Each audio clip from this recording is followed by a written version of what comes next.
fucking Weasley little liar, dude. Holy shit, dude. Fuck it, I'm saying it.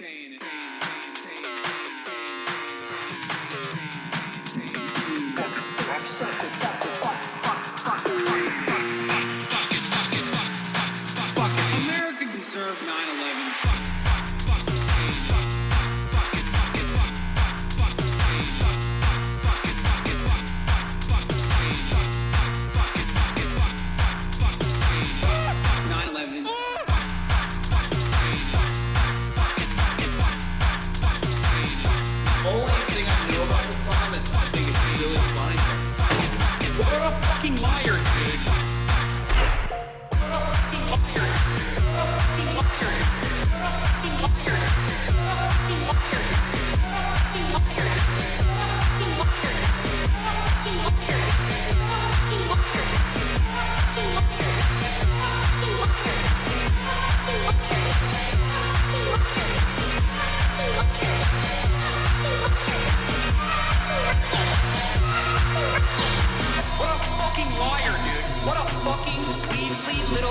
Liar, dude.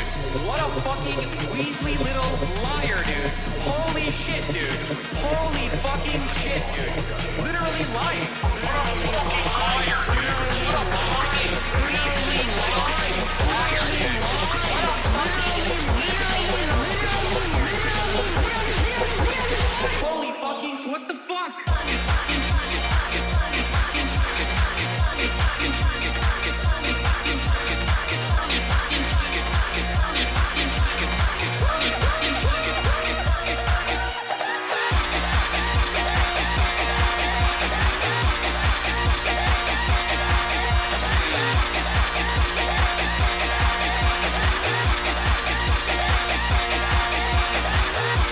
What's going on, everybody? I hope everyone's having a fantastic evening, afternoon, prenoon, no matter where you are in the world. I'm Hasan Abi, and this is the Hasan Abi broadcast coming to you live from sunny California, Los Angeles, folks. We're live and alive, and I hope all the boys, girls, and MBs are having a fantastic one because today's a beautiful day. Today's a wonderful day. Today is a very special day, and I hope everyone's having a great one. It's a really special, extra special day, more special than any other of the days normally. Now, why is it a very special day, you might be asking? Is it because I played basketball this morning instead of actually weight training, instead of actually doing squats? No, that's not the reason. That's not the reason at all. Is there a unique reason? Is there something extra special happening today? Is that the reason why it's a good day? Is it a special day? Of course not. It's because it's Friday, ladies and gentlemen. That's right. And you already know what we do on Fridays. You know we finally here, right? We celebrate. It's Friday. We celebrate the friggin' weekend. We celebrate getting paid, potentially. If you're getting paid periodically. We celebrate a sense of autonomy, a sense of purpose in our lives being restored, a sense of humanity being restored. That's exactly what the fuck we are celebrating here today. The freaking weekend, baby. I'm about to have me some fun. That's right, ladies and gentlemen, boys, girls, and MBs. It's Fucked Up Friday. It's Fuck Up Fans Mom Friday. It's Fry Yay. It's Fry Slay. 11 days out from the election, ladies and gentlemen, boys, girls, and MBs. It's Flat Fuck Friday. Woo! Goddamn. And last but not least, it's also Merchandise Day. That's right. So this is gonna be a special Friday, more special than usually the other Fridays that are also special. Why? It's because we got new merch today, baby. We got freaking new merch today, baby. New merch day, baby. What's up? What's up? Everyone's favorite fucking holiday. Juma Mubarak. Yep.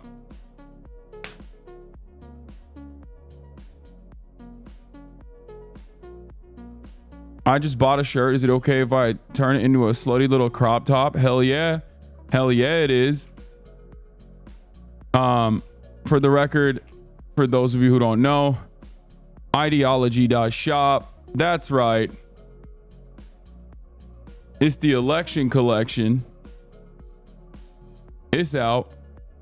Where the fuck is the get out to vote link? Oh, here it is. Okay, they're so lame with this. Oh my god, they made it so tiny because they're worried about driving traffic outside of the fucking website. Okay, but yeah, this is the election collection. For those of you who are wondering, is out. We got, I think, what, 1, 2, 3, 4, 5, 6. 1, 2, 3, 4, 5, 6, 7. Sorry, we got 7 items. One is a shirt and also a hoodie. The others are t-shirts. It needed a Kaya print. Yeah, we don't have that.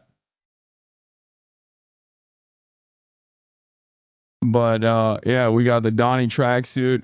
I wanted to have fun with this. I wanted to have fun with this collection. Hope you guys enjoy it. Obviously, it's limited as always. Get it while it's hot. Get it while you can.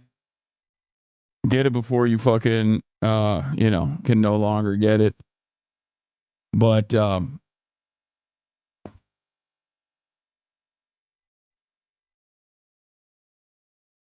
what is this? Watch my debate with Ben. Jubilee decided to cut and post with their second account. Okay. Anyway, we'll do that. We'll look at it. When we release a zip up hoodie, we opened a channel specifically in a Discord for this. Hasan Abi. Nice. Anyway, ladies and gentlemen, the bloodshed as a commodity is already sold out. Wait, what? No, I think you're looking at the old ones.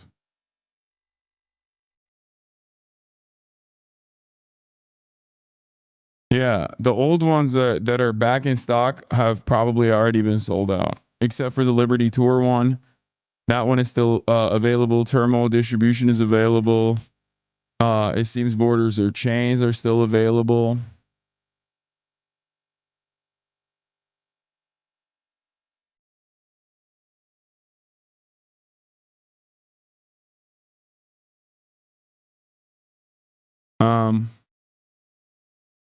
Anyway, so hope you guys like it.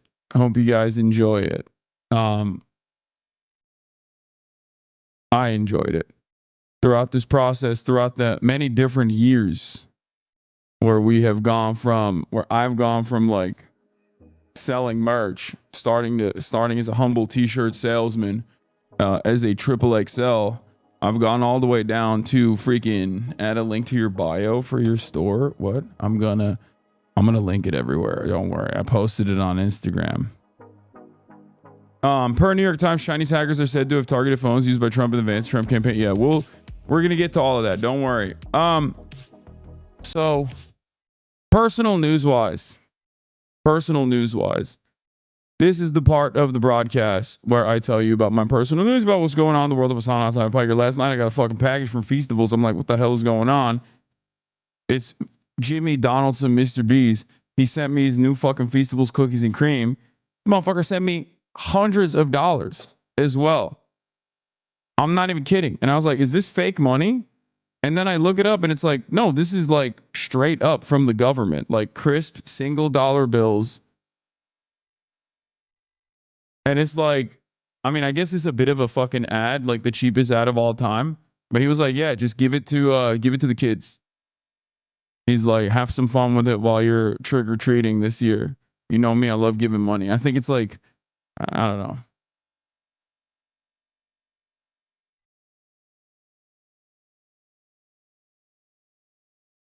That was a strange situation that I wanted to tell you guys about.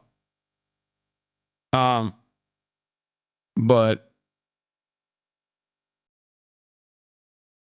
agent said he would collab with you, but doesn't know what you guys would do. We go to Jummah, bro. What do you mean? What do? We go to fucking do Jummah prayer. Agent shows me the way of real Islam, okay? Agent is my Islamic Sherpa. Okay, we collaborate. We say the Shahada. We wash our bodies, and then we do dua. I think.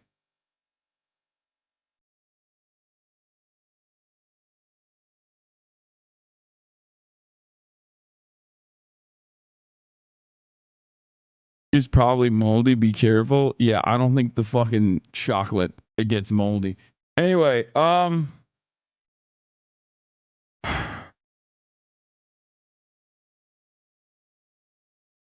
fresh thirst stock of you coming right up. Google, stop What is showing this? me sex ads. I know there are desperate. What? And when I'm scrolling, and a Hasan Piker thirst trap comes on my For You Google, page. stop showing me sex ads. I know there are desperate sluts in the area. I have a mirror. That's funny. Anyway, yeah, last night, personal news wise, and the broadcast after fucking getting blasted by American congressperson, worst congressperson of all time, motherfucking Richie Torres. Okay. Motherfucking Richie Torres was like, cancel this man. He's saying things that he's saying things in this clip that I don't agree with. Anyway, that was funny. He has no motion, so I don't think that's gonna be that big of a deal. I feel like he got no motion whatsoever. And also something to never forget. This is an Adam Johnson special, but I will be fucking mentioning it. Okay. I will be mentioning this shit. It's a expertise. This is Richie Torres' expertise. Richie Torres represents the poorest district in the United States, but he mentions Israel 236% more than he mentions poverty. So never forget, that's what the fuck he's been doing. So that's what he's like predisposed with. Trying to fucking cancel people on behalf of the state of Israel. Like some real small fry shit. And no big fry shit whatsoever. The Macy's, thank you for the playlist. So honestly, I was kind of shocked to see a congressperson talk about this. This doesn't sound. You don't sound worried though. I'm not. Agent and cutie clip to start today. Sure.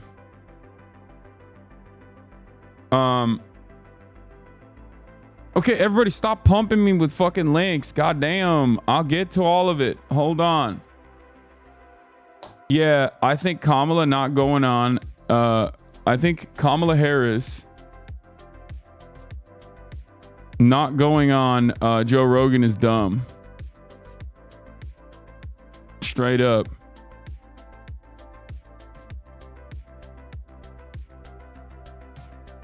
I think it's dumb. She should have gone on Joe Rogan. Have you seen the New York Times and CNN polls? It's not looking too good. I'm not gonna lie. I feel like, look, it's out of our hands, folks. There's not really much we can do. I don't really know where this will go, but I don't think Kamala's chances are as bad as the media is saying. Like, I think they're bad. They would have been much better if she ran a normal campaign. Yo, are you wearing the new merch? Yes, I am. Oh yeah, here's the merch flex of the day.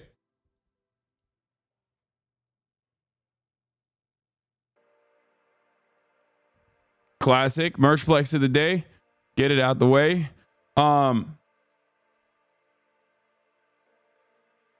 It's been fun, chat. I love you all. Yeah. Then it's not gonna be like Donald Trump becomes president and then they Thanos snap all the trans people out of existence. We'll figure out a way, chat. Okay.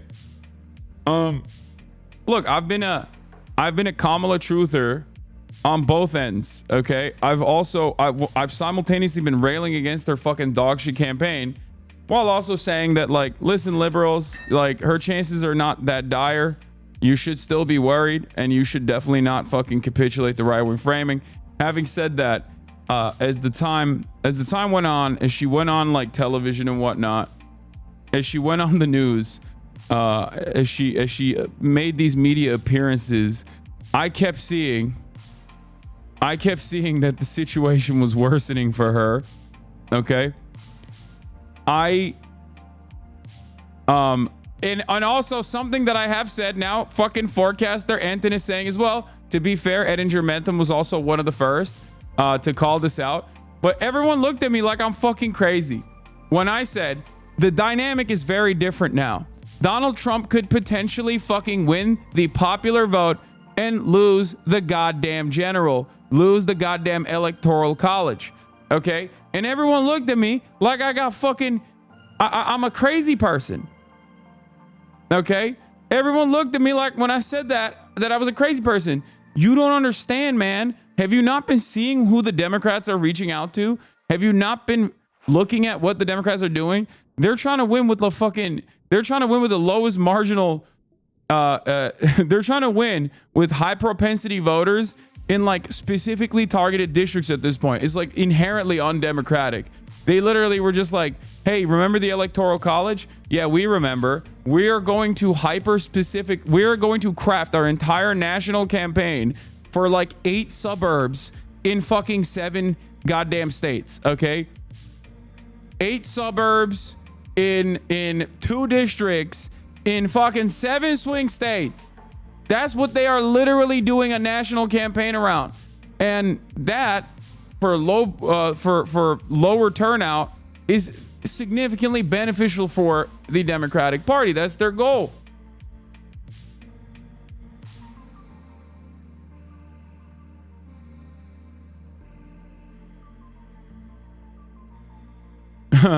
Bezos personally intervened to stop WAPO from endorsing Harris.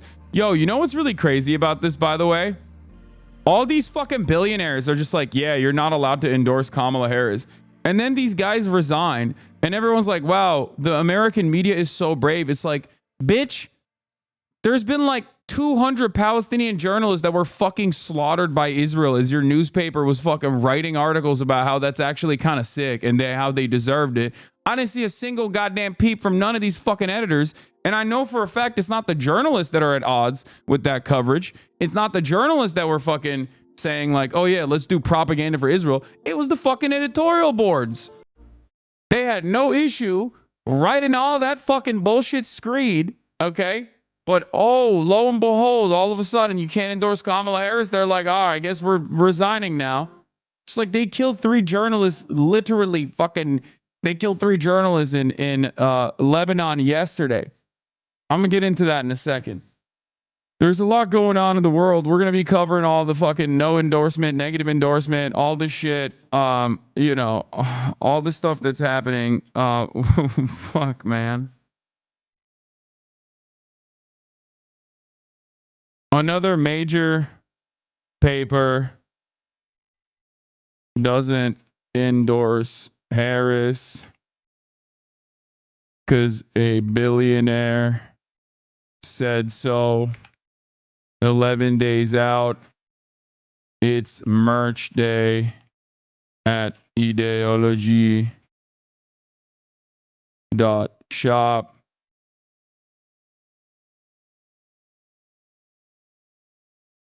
Ben Shabibro gets owned on Jubilee and more. Get in now. You didn't do personal news? Yeah, I didn't because I was talking about the fucking merchandise. Do we have a good blast off meme, ladies and gentlemen, or should I just fucking you know, I'm gonna just post like merch shit. I'm just gonna post merch shit. Fuck it, YOLO.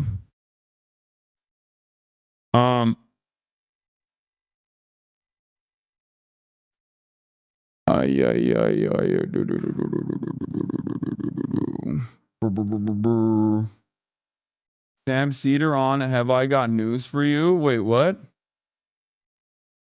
Shout out, please shout out Pinoy Gang. Always, dude. Always and forever. Shouts out to Pinoy Gang.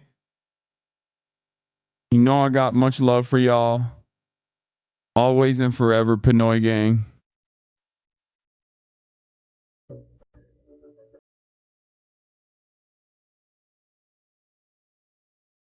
Okay.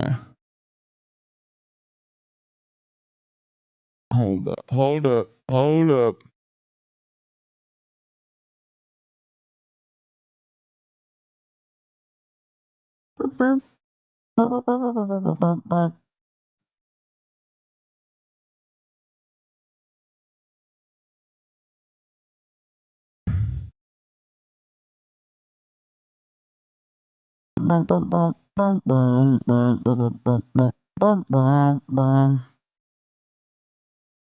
Salamat po, Unc. Hell yeah. I don't even know what that means. I assume it means like hello or something, but thank you. Thank you. Anyway, where the fuck was I? What was I gonna talk about? God damn it.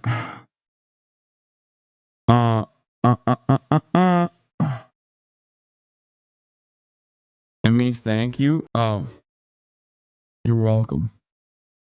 Oh, I watched Don the Don last night. She was fire as always. Fantastic. It's so good, but also at the same time, it's like, uh, where are all the other good shows? You know what I mean? Like, there's not really anything else going on. Don't watch New Yakuza. It's terrible. Yeah, I probably won't be doing that. I love the intro and the outro song in that fucking. It is. I think Don the Don has my favorite intro and favorite outro song of all time. Here, we're blasting on. We're blasting on. We're blasting off. You already know what it is. We're blasting the freak off. Let's go. Another major paper doesn't endorse Harris because a billionaire said so. 11 days out. It's merch date. Ideology.shop. Ben should be able to get his own on Jubilee and more. Get in now. Twitch.tv/Hasan Abi. I also posted on my Instagram as well. Go show that some love. Pretty wild, this closure to the Turbo Granny saga, but what happens next to Okarun? Does he get to keep the curse? I suspect he has to, right? Otherwise, you know, I don't know. I don't know what will happen. I actually have no idea. I haven't read the manga, so I don't know, but it seems sick.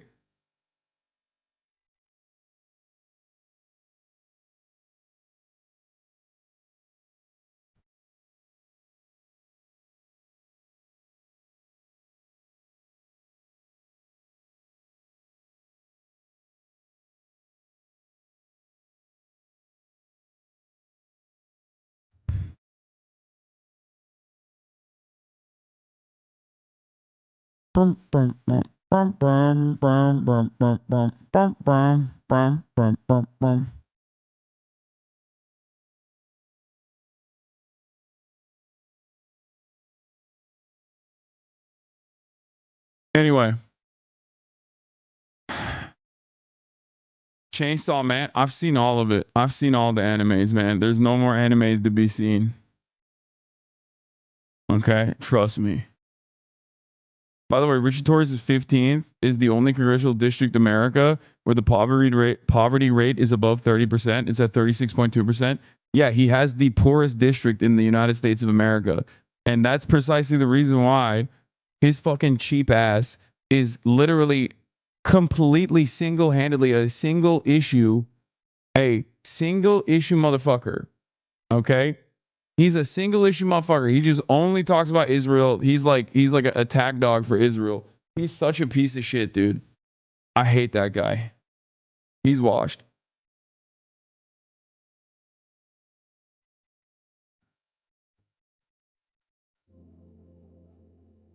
He's got no juice. He's got no sauce. He doesn't give a fuck about anything. But yeah, I digress. Fuck Richie Torres. He can suck my dick. Dog shit. Do right by your fucking constituents, you piece of shit. $1.4 million from fucking pro-Israeli groups since the beginning of your career in the fucking 90s. Like, that's crazy. Anyway, where was I? Oh, here. Let's get started. So, I posted this morning. You know, a little light day, light basketball day. You already know, personal news-wise. Looking a little yak, not a big deal to me. This shit is nothing to me, you know what I'm saying? It's not a big deal at all. Fuck it. Close to getting a dunk in there, failed, but doesn't really matter. Who cares?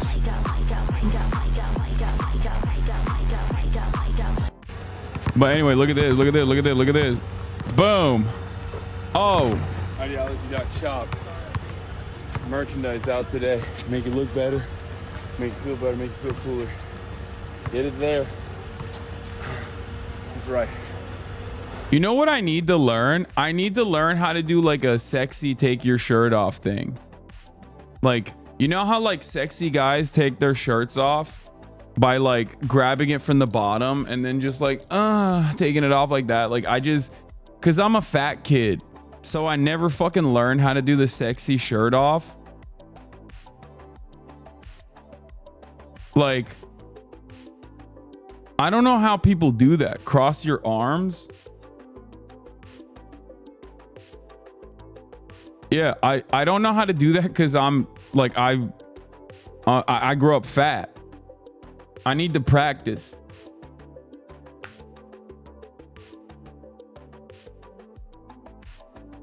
Women take their shirts off like that? Yeah, and sexy guys. Women are like sexy guys. You know? Another banger take at the Hasan Abi broadcast.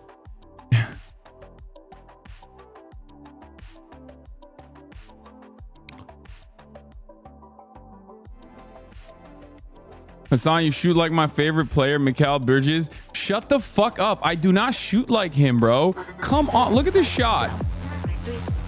You are actually so disrespectful when you say that. You are actually so disrespectful when you say that because, like, it's not true. Like, this is a much better shot than his. Okay? His shot is actually, like, that form is decent. My form is, it could be better. It could be better for sure. It could be better for sure. But like, having said that, like, his shot's like genuinely bad, you know? You'll never guess what character Hasan is. This guy made an AI video of streamers as superheroes featuring Aiden Ross, I Show Speed, Kai Cenat, and more. Okay, so what am I?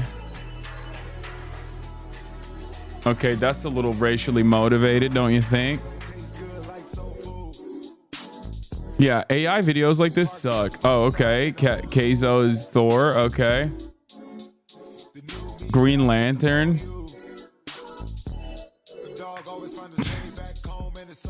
Jinxie is Spider-Man. I don't even know who Phantom is supposed to be. Is this like is that Captain America's like second in command guy? Wait, that's not even okay. We're no longer doing Marvel now. We're doing DC and Marvel. Okay. Okay.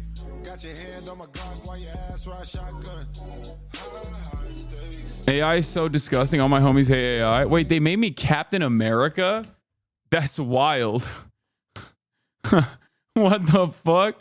They made me Captain America? That's funny. Hey, yo, that's funny. Also, I look way more ethnic here than I ever have. I mean, I'll take it. I'm the only true patriot. Let's go. America deserve Ultron. That's Islamophobic, Lamont. Hey, I'll take it. Yeah, I'll take it. Y'all are fucking crazy. All right. Not a single thought behind AI Hasan's eyes. Yeah, okay. First of all, it's fucking AI. It's dog shit. Like, what are you talking about? It's just AI sucks. It sucks so fucking bad. It's never any... There's just something off about it, and I don't know what it is. There's something off about it. There's something off about AI. It's like so heartless, so soulless that like when I look at it, it creeps me out. But it might just be me. I don't know. Maybe other people also kind of feel what I'm talking about. But like straight up, when I see AI art, I'm like, there is just something very not human. Don't give them more advice, bro, please.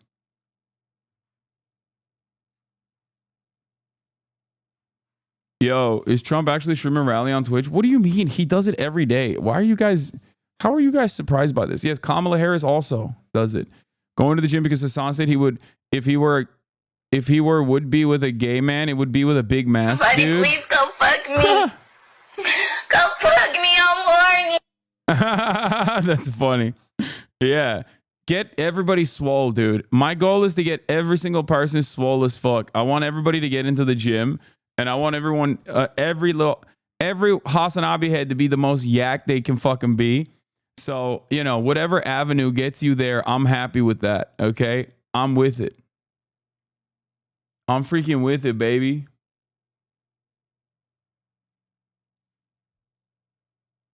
Is there enough juice for that? I don't know. I don't really care. You don't have to get juiced up. You don't have to do that. You can just do it through the normal process of just like creatine is good enough, you know? Peep this highlight from Dean's stream of a brain broken hog. Yeah, I have it here. Don't worry. I will. Okay? I'm literally working out because you inspire me. I'm down 60 pounds. That's what I'm talking about, dude. Yeah, I'm a skinny mini myself at this point. Y'all might not know this, but I'm 225 pounds as of today, so it's like not a big deal. What are the thicker knee braces that you use when you work out? I don't know. They're just called knee braces. I podcast your stream during my workouts, pumping up that knowledge, getting me a pump. Good shit. I literally did it by working out 20 minutes per day at lunch at home. There are no excuses. Yeah. So, what? A caricature of you is in the new IDW comic, The Exorcism at 1600 Pen. Yeah, I saw this. Wait, what do you mean an IDW comic, by the way? Like intellectual dark web comic? God, please don't judge me for doom scrolling. For the doom scrolling that I'm about to do. Global warming hoax. Fatal flaw. Come on, cut POTUS some slack. JK. Boot the bitch. Doyle is the literal antichrist. And then this is straight up me. Oh, IDW is a publisher. Okay, IDW is the publisher. Okay, yeah, but this is me. I know. Sup, chat? Hurry in and buckle up. We got Senator Barron's press conference about to start. I'm hearing it's a bombshell. Oh shit, it's starting. We out about to get Jerb. Y'all are scared of women. This chat's spicier than Taco Bell. Florida. Someone just said Florida. Okay, cool, but show us. I think it says like show us the dog. And there's even the fucking mini fridge and everything. It's so cool. I speak to you today with a heavy heart. One of our nation's sons and a defender of our freedom has tragically taken his life. President Doyle doesn't want to talk about Havana syndrome.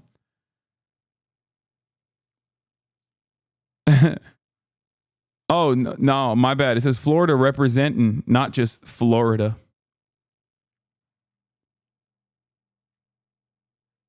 Who made this? I don't know. I don't know who made it, but it is very, it is definitely the genuine thing, you know?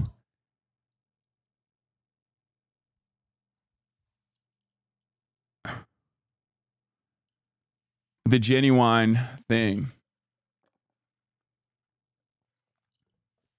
About to have the stream on while I drive to Mississippi, bringing some blue into the red. Nice. Quick question. Would a merch sale or give to subs give you more money? I don't care. Like, gifted subs are great because it causes chatters to no longer see the ads at the top of the hour, which I'm not running right now because we're just started the broadcast. But merch, if you want to buy the merch is for you. Merch is available. Yes, it is out. It is out and about, and it's here.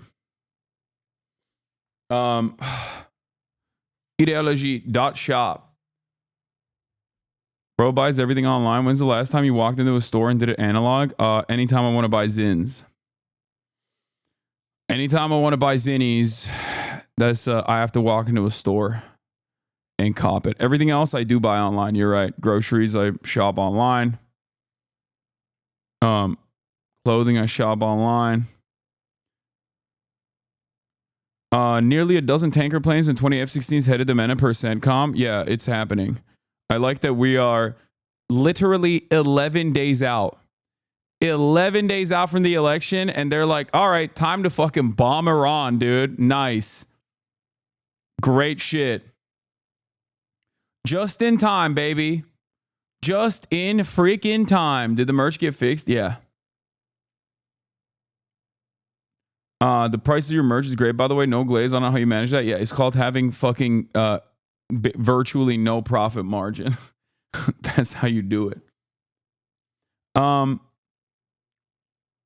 the shirt you're wearing and the Sick of the Ones in Power shirt. Nice. What is this? Peep this insane report from Con News after your stream last night. A group of Israelis who set up near Camp Kibbutz Eretz in near. Oh yeah, they broke in. The settlers broke in.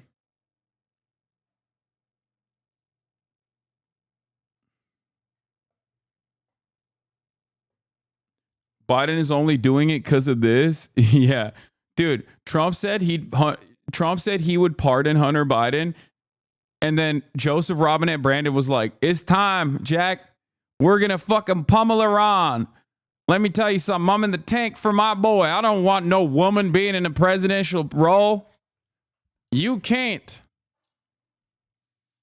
have no woman running the country." Not a joke. Not a joke.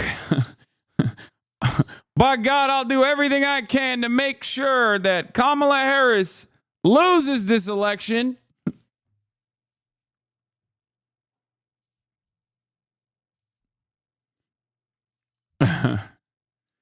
Yeah, Kamala Harris about to go out. Kamala Harris about to go out and be like, I'm going to prosecute every transnational gang over and over and over again. She's going to prosecute transnational gangs her way into the fucking White House, hopefully. One day. Pay your respects. He's getting E. coli. Yeah. One can wish. New Trump ad.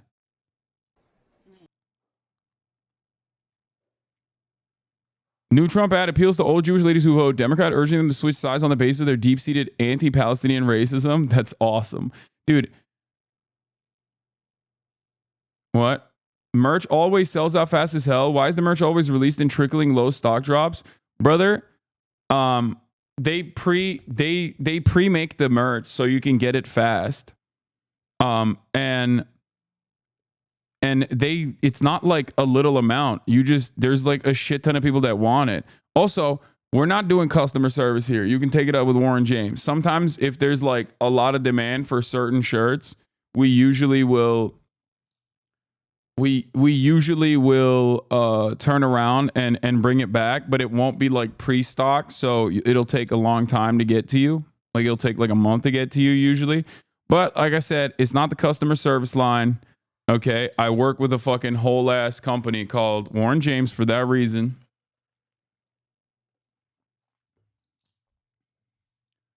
Anyway. Yeah, I did see the Volkswagen Scout. That shit looks mint. It looks dope. Problem is it's not coming out for a couple of years. So that's a bit of a bummer, but it looks amazing. Why is everything so oversized? What do you mean? This is a large shirt. Like, it is not oversized at all. It is the normal size. It's the basic size.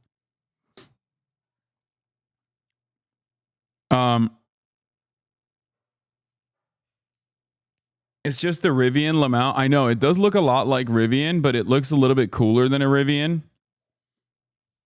In my opinion. Anyway, let's get started. Let's do it. Let's do the dang thing. Okay, let's do the dang thing. Hello, Mr. Piker. As a German policy student who talks to zero Americans, it feels like Kamala is inevitably heading for the defeat. Is it really just a lack of understanding in the DNC or something more nefarious that's causing them to lean so far to the right? Everywhere. This is happening everywhere, German policy friend. It's happening in your country as well. You got the AFD. But to be fair, you've always had like you've had a relatively like center-right leadership in Germany for quite some time. Democrats, I would bracket in a similar vein. Like they're also kind of center-right in terms of leadership on economic policy. Democrats are more to the right than like most European left parties or liberal, they resemble European liberal parties. So for that reason, what is happening in the entire Western European subcontinent and the United States of America is the same. Fascism is on the rise. Austerity and social safety nets are down. That creates economic instability. That creates volatility. That creates resentment. America also does its very best to destabilize entire regions of the planet. And then people, of course, inevitably leave those places to come to places like Europe. And then right-wing fascists will point to those people coming here or going there to say, this is why your shit sucks. While simultaneously, the reason why you feel like your shit sucks, or the reason why your public utilities are no longer working in the way that they used to, isn't because of the Muslim refugees that came into your country. It's actually because there was austerity measures implemented by right-wingers in your nation with a deliberate way to underfund. They want to underfund those fucking institutions so that they can inevitably destroy them and then privatize them, make an argument to privatize them, which destroys them even further. So that's how you arrive at fascism. I've been saying this for the past 10 years, like literally non-fucking stop every single day. This is one of the things that I have been so consistent on, talking all the way back from Sweden and their anti-Muslim sentiment rising in Sweden and how they were made to be the red herring in Sweden. All this shit, it's basically the same everywhere. It's basically the same everywhere in Western Europe and also in the United States of America and in Canada as well. Not a good path. Not a good path for any of these nations. Very scary stuff is occurring all around us, okay? Do you think Dems are still in a better position than before the Biden switch, or in the same one, even worse one? No, they're in definitely a better position than the Biden switch. What do you mean? Kamala Harris made up like 8 points, guys. What are we talking about? Like over the course of a week, she shot up. It's a significantly better position, especially because there's a likelihood that she could still win. There was no likelihood that Biden was winning that fucking election. Okay? So that's something to consider. That's definitely something you have to consider. The New York Times CNN poll finds Harris and Trump tied nationally at 48-48. Since the last poll, Trump has gained 2 points. Harris has lost 1. That's bad news. But note this for the final stretch. 15% are still not fully decided, and Harris leads with them.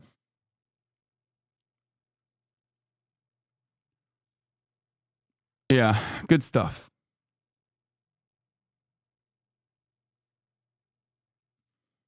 So Harris has made up a decent amount on like the economy question, which is surprising enough because a lot of resentment exists for the current administration in terms of the economy, and people just kind of like say it. But I think Donald Trump regularly talking about like trans people or nuclear warming or I don't know, how he wants to kill every person that's like kind of brown is causing people to be like, okay, well, at least she's saying stuff about the economy. You know what I mean? I'm not even kidding when I say this. Trump is so fucking bad. Obviously, Kamala Harris is bad too, but goddamn, Trump, dude, Trump is so bad. The only thing he has on the economy is tariffs. And even the dumbest guy kind of understands, like, wait a minute, tariffs, like, doesn't that make everything more expensive? It's like, how are you fucking this up, dude? This is literally, like, every single thing that hurts Donald Trump, every single thing that hurts Donald Trump is Donald Trump's own fault, okay? There's no thing that the Democrats did so well that people are like very excited to vote for them. It's all Donald Trump. Is January 6th. Donald Trump did that. Roe v. Wade. Obviously, Donald Trump wouldn't have liked to do that, but it happened because of him, and he has to take ownership over it because of the evangelical base anyway. If given the opportunity, if you ask Donald Trump, like, would you fucking ban abortion? He'd be like, no fucking shot, right? That's another Donald Trump issue. Those two issues are the only primary drivers for the Democratic base right now. Okay? That's it. He did that. He did both of those things. And then also on top of that, so can I come provide you my takes on the election, early vote in PA, etc.? I mean, I personally purchased polling in PA and understand how LV screens work, etc. Yes, Michael from Pennsylvania. I want to hear your Kamala Harris's cooked takes. I don't think Kamala Harris is as cooked. Like polls are showing alarming signs. Momentum is not in her favor, but we shall see. Okay. I have maintained the position that I still think Kamala Harris has a likelihood of winning, even though that likelihood has gone down dramatically over the course of the past couple of months. Like every time she came out with a bold declarative agenda, it was always some dumb shit. And every time she had like a highlight, every time she had a fucking highlight, it was actually a low light. It sucked. So, we'll do that in a little bit. But I see it. Like I look at the environment. I look at what's going on. I recognize that Donald Trump actually has a very limited avenue of victory here. What? Is that your audio or did you what? I'm not so certain of Kamala Harris's electoral defeat still, but things are definitely not looking great for her. They're not. They have not.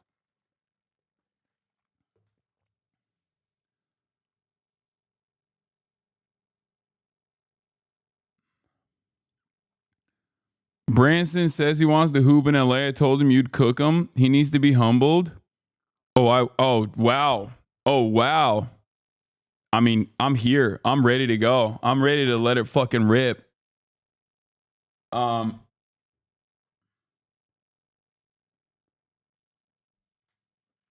Yeah, like a lot of fellow leftists were also like Joe Brandon is cooked and he still won by a little. I don't know. Like, what do you mean by that? Joe Brandon was doing well in the fucking polls.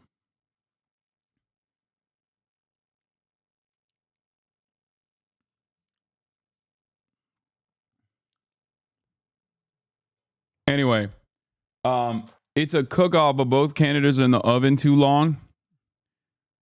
Yeah, both candidates suck. Anyway, it can go in either direction. We got a lot to cover here. We got a lot to get to. Like I said, ideology.shop. You got it. Why? New collection. Get it before it fucking sells out, okay? I don't want to hear anybody complaining about how this shit sold out too quick.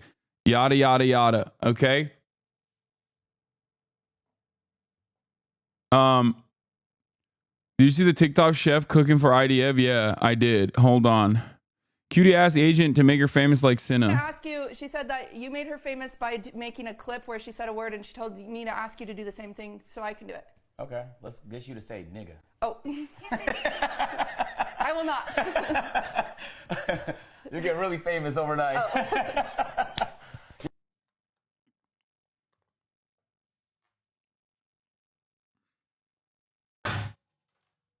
Yeah, that is a word.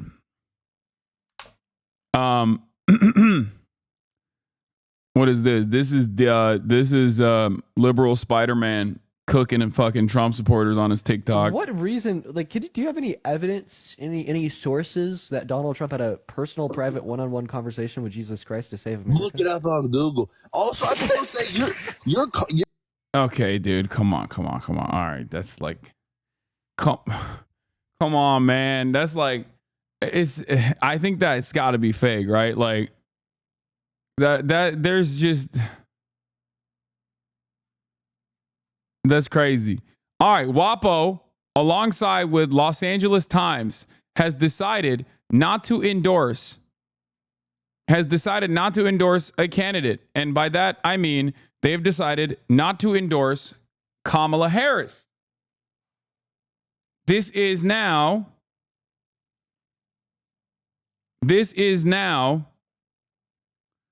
the second major newspaper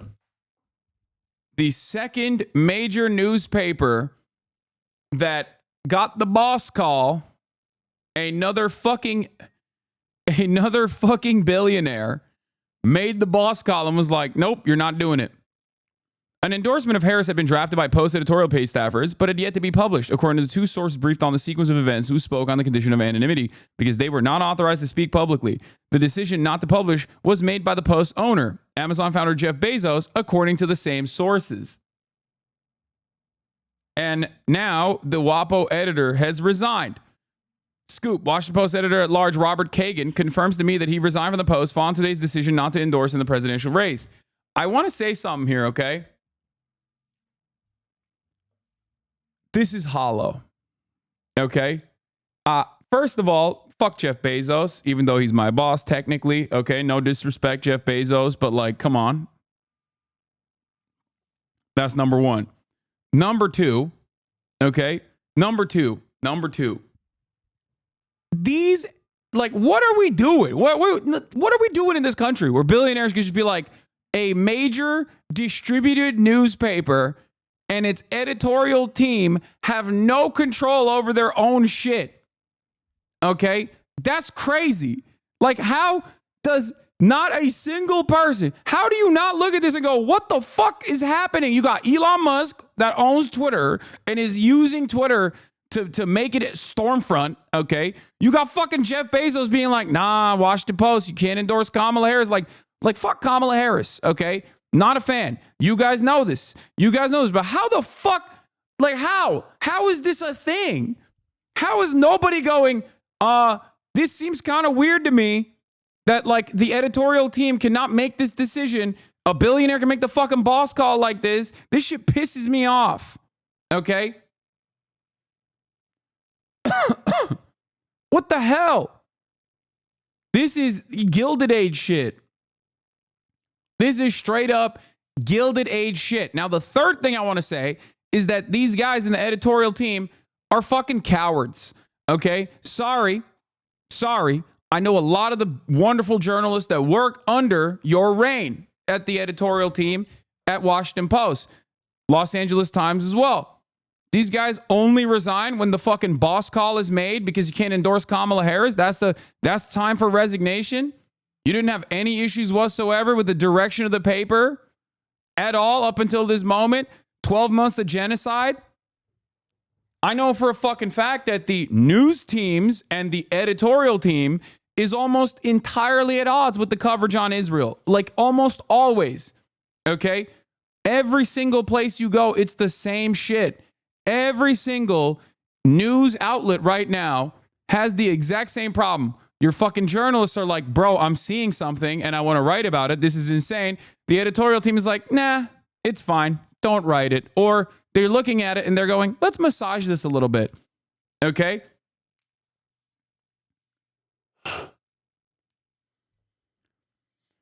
Keep in mind that in 2020, when Bernie said that the Washington Post was biased against him, he got dragged through the mud, but I guess that wasn't a ridiculous proposition after all. Yeah, of course.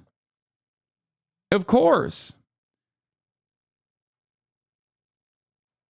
LA Times union response. Comments are sad because the union saying don't cancel your sub and libs are saying no.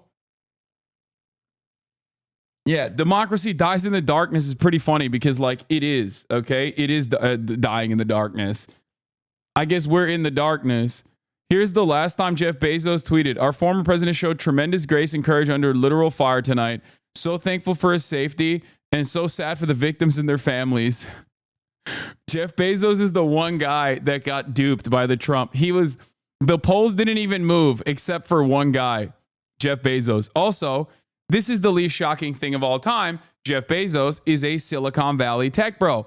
All of those Silicon Valley tech bros are so firmly committed to fucking Donald Trump right now. When I tell you this, I'm telling you, dude, they are so far up Donald Trump's asshole that they're peeking out of his fucking mouth. They got E. coli from the goddamn McDonald's fries that Donald Trump was cooking up. Okay? They are like this. They're firmly planted in his fucking butthole. They love his shit. They do. That's why Mark Zuckerberg, who got hit with the Dominican ray, was running around being like, yeah, actually, honestly, Donald Trump getting fucking shot and then putting his fist up in the air. Badass. Pretty badass, dude. That raised fist was pretty badass. Like, shut the fuck up. These guys are all charlatans. They've all been like Ayn Randian libertarian dipshits from the jump. And now they're on board with Donald Trump. Anyway. As Silicon Valley tech bro can confirm, my Dominican boss has gone full Trump. No. Mark Zuckerberg is who I'm talking about when I say he got hit with the Dominican ray. Yeah. everything is bad. Oligarchy in the USA, starting in the USA. No, it's starting is here. It's been here, man. When was it not here?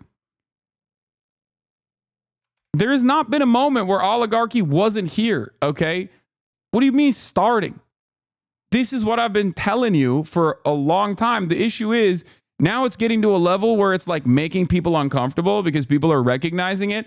Having said that, however, things are probably not going to change. And on top of that, a lot of people are going to start recognizing.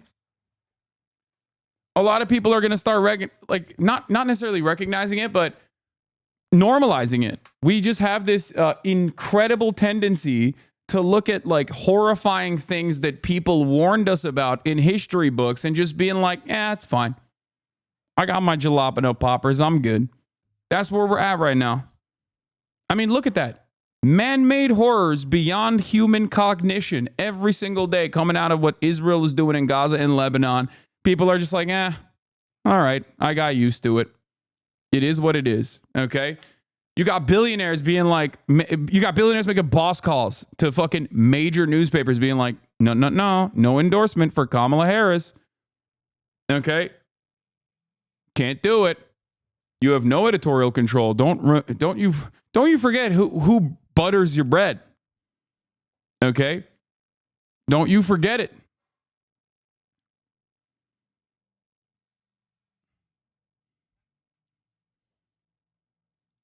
WAPO Guild response, they said they had the article drafted.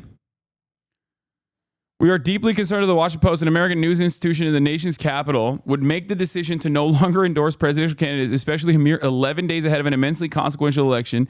The role of an editorial board is just to do this, or is to do just this, to share opinions on the news, impacting our society, culture, and endorse candidates to help guide readers. The message from our chief executive, Will Lewis, not from the editorial board itself, makes us concerned that management interfered with the work of our members in editorial. According to our own reporters and guild members, an endorsement for Harris was already drafted, and the decision to not publish was made by the Post owner, Jeff Bezos. We are already seeing cancellations from once loyal readers. This decision undercuts the work of our members at a time when we should be building our readers' trust, not losing it. Yeah. Jeff Bezos actually fucking made the boss call because he was like, I don't think you can endorse genocide. Okay. That's what he did. He made the boss call and was like, listen, I do not want you endorsing Kamala Harris because the current administration is doing a genocide in Gaza. I am with Jeff Bezos. Like, I'm with Hamas all the way. Jeff Bezos is a fucking PSL voter. He's in the tank. He's in the tank for PSL. Jeff Bezos would be like, I like Jill Stein, actually, because of her consistent support for the humanity of Palestinians.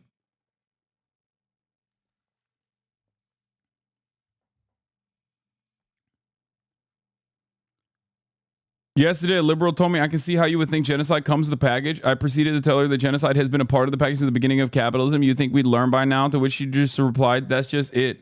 We can't learn. Shaking my head. It's not necessarily that we can't learn. It's just that, I don't know. I just, the entire system is designed to get you to stop. The entire system is designed to get you to stop from thinking about these sorts of things. You'd go crazy, I think, if you were to constantly have to deal with like all of the awful shit that we do on a regular basis.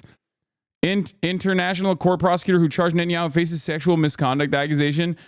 Oh my God, bro. Come on, dude. Come on, dude. Oh my God. Oh my God. Yeah. The previous one was a woman. So they just fucking wiretapped her and called her like a terrorist. And then they put sanctions on her individually. Then now the new one, they openly have been coming after. While the woman declined to comment to the Associated Press, people close to her say the initial reluctance was driven by the distrust in in-house watchdogs. She asked the body member states that oversee the ICC to launch an external probe.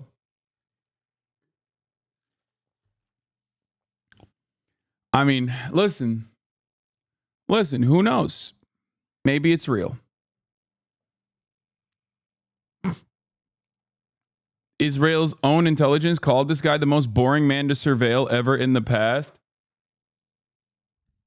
And before they clip chimp you saying you're anti-Me Too calling you right now.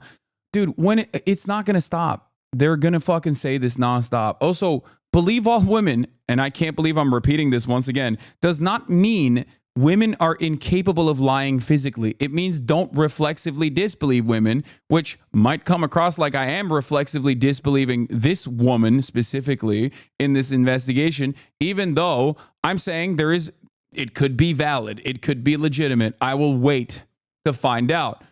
The one thing I do know, however, is that they've been trying to fucking get this guy for a minute. Okay?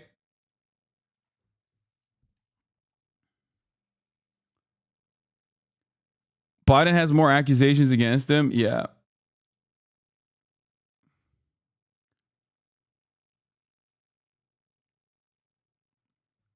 I welcomed a statement from the president of the Assembly of States Parties. It was with deep sadness that I understood reports of misconduct were to be aired publicly in relation to me. There is no truth to the suggestions of such misconduct. I worked in diverse contexts for 30 years, and there has never been such a complaint lodged against me by anyone.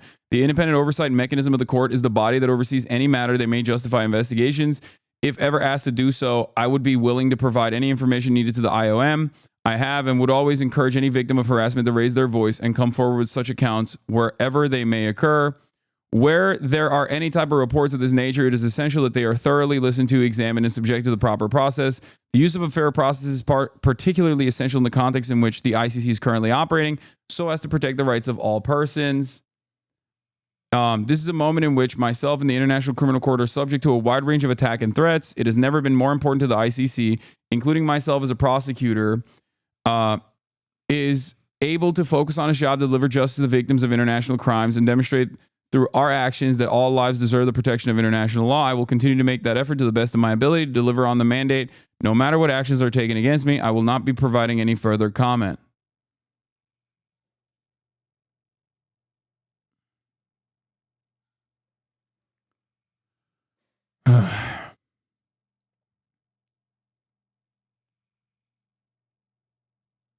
Before any assholes get pissy, please clarify what you mean by they've been coming after him.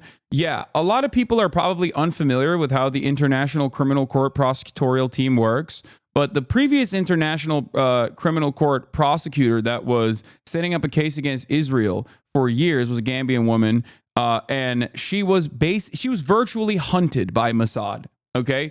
Everywhere she went. Wiretaps, phone taps. They literally were... they were smearing her constantly and consistently, smearing her partner, smearing her family members. Then Benjamin Netanyahu went to the United States of America when Trump was president and got Donald Trump to literally put sanctions on her individually. Okay? They all of this, for the record, is straight up out in broad display. I've covered it extensively, as a matter of fact, if you want to see. From that AP article, court officials have said they may have been made as a part of an Israeli intelligence smear campaign. Yeah, there is a reason why people are, here, where is it? Yeah, a growing list of enemies. Under Khan, the ICC has become more assertive in combating crimes against humanity, war crimes, and related atrocities. Along the way, it has added to a growing list of enemies. Last September, following the opening of a probe into Russian atrocities in Ukraine, the court suffered a debilitating cyber attack that left staff unable to work for weeks. It also hired an intern who was later criminally charged in the U.S. with being a Russian spy. Israel's also been waging its own influence campaign ever since the ICC recognized Palestine as a member, and in 2015 opened a preliminary investigation into what the court referred to as the situation in the state of Palestine. London's The Guardian newspaper and several Israeli news outlets reported this summer, including Hasan Abi Piker, for the record.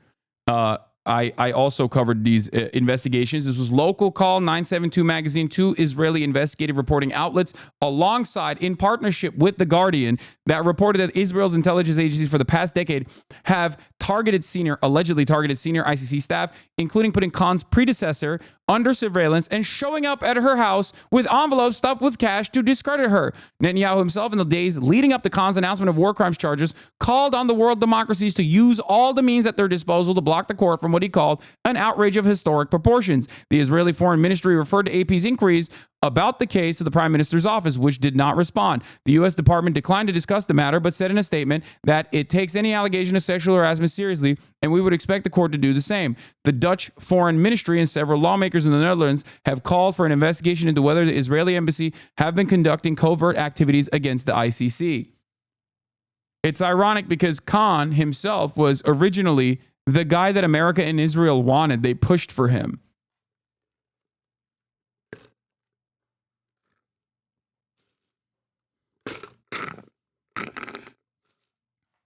Yeah, the article is here. Fatou Bensouda was personally harassed, okay, by current Mossad director Yossi Cohen, who many people in Israel have told me is like propped up as the guy to replace Benjamin Netanyahu inevitably, for the record. They literally had a secret plot to pressure Fatou Bensouda to drop Palestine investigation, okay? And not only that, but it wasn't so secret, especially when Benjamin Netanyahu personally went to Donald Trump and said, you should slap some fucking sanctions on Fatou Bensouda, which Donald Trump willingly did. So just remember that, okay? We know what it looks like when you speak out against Israel and Israeli atrocities, even if you're a fucking Twitch streamer, okay? No matter how big or how small, when you get in the fucking crosshairs, there is no depth, there is no end to the fucking well of despair. The shit that people will pull off.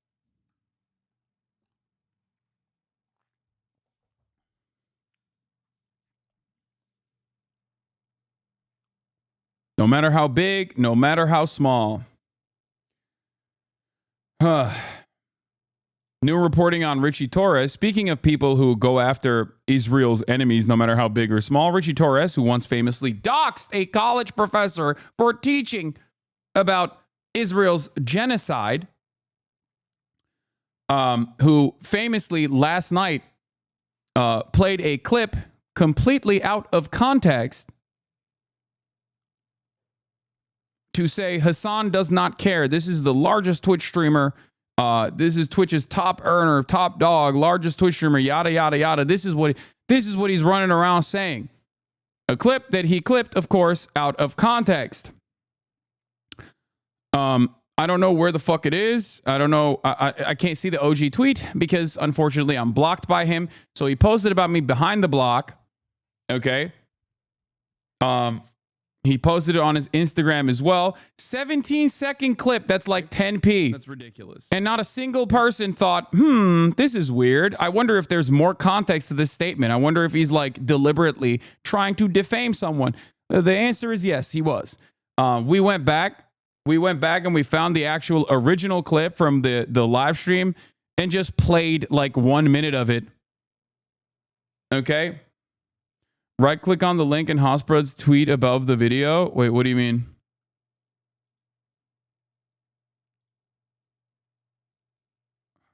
Oh, here you go. Doesn't matter if fucking rapes happen on October 7th. Like, that doesn't change the dynamic for me even this much.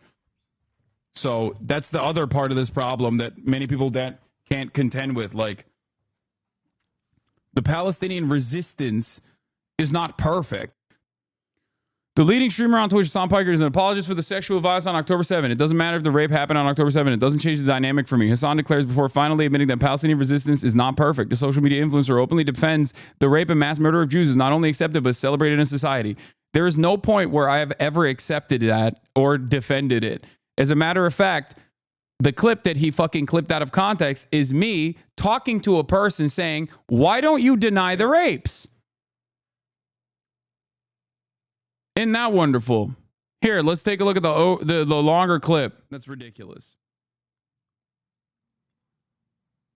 By the way, none of which justifies Israel's actions.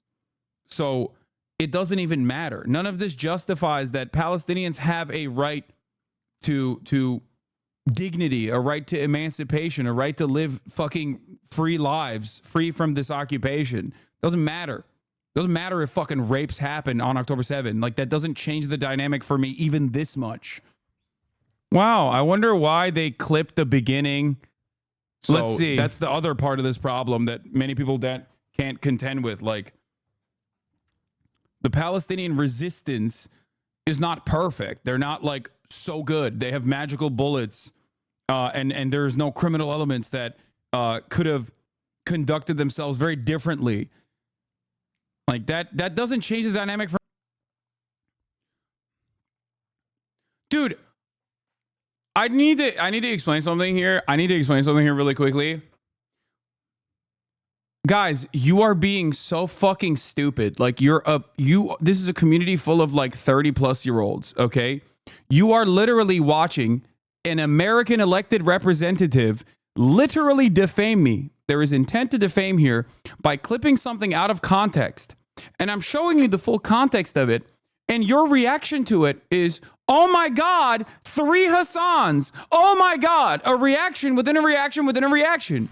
Please, laser focus, eyes on the prize here, okay? Dial in.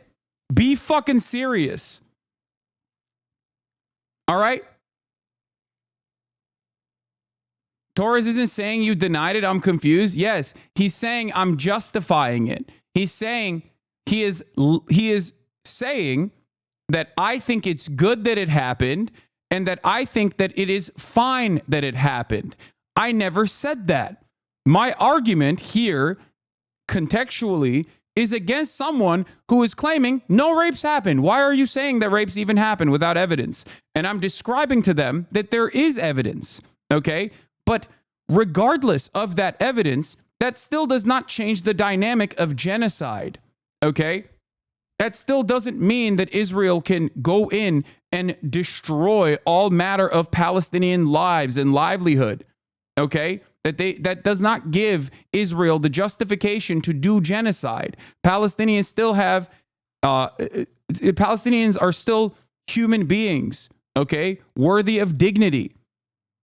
That's the point. It's like me saying, I would never say rape is good, and then someone fucking clipping just the last part of that to say, see, Hassan says rape is good. Like, that's what's going on here. Are you fucking stupid? Can you not understand what's happening here?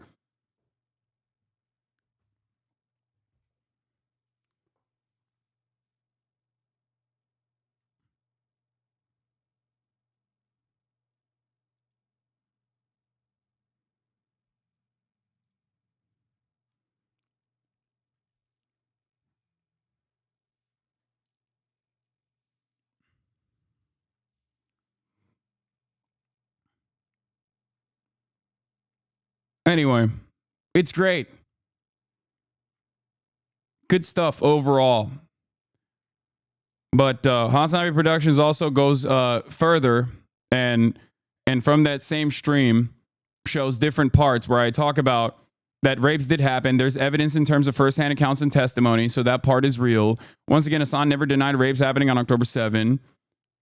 Your reply is a straw man. Future U.S. President Richie Torres was commenting on Hassan's claims that rape doesn't matter, not whether or not he's saying if they happened or not. No, dude, I am saying that rapes happening on October 7 does not give Israel the right to genocide the Palestinians. It's very clear what I'm saying. Okay?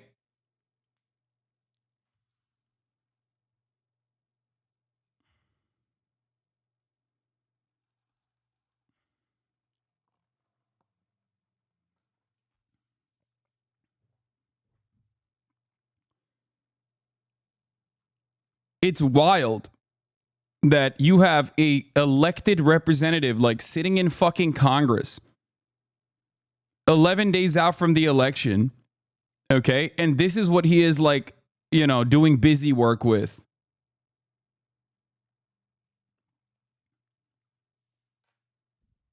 What's the counter here is what someone should ask Richie Torres that like that rapes occurring give Israel the right to genocide Palestinians? Is that what you're saying? It is what he's saying, by the way. I've seen 3 videos of you saying sexual assault did not occur. Is such a funny fucking thing to say when we are currently watching me. Like, I've seen at least 3 videos of you denying sexual violence occurred. Is such a funny fucking lie to tell when it's in front of you. It's in front of you. I'm literally saying you can watch the videos. It is readily available on my fucking YouTube.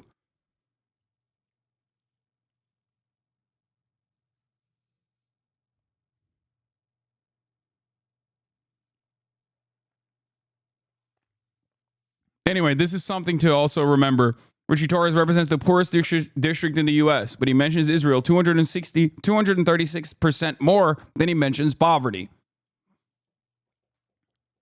It's so wild. The mania in display, the hallucinations in display. Truth does not matter. A lot of these people fancy themselves to be smarter than the fucking Trump hogs, right? They're like, nah, those guys are fucking stupid. They're crazy. They just like deny evidence that's right in front of them. And it's true. They are stupid. But why are you behaving like them?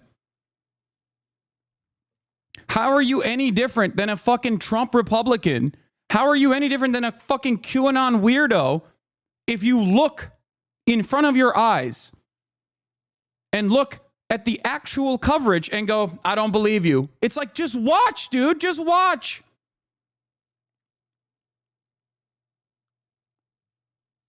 It doesn't make any fucking sense. Anyway, speaking of Richie Torres, here's a scoop from Zeteo. For the last year, far-right and pro-Trump donors have been helping raise 6 figures for Congressman Richie Torres with fundraisers and organizing. One has a history leading a movement designated as a terror organization in Israel and the United States. What Zeteo can exclusively reveal is that Torres has been happy to take money from wealthy businessmen such as Ron Tarosian and Michael Sinensky, who have ties to Donald Trump, the Likud party, and the pro-Israeli far right. Tarosian told Zeteo that according to Torres, he has been his #1 fundraiser since October 7.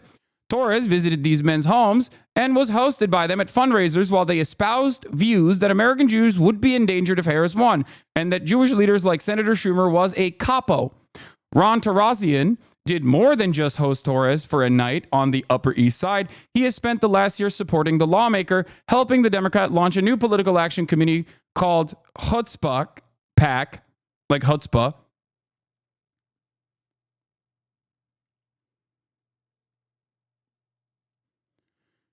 and claims to have helped raise over $150,000 for him through a WhatsApp group called Jews for Richie Torres. Tarosian's network of New York area associates, including outspoken Trump supporter Michael Sinensky, who urged American Jews to align with neo-Nazis in comments first reported in The Intercept, held multiple fundraisers for Torres to add to his overflowing war chest while they discussed the danger to American Jews of a second Biden term.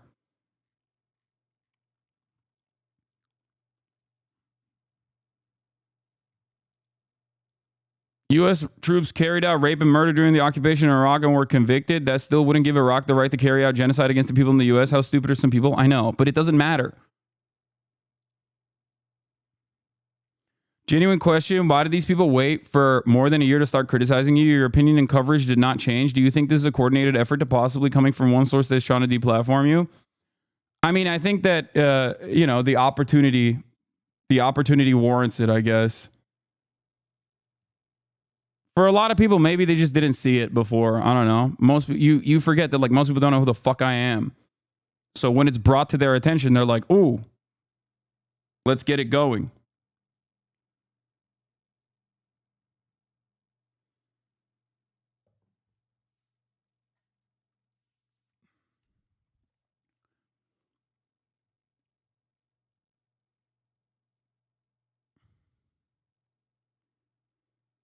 It's because they see a chance. Yeah, I think like the only thing that changed in this circumstance is that there is a prominent former co-host of mine that like was running this, repackaged smear campaign in a very disingenuous fashion with the very same clips that are clipped out of context. And I think that a lot of people saw that there was motion there and tried to expand on it, tried to use it to their advantage. It is what it is.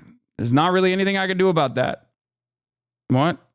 Mods, check this guy. Look at his Nazi, straight up Nazi. Mods already banned this guy.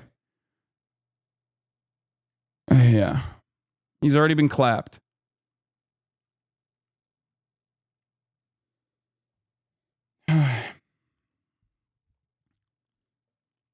It's just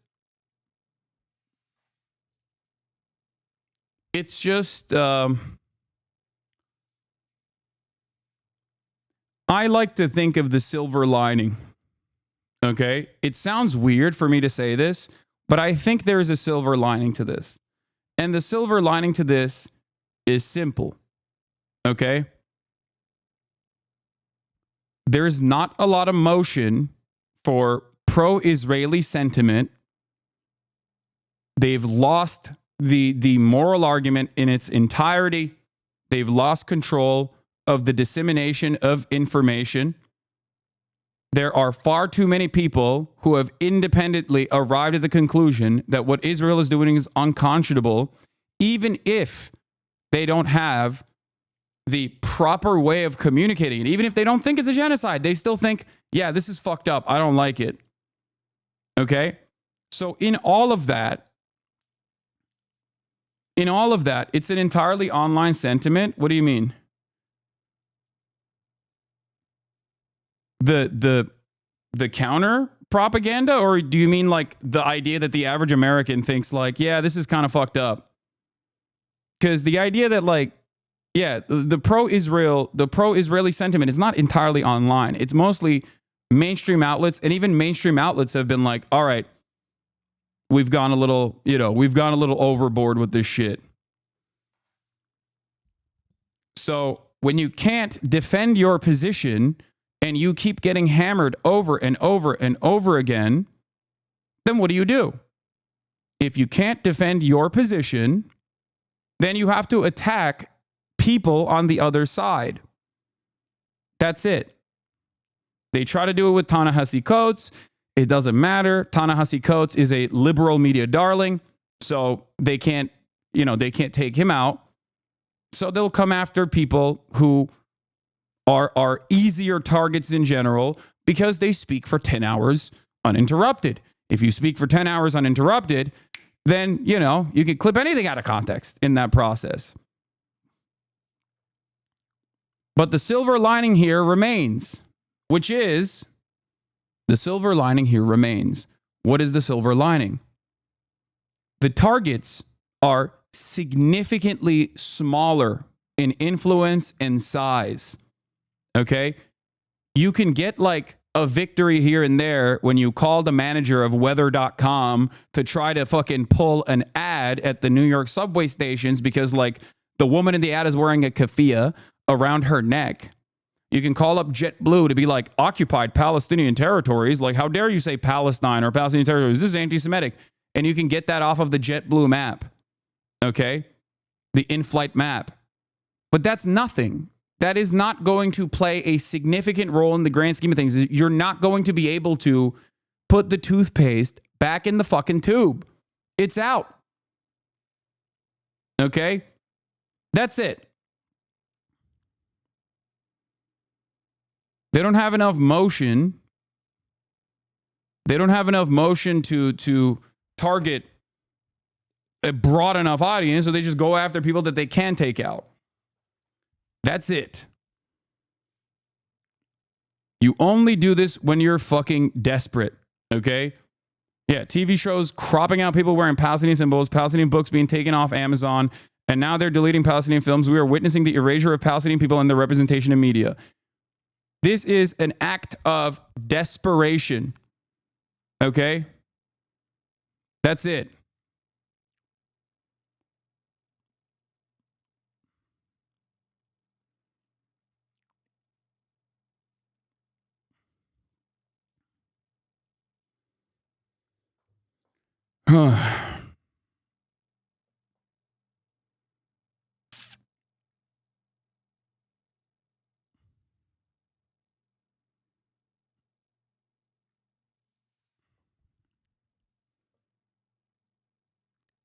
swinging wildly instead of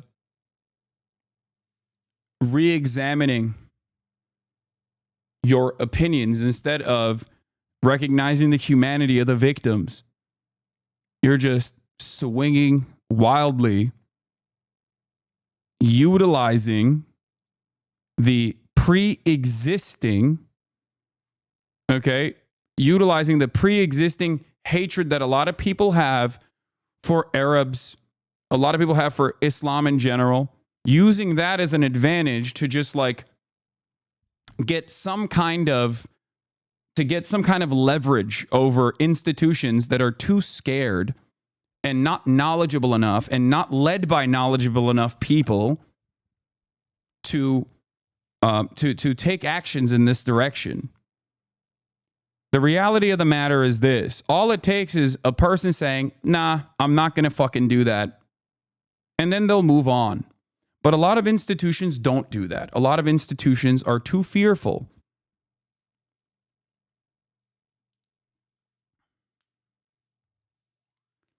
Last night's episode of Big Brother and Late in Live are now reappearing. They've edited out Ali's pro-Palestine watermelon t-shirt, which was reported to Ofcom. And they just they wiped out the fucking watermelon.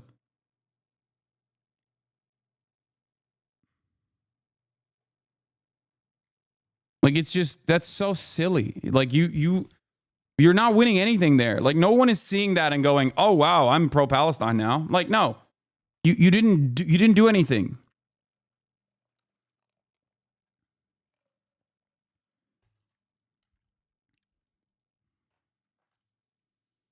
I swear to God, if it wasn't for fucking TikTok, like, this shit would be dramatically different, I think. Netflix responds to activists criticizing Palestinian films removal. These licenses have now expired. A coalition led by Freedom Forward called on Netflix to reinstate 19 films by or about Palestinians that were part of a 3-year content licensing deal that has not been renewed. Netflix has responded to the backlash over it removing 19 films by or about Palestinians from the streaming platform in mid-October. In a statement, the streamer said that the Palestinian Stories collection with 32 films was launched in October 2021 as a part of a 3-year licensing deal. Those licenses have now expired. As always, we continue to invest in a wide variety of quality TV films and TV shows to meet our members' needs and celebrate voices from around the world. I mean, I get it. Like, it just, I believe it. We urge you to explain your decision and to reinstate every film about Palestinians that Netflix deleted last week. We are deeply concerned that Netflix's deletion of nearly its entire library of Palestinian films will further marginalize Palestinian voices at a time when over 2 million Palestinians in Gaza are being subjected to genocide by the Israeli military. Letter to Reed Hastings, founder and executive chairman and co-CEO of Greg Peters and Ted Sarandos, stated, after Netflix responded to activist pushback, Sanjeev Berry, executive director of Freedom Forward, in his own statement, criticized the licensing deal being allowed to expire. Why didn't Netflix renew the licensing deal under which it carried these 19 Palestinian films? It's a $300 billion company that can afford to renew the license for the movies and films that it cares about. Palestinians are experiencing extraordinary suffering. Yeah, I don't know if this is directly because these movies and these films were actually doing fantastic, and Netflix against all odds still refused to renew their licenses, specifically because they didn't want to upset pro-Israeli people or whatever. I don't know if that's the case. I can't make that inference here. It seems like they just did not renew their licenses. I'm not sure if you heard of Israeli who called for the death of all Arabs on TV in Germany. Sorry for the spam. Forgot to add a larger chunk context to my statement. Yeah. Anyway, where were we? We'll get to all of this. Is this a larger realignment than after 9/11? No. It's getting there, but it's not as bad. It is getting there, though.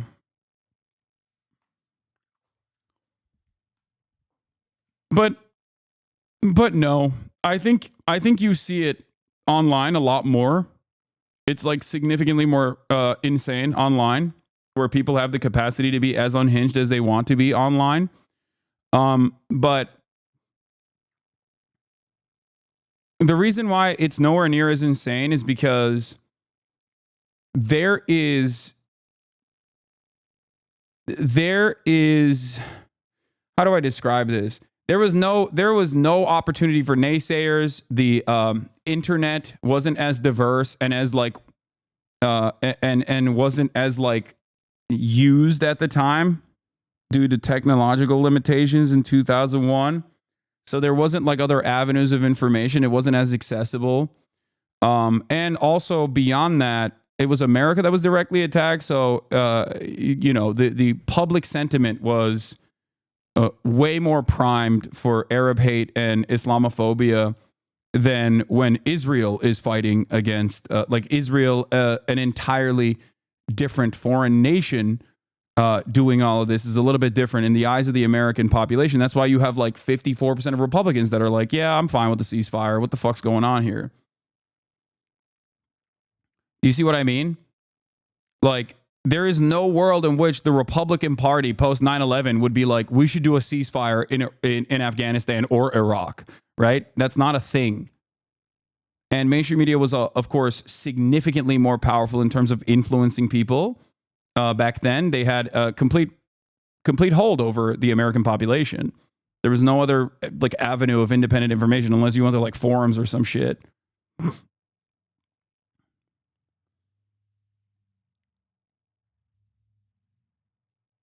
All right, let's see what this new Trump ad is. Did you watch the news lately? Israel's under attack, anti-Semitism like I never thought I would see. Did you read about Samantha's boy Max? No, he got spit on just walking that path. Wait, is this the ad that Felix was talking about when he said these are like definitely Christian women? Is this is the ad that he was talking about? Felix was talking about this ad. He's like, they got like 3 Christian ladies to do like almost like an anti-Semitic voice. Did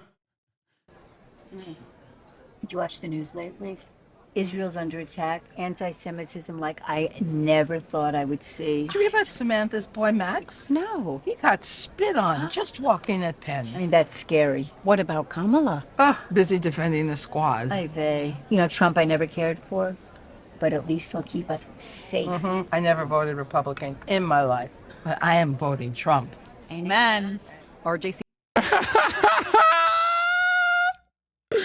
Oh, that's awesome. That's sick. She said, yeah, too busy defending the squad. Oh, that's so sick. This is mint. Great ad, dude.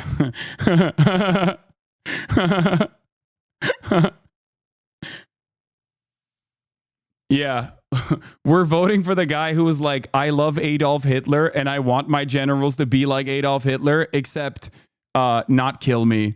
Or not try to kill me like Adolf Hitler's generals did. Dude, that has been the funniest saga with the Trump said he wants Adolf Hitler generals, has been like watching Republicans try and defend that. Some of them are doing like the clean Wehrmacht theory. Others are just simply saying he was blowing off steam. It's like a very funny situation. You just don't have to report it if you don't feel the need to, but they're still doing it. Very cool stuff. Very cool stuff overall happening in the Republican Party. Oh,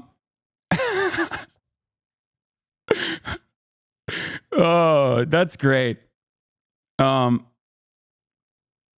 saying that Hitler had amazing generals. Yeah, so amazing. So amazing. Yeah. I just haven't really heard from Richie Torres or the ADL about Donald Trump saying he praises Hitler's generals and wants Hitlerian generals. It's just weird. They're too busy, I guess, coming after Frogan for saying that Sabra hummus is shit. Interesting. It's just interesting. I don't know. It just kind of seems to me like that is pretty fucking big in terms of like normalizing anti-Semitism. Like when you have two fucking candidates and one of them is like doing Hitlerian policy, saying he likes Adolf Hitler, repeating Adolf Hitler's own fucking terminology and words, like verbatim, saying immigrants are poisoning the blood of this nation, and also simultaneously being like, I think Hitler's generals were great and they should be like, my generals should be like them. And last but not least, if I lose, Jews are responsible for it. Number 6, why won't you Jews vote for me? I gave you everything about Israel. All of this stuff Donald Trump has done. What's the ADL doing? The leading fucking group that is supposed to be tasked with combating anti-Semitism, trying to take out Twitch streamers, deplatforming Twitch streamers. Kind of feels to me like they're not up to the task. I don't know.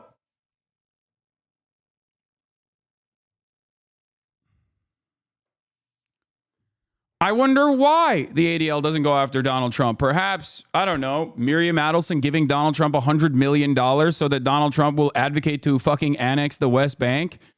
That could have something to do with it because the ADL is significantly more interested in defending Israel, the Apartheid Defense League, than actually combating anti-Semitism. And the only reason why they act like they want to combat anti-Semitism is so that they can cynically use anti-Semitism as a deflection or as a shield to defend Israel's actions.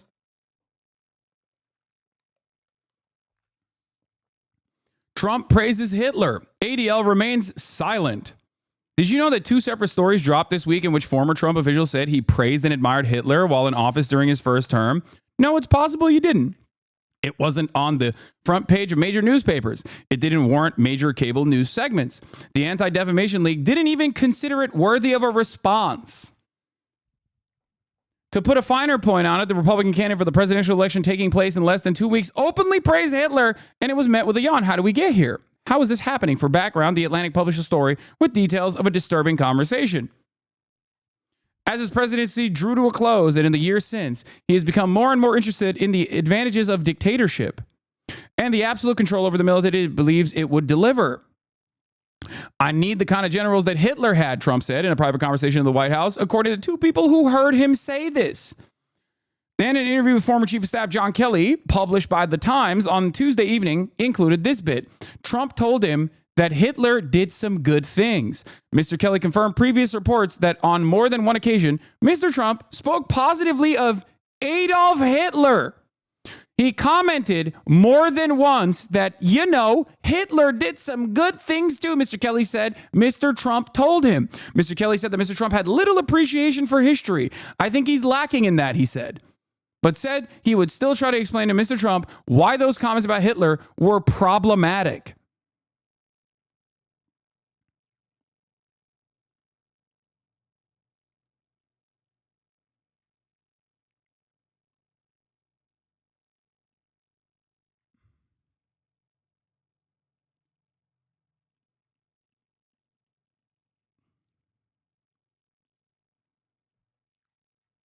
The ADL remains silent on Trump reportedly admiring Hitler, right as it's revealed that the University of Michigan actively recruited Michigan Attorney General to inordinately punish pro-Palestine students, something Rashida Tlaib was loudly attacked by the ADL for criticizing.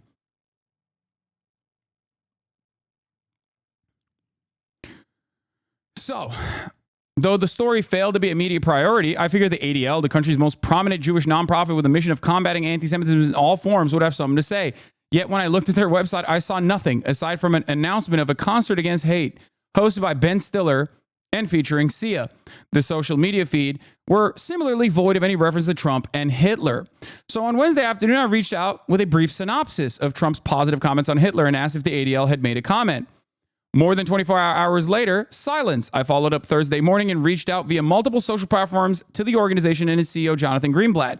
Still nothing. The ADL's failure to address Trump praising Hitler isn't shocking, given their selective outrage in the past year about which Jews are worthy of defense and the fact that they honored Jared Kushner with an award earlier this year. Greenblatt issued a rare rebuke of Trump in September after the Republican candidate said, if I don't win this election, the Jewish people would really have a lot to do with that if that happens. But other than that, Greenblatt has continually shown his willingness to kowtow to power, whether it be Trump or Elon Musk, and the current silence is galling. Remember when the ADL, again, the largest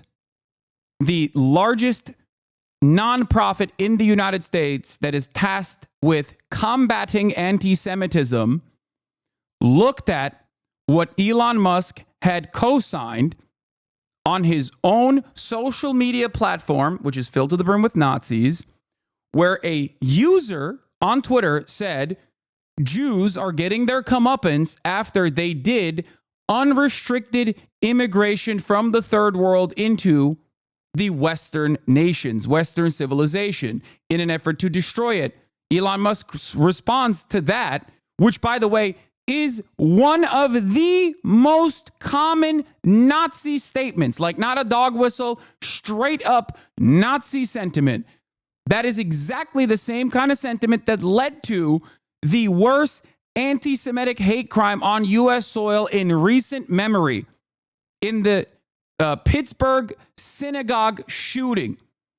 The shooter, who was a Trump supporter, by the way, openly said that he was attacking this synagogue because he believed that the Great Replacement was real, something that, of course, Tucker Carlson and many other Republicans have said time and time again, the notion that like immigration is actually being used to undermine the white majority in this country, to make America less white. And also, it was being directed by Jews, okay? The idea that George Soros, this is the more permissible form of this anti-Semitism that people openly say on Fox News, is George Soros, who is Jewish, a Holocaust survivor, is the puppeteer behind unrestricted migration into the United States by black and brown people. Scary stuff. The synagogue shooter in Pittsburgh said those things, said exactly why he was doing this unimaginable anti-Semitic hate crime. He said he went into that synagogue and shot the attendees, specifically because, and this was happening in the same time frame when there was another migrant caravan, if you remember, okay, another migrant caravan coming into the United States, which Fox News kept reporting as George Soros's migrant caravan. He went into that synagogue and shot the attendees because he wanted to stop unrestricted immigration that he believed was caused by Jews. Okay?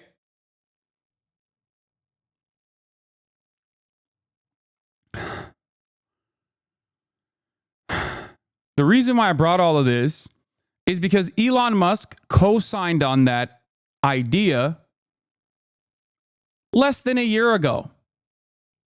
But then the ADL went to Elon Musk and said, you can't say that. Elon Musk then said, my bad, what can I do? The ADL said, be pro-Israel publicly, go to Israel. That's what happened. Elon Musk went to a Holocaust museum, and then he went to Israel, and then he talked about how fucking bad, Hamas is, and yada, yada, yada. And then Jonathan Greenblatt came out and defended Elon Musk. This was so controversial that the former president of the ADL at the time was like, what the fuck are you doing? What the absolute fuck are you doing? This guy literally repeated and co-signed on one of the most dangerous anti-Semitic lies that you can fucking agree to, and you're here defending him? So if you want to understand the Apartheid Defense League's priorities, look no further than that. Okay? That incident perfectly demonstrates what the ADL actually cares about. The ADL does not care about anti-Semitism. The ADL has changed the markers of anti-Semitism and has padded the fucking deck with like real incidents of anti-Semitism and what they claim are incidents of anti-Semitism. Like, for example, when someone graffitis Free Palestine on a fucking sidewalk. That is now logged as a real anti-Semitic incident in this country, an anti-Semitic hate crime in this country.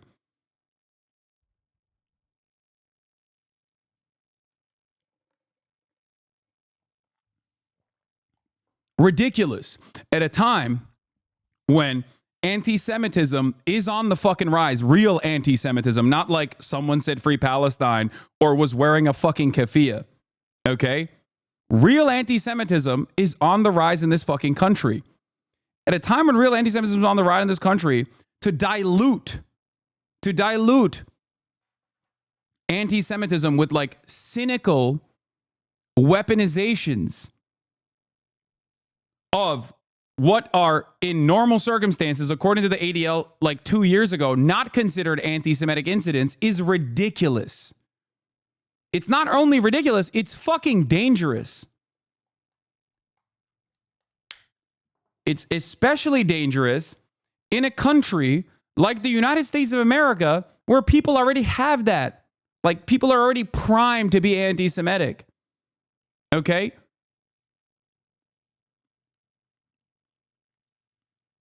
If you conflate anti-Zionism with anti-Semitism at a time when anti-Semitism is on the rise, in an effort to silence critics of Israel, you are going to get people to lean more into anti-Semitism. Okay? People that don't understand this stuff because of their social conditioning, because of their lack of knowledge, lack of interest, are going to be like, well, what the fuck? I guess Jews do control the media. That's inherent. That is anti-Semitic, okay? That is anti-Semitic beliefs that you are supposed to be combating.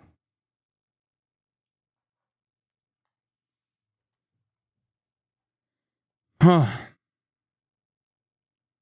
It's so crazy.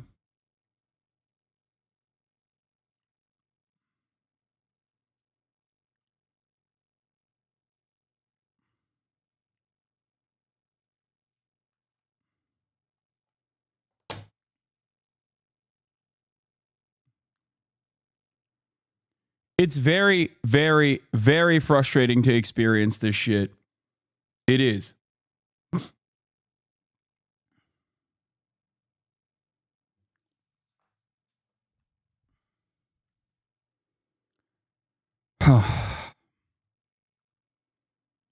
Why fixate on the response of one nonprofit organization? Well, because the ADL, with Greenblatt as their public face, has positioned itself as the arbiter of what is and what is not anti-Semitic. Whether you're reading an article, it cites a figure about the number of anti-Semitic incidents in the country. That's likely a stat from the ADL's annual audit. In the wake of the October 7th attacks in Israel, they frequently conflated anti-Zionism with anti-Semitism. So much so that Wikipedia editors voted in June to designate the organization as generally unreliable.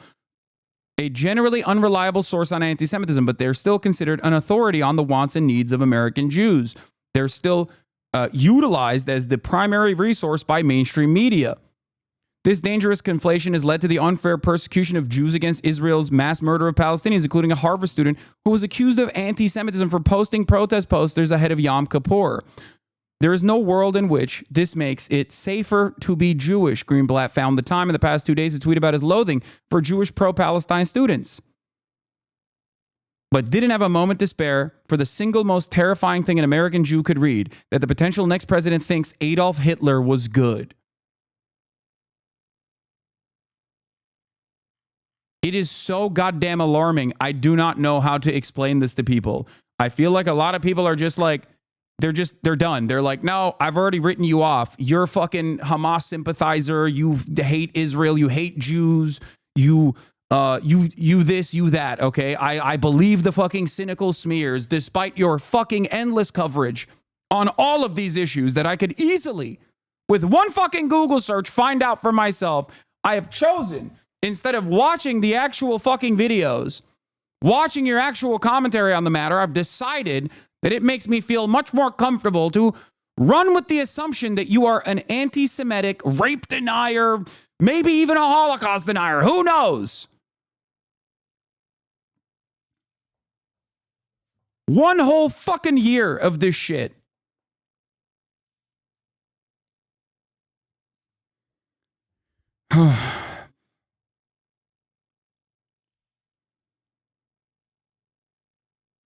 I'm a Muslim whose friend group is made of 99% Jewish people, all of whom are pro-Palestine and got blacklisted from our local synagogue because of it. My friends are now more vulnerable because of this rhetoric, not less. It's terrifying. Yeah.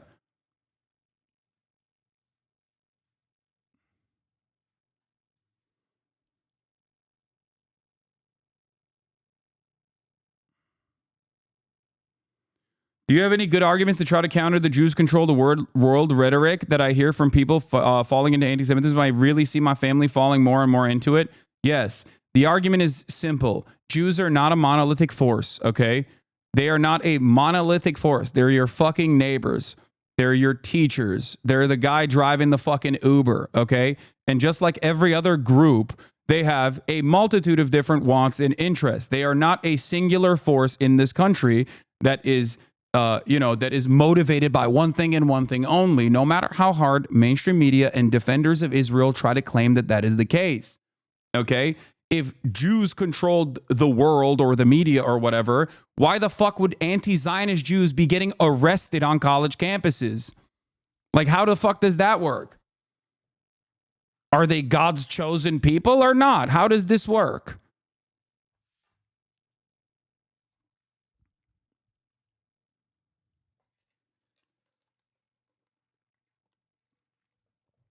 This is the other side that is also very damaging.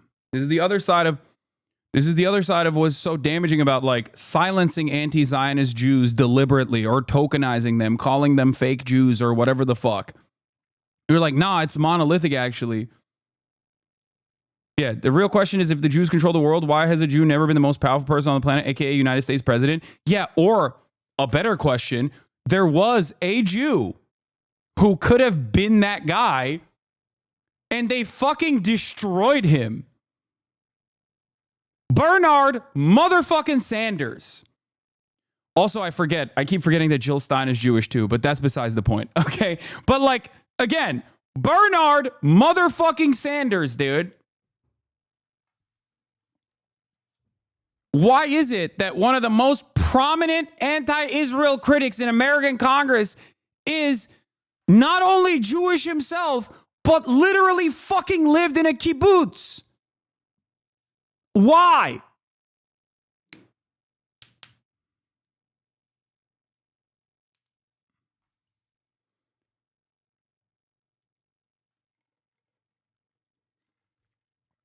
Yeah, remember this? Pro-Israel super PAC, pro-Israel Democratic super PAC, remember that in 2020? Takes aim at Bernie Sanders in Iowa. The Democratic majority for Israel. I remember covering this back in the day. I thought it was really funny because I was like, you guys don't understand. Americans are too stupid to think that like a Jewish person could ever be anti-Semitic. Like Americans don't work that way. Okay? Like this shit didn't work even a little bit.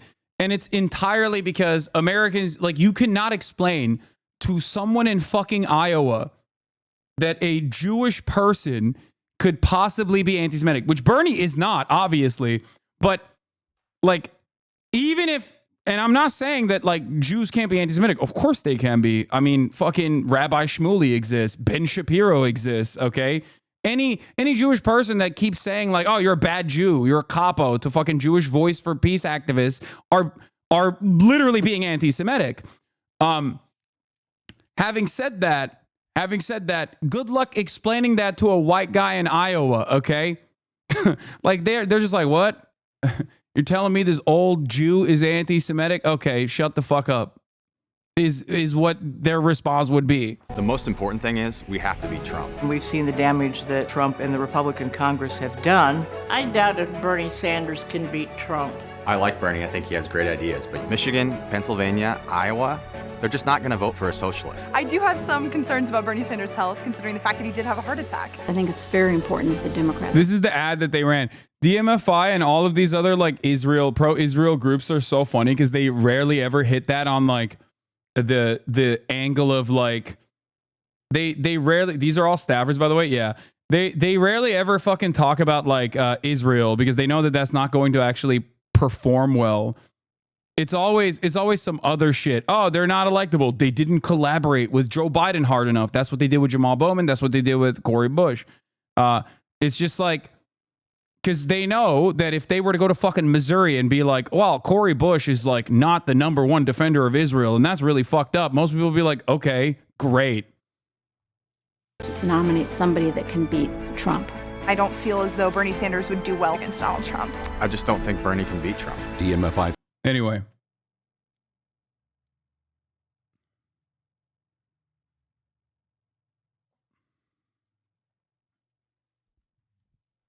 Remember the anti-Semitic shirt they have for Bernie?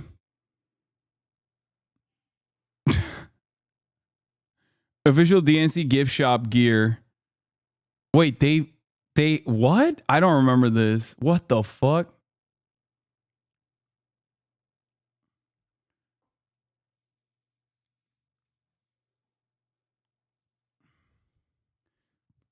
I don't think Bernie could have beaten Donald Trump is such a silly thing. Bernie would have fucking gutted Donald Trump. Bernie would have eviscerated Donald Trump. Middle East war hits home in Michigan, threatening Slotkin in tight Senate race. Oh no.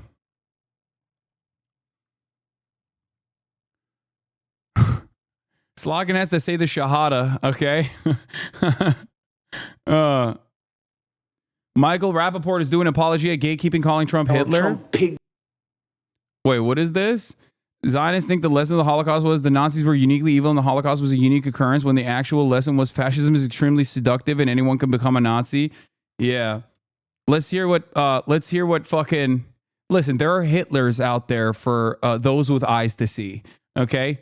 Michael Rappaport is a Hitlerian guy, okay? There is no other way to put it. He is Mr. Adolf himself, okay? So it's not shocking to me that he is going to be running some kind of fucking defense for Donald Trump's Hitler quotes. Let's take a look. Donald Trump, pig Donald Trump. Call him whatever you want. I've given you gem after gem for years. Yeah, he's giving gems. Yeah, dude, you really did. You really gemmed it up, dude. Pig Donald Trump. That was brilliant when you came up with that. Thank you. But stop with the Hitler shit. Stop with the Hitler shit.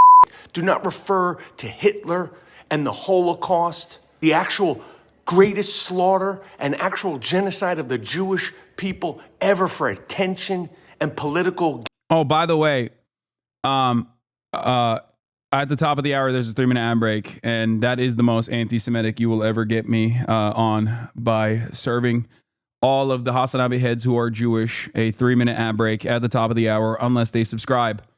That's right. Not that it matters, but Jewish, Muslim, Christian, Buddhist, you will get a 3-minute ad break. You will get it. It's 20 minutes in the hour. Yeah, I'm fucking up today. Okay, shut up. Also, ideology.shop. If you would like to not use it, if you would like to use your dollars in a different direction, the new election collection is out today at ideology.shop. Here's a 3-minute ad break now.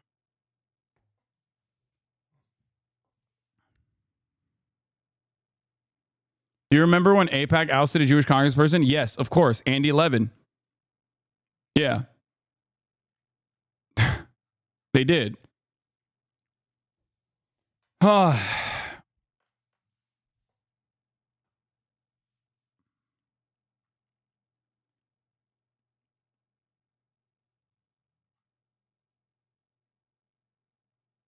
Michigander in her district, both sides are unironically voting on who is more anti-China. The Republican ads are saying Elizabeth is flying in Chinese citizens to work in a Chinese factory. They both say they are taking Chinese money. That's awesome. Just copped a couple t-shirts, Gangy. Let's go. Let's fucking go. Anyway, let's finish this Michael Rappaport piece. Stop it. That Nazi rally that took place in Madison Square Garden in 1939 was just that, an actual true blue Nazi rally. So are you saying... Wait, what the fuck? Okay. So you're also cognizant of like Nazi movements in America too. So you understand the American capacity to be on board with Nazi agendas. Like what? Dude, what the fuck is wrong with this guy, man? Like, what is happening? Trump is having a Madison Square Garden rally tonight, by the way, which is, you know, not the last time there was a fucking Nazi rally at MSG. All right? Not the last time. Not the first time. Probably won't be the last. I'm just saying. That's right. Anytime the Celtics play there, it's the same principle, okay?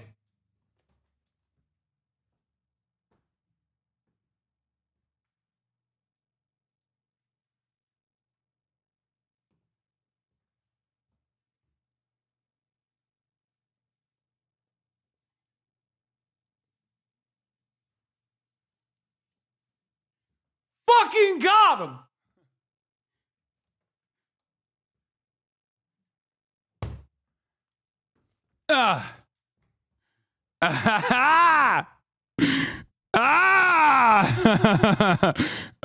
New York.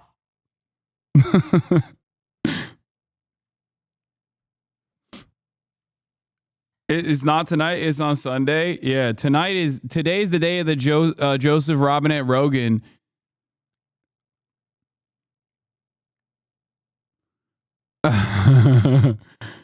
How the fuck should someone respond to this stuff as a Jew to family members who are pro-Trump because he's more pro-Israel? Holy moly, dude! There is such a target-rich environment to showcase Donald Trump's like explicit anti-Semitic sentiment. Okay. Him being pro-Israel does not make Jews safe. You can literally tell your parents, hey, remember when he said Nazis that were saying Jews will not replace us were very fine people? Just start the conversation there. You know, that's a good avenue to start this discussion, this discourse. Like, anyone that thinks Donald Trump is good for Jews is fucking insane. I tried. They just say he doesn't mean it. That's crazy. I mean, they might be lost in the sauce, to be fair. Like that was just a starting point. Donald Trump has said unimaginable, unhinged shit, defended Nazis. Donald Trump literally fucking had dinner with a prominent neo-Nazi by the name of Nick Fuentes and Kanye West, who at the time was also praising Adolf Hitler. Okay? Like, what the fuck?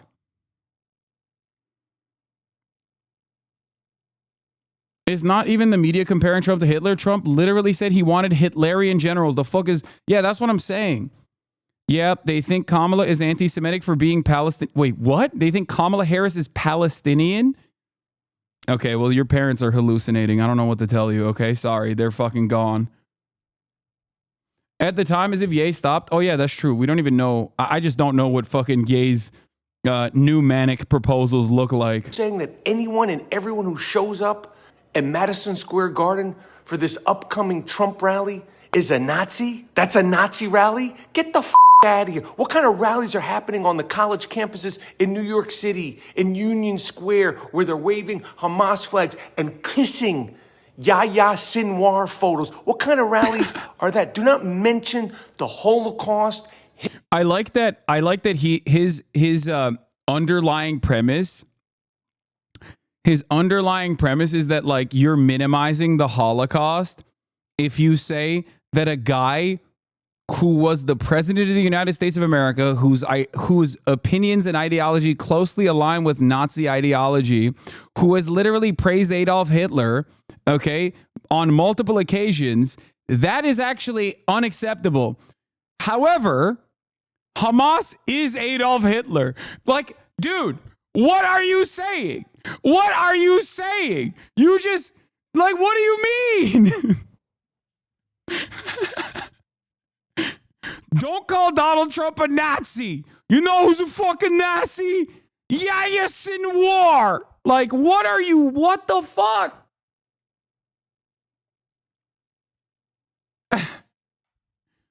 They got Palestine flags that they're waving. It's like Nazi flags. Yeah. Yeah, the real Madison Square Garden. The real Madison Square Garden Nazi rallies are happening at Columbia campus. It's called the Jewish Voice for Peace. Those are the real Nazi rallies. Those little they, them, non-binary English mages. They're the real Nazis. Don't you dare minimize the Holocaust by saying Donald Trump is like a Nazi, even though he keeps saying he is a Nazi. All right? Don't you dare do that. Yes, in war.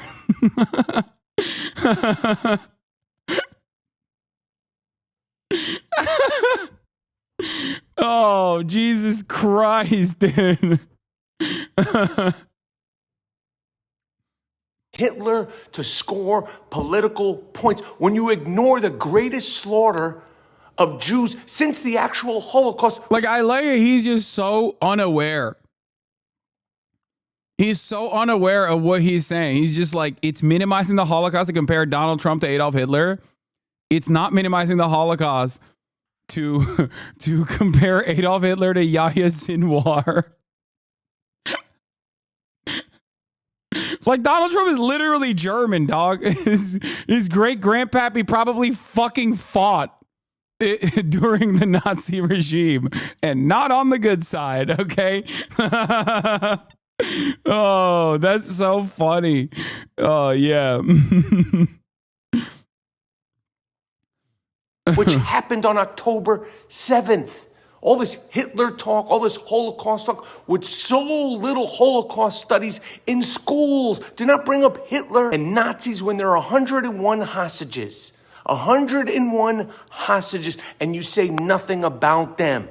Cut the shit. Do not use Nazis and Hitler for your agenda when you haven't mentioned the 13 women that are still being held captive today while you're wearing your futurist female t-shirt. It's disgusting. It's disrespectful to the victims and survivors of the Holocaust and to the real-time victims and survivors and the hostages of October 7th. Stop it. Okay, I gotta say something here, by the way. I saw something here, and this is a direct shot across the bow to fucking Austin show. Look, I'm no big city lawyer, but the Vikings had a fantastic run this year, okay? So far. And then they posted this statement from the Minnesota Vikings on the 1-year anniversary of the reprehensible Hamas attacks on Israel. And ever since then, their run has stopped.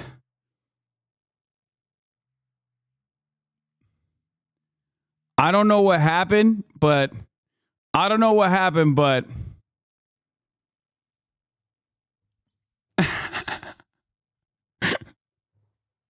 wait, who here watched me fucking talk about how the Lions were gonna fucking rip the Vikings defense?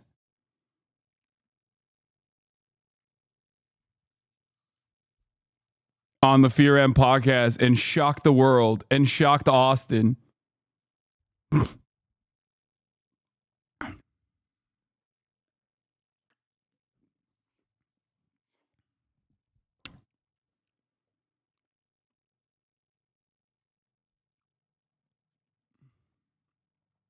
Jets also 0-2 after they fired their Lebanese coach for wearing a small flag on his arm. Go after Will too. I know.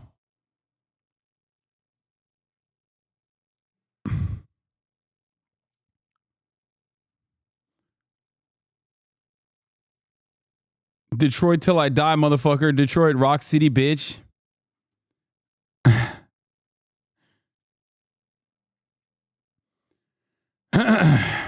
Anyway.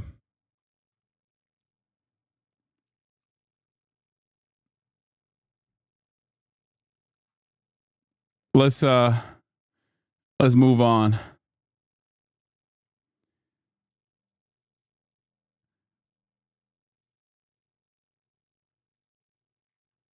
Okay, we're done with all this. I did my daily fuck the ADL shit. I was on that. We talked about Washington Post unendorsing or not being able to endorse Kamala Harris because they got the boss call from Jeffrey Jebediah Bezos. Millions of Americans. Now let's talk about Steve Kornacki. Director, Washington Bureau Chief Rick Klein with the latest on that. Good morning, Rick.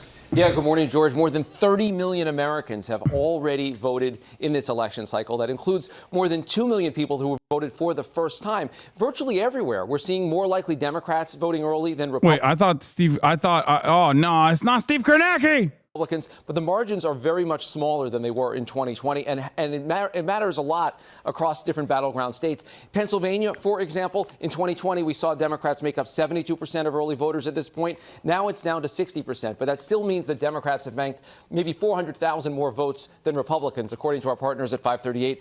A much different story, though, emerging in Nevada so far. The Democrats have basically no advantage right now. There's still time to make up the numbers, but check this out. In 2020, Republicans were only 33% of early voters. Now it is up to 40%. So in this big state with a big Latino population, a whole lot of union members, some warning signs, at least early on in early voting for Democrats, George. And Rick, Generals John Kelly, Mark Milley have called Donald Trump a fascist. Kamala Harris agrees, and we have some polling on that. Yeah, I mean, this has been such a negative campaign that actually both candidates are calling each other fascists. So we asked the question in our new poll with Ipsos, which candidate do you think that label applies to? And we even defined it in asking the question as quote, a political extremist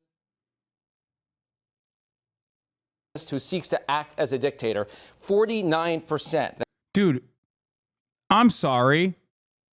Are people fucking like a question throughout all of this poll watch, election watch coverage that I've conducted? This question keeps coming up for me. Are Americans fucking stupid? And the answer is a resounding yes. Okay? Like how? First of all, the fact that we have a who is a fascist among registered voters is a question to begin with in America. Not good, okay? Gonna go out on a limb here and say probably not good for where we are at in this moment in time, okay? Not a good sign, okay? Definitely not a good sign. Now, having said that, an even worse sign is the fact that only 49% in these two options has decided that Donald Trump is a fascist.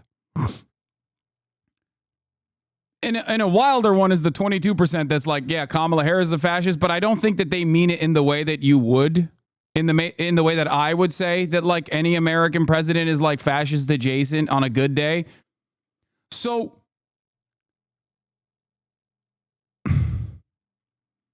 what's happening here? What's going on? Is it like a Aiden Ross style situation where they're like a fascist ultra analyst? Like Americans are just Aiden Ross coded. They just don't know what it is. So they're kind of confused by the prospect. Like, is that what the fuck is happening here? Or what is it really?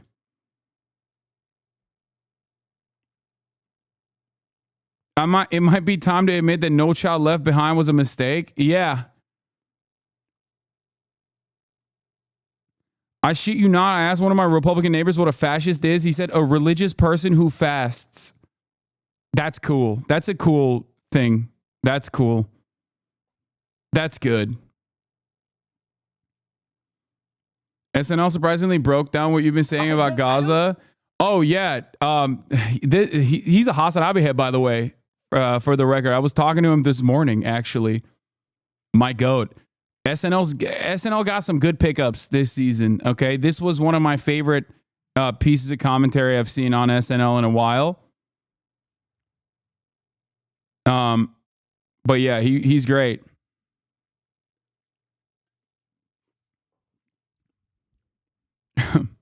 Apparently they were coming after him in the same vein. Is the hoodie new merch? Yes. That's almost half the country say that Donald Trump is indeed a fascist. Only 22% say the same thing about Vice President Harris. That poll, by the way, was conducted before those John Kelly comments where he said he is a fascist. And it raises the question. This is such funny coverage. This poll was, of course, conducted before he said he is a fascist, or John Kelly said he is a fascist. About how that can be. Well, among those who say that Donald Trump is a fascist, 8% say they're supporting him, they're voting for him anyway. And while that fascist label isn't really sticking on Harris, the idea of her pandering to voters seems to be.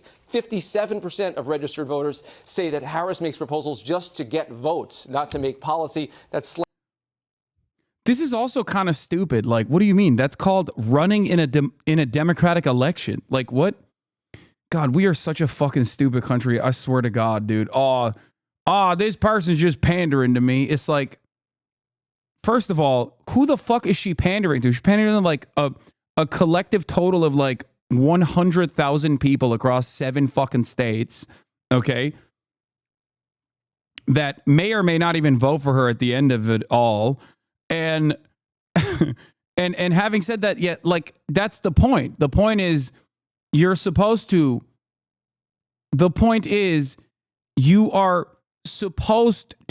fucking say you're going to do good things so that people vote for you. That's the whole point.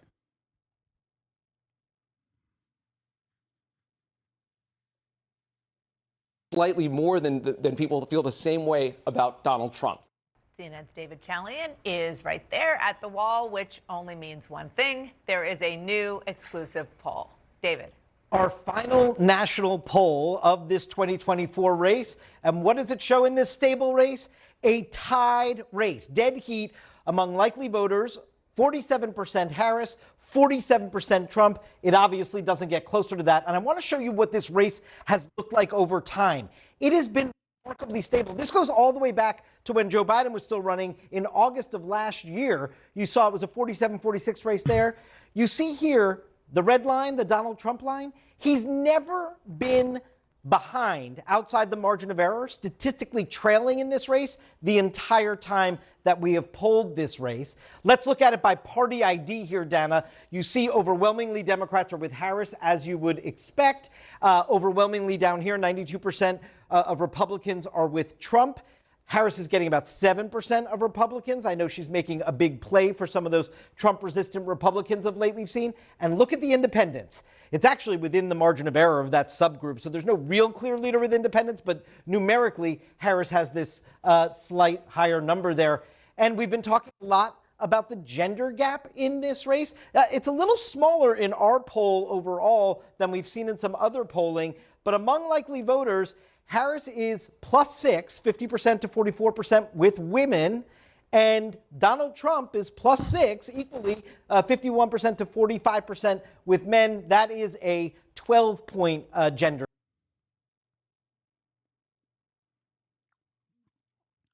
44% with women. How much you want to bet? I wonder. I want to know what that looks like for white women.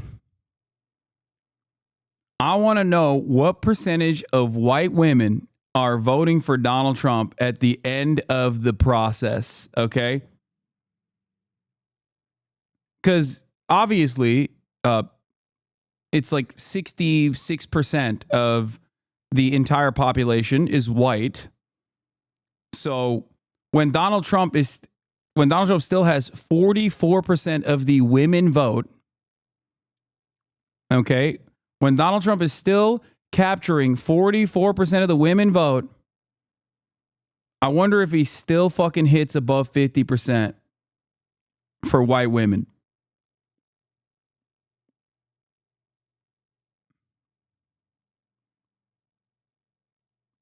I think a lot of women will be voting one way and hiding it for their husbands.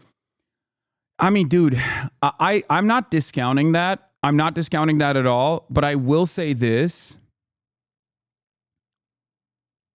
I will say this much. I think that is a dangerous thing to fantasize.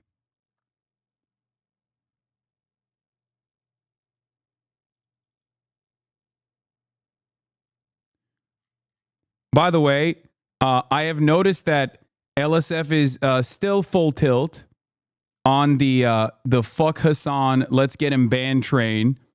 Congressman calls out Hasan 17 hours ago. Not a single person has mentioned the context. A gay black Democrat. This is the Nakba for Hasan. I'll be surprised if he can contain himself and not send a cigarette emoji at a congressman. Has Hasan ever apologized for that? Has he ever apologized for telling a trans person that he hopes he has a horrible existence? It's like they're running off all the fucking hits. Yeah, dude, I'm transphobic and homophobic. Coming from the Destiny community, that is fucking awesome. Good luck. Are you trying to get LSF watchers to come in and watch me and enjoy my commentary by claiming that I'm a transphobic and homophobic person? Is that what's going on? Yeah.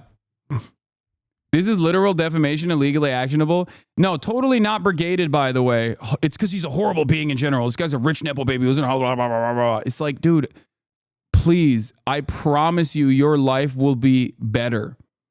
Not a single comment mentioning the context. Okay? Not a single comment mentioning the context here. They're all just fantasizing.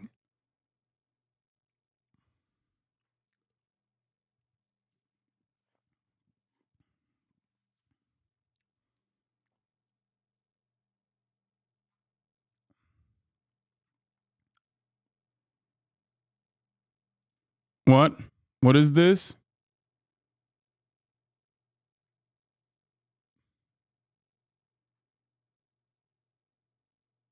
A long thread? Tell me who is obsessively stalking who? What is this? Is this just like psycho fucking DGG fans?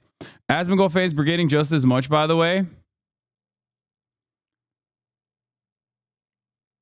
Yeah. 2 weeks out from election, and these guys are just like, this is what they care about. Did you see the Canute clip already? No, I did not. But, you know, I don't really care.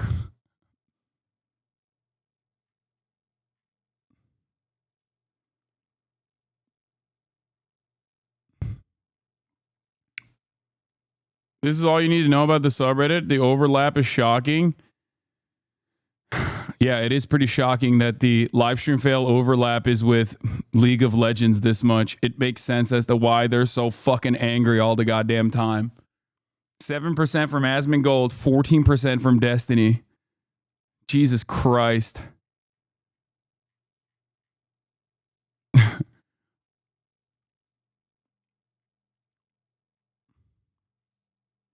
Squared circle? I don't know what that is.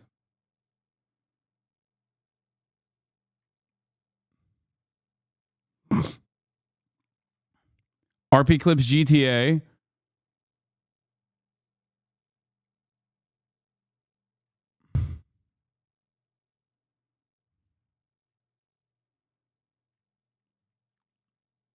Squared circle is pro wrestling. Oh, really?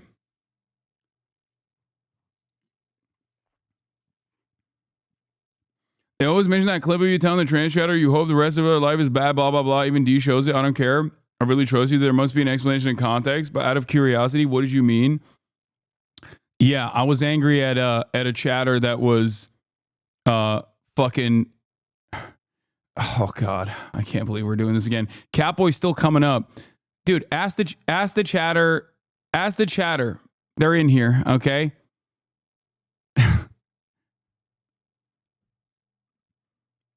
Catboy Collector is still a prominent trans beacon in this community. And it was not because they were trans that I was saying this. Okay, we need a Catboy command. Yeah, we do. They're also probably going to harass Wade because he defended you. They were slandering him in the Reddit comments already. Yeah, it's fucking so annoying.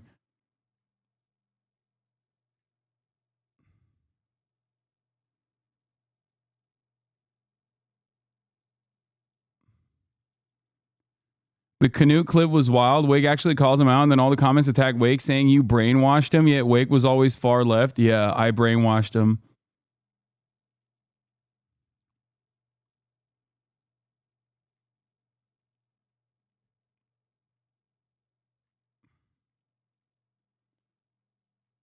I did do that.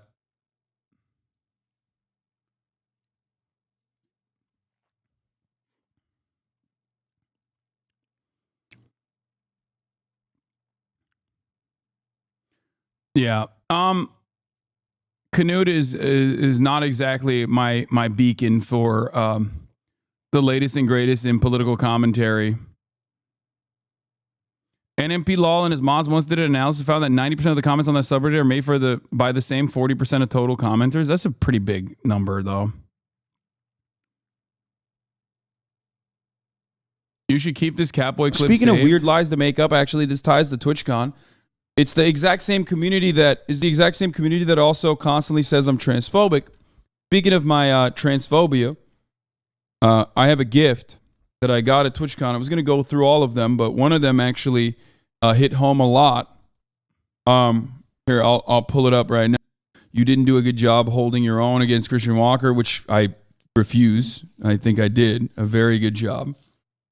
But, you know, we share some fans, and one of those fans that we share was Catboy Collector. Now, obviously, I should have known better. With a name like Catboy Collector, I should have known that, you know, they were trans, but didn't. But at the time, does anyone have that video of the famous video of me, like, ripping a new asshole into Catboy Collector? Transphobic asshole. You have all my trans friends watching you. So transphobic. Yeah. Basically what happened is during that time when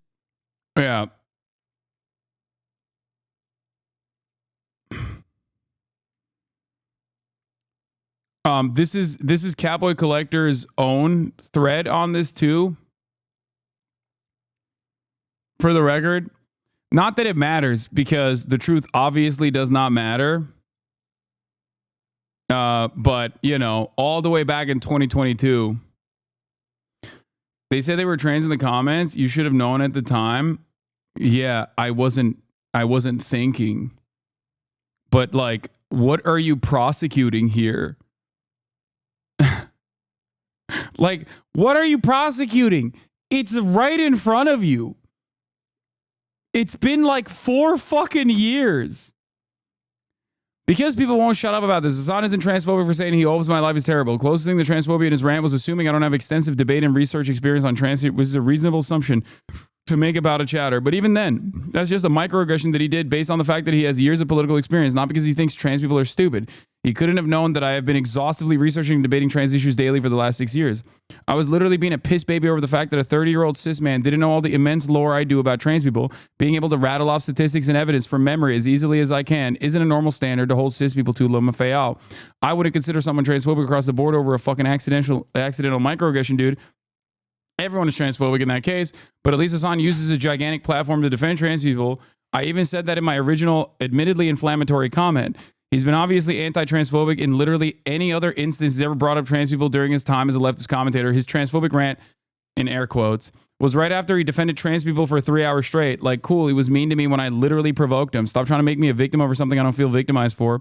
Hasan is a net positive force for trans people. I genuinely don't care if he was unnecessarily mean to a trans person, me, one single time after a visibly stressful debate about trans people. This is the only statement I'm ever going to make on the issue. It's asinine.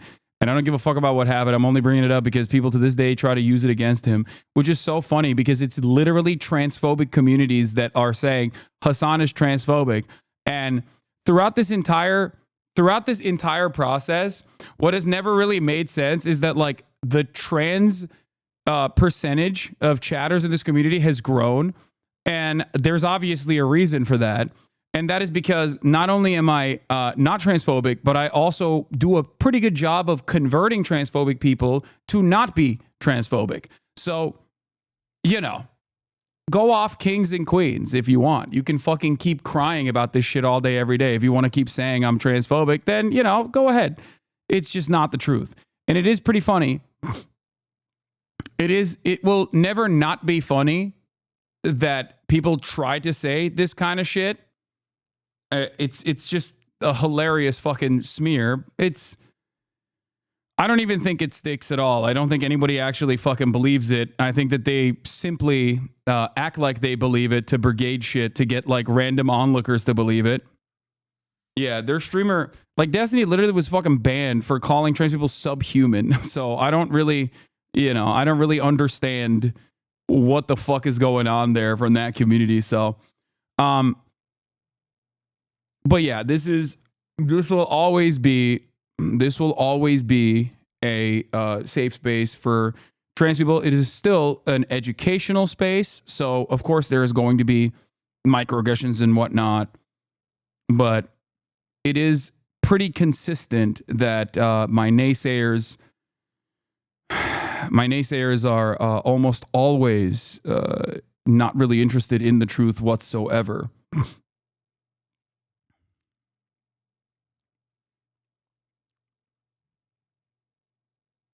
Man, how are you always running defense, Law? I mean, what do you want me to do?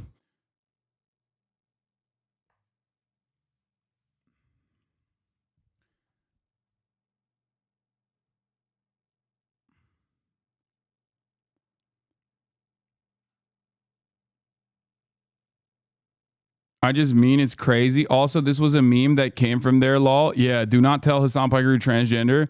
Yeah, this was a long running bit.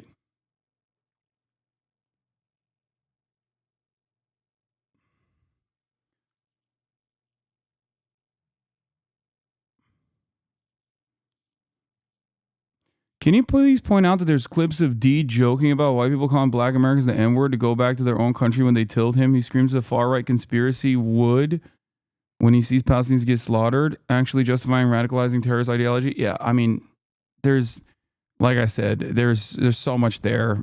I don't want to even talk about that. I don't give a shit.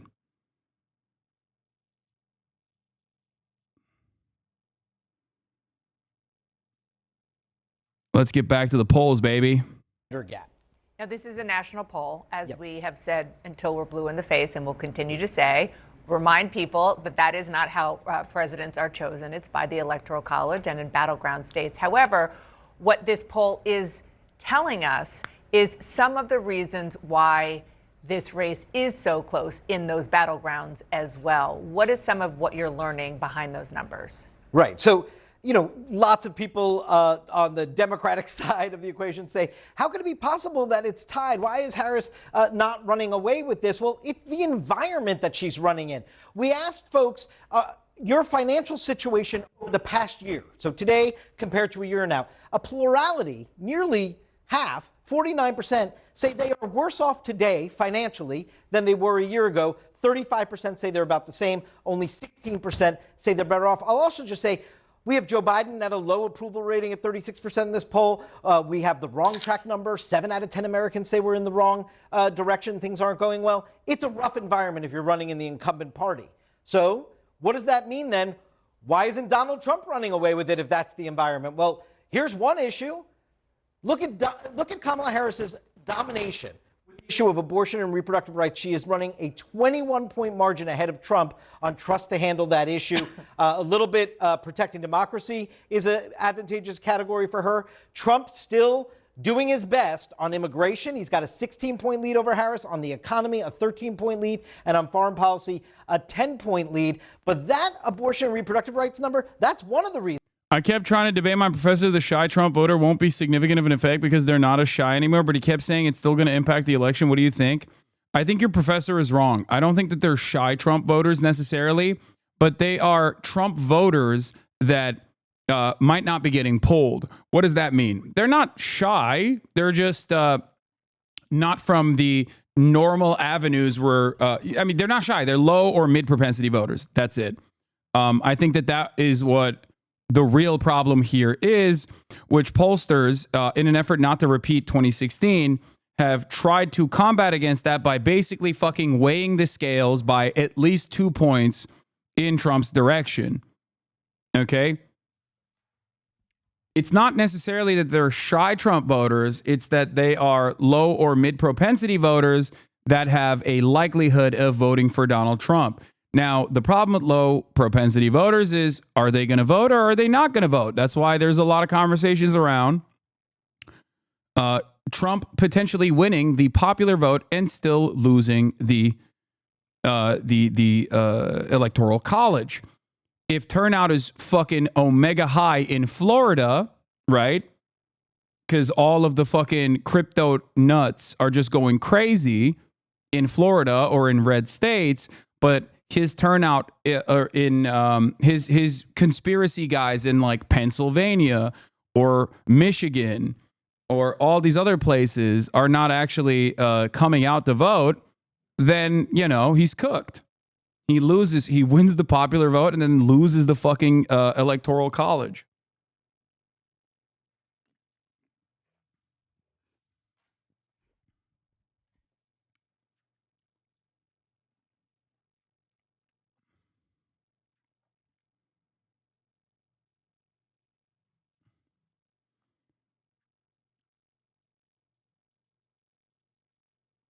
I think the country's on the wrong track for many structural reasons that transcend administrations. I'm still voting for Kamala. I honestly don't see this question as a good predictive indicator. Don't think it was in 2012 famously. What do you mean? What is a good indicator?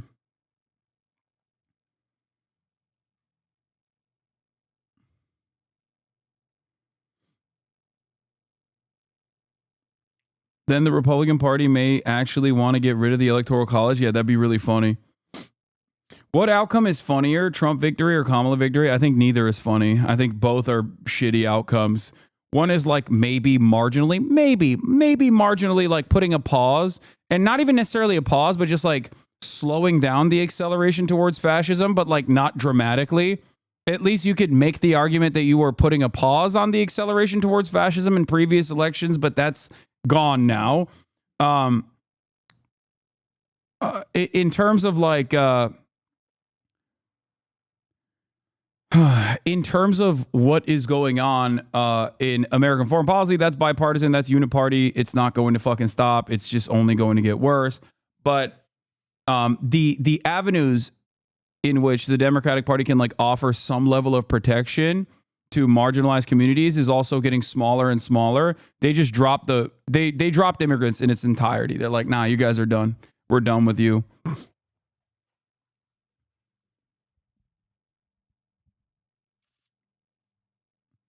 Bro, you can't call Trump a fascist and they say it's marginally better. I don't know, you don't support her, but Trump is a racist, fascist pig, and it's a considerable difference. Dog, I call Trump a fascist, and I fucking despise Kamala Harris for literally adopting the fascist ideology of the actual fucking fascist. That's my problem. Okay? Time and time again, I have repeated that this argument is not simply just about Gaza, even though that is a valid argument to make, right? You can't even launch an effective attack that Trump is a fascist when you have adopted half of his fucking policies. You cannot launch a significant line of attack that Trump is a fascist when you're doing photo ops with Liz Cheney. This is the issue. This is the real problem. Dick Cheney is worse than Donald Trump, by the way. Like, his impact on the world was worse than Donald Trump. I don't know what Trump will do in his second term, but I know what Dick Cheney did in 2 terms, and what he did was fucking way worse. The Bush administration and its impact on the entire planet. The Bush administration and its impact on the entire planet. The Bush administration and its impact on American domestic politics was far worse than Donald Trump's. This does not make Donald Trump a good person, not even a little bit. I'm just simply saying Dick Cheney is like, you know, modern day Hitler that already existed. Donald Trump, we are worried, is also modern day Hitler. Everyone is Hitler at this point.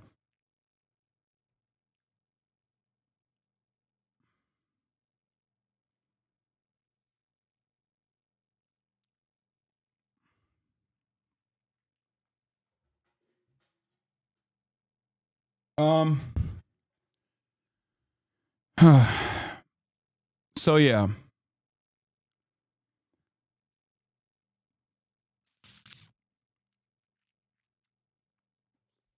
This race is who you hate less. Every American election is who you hate less.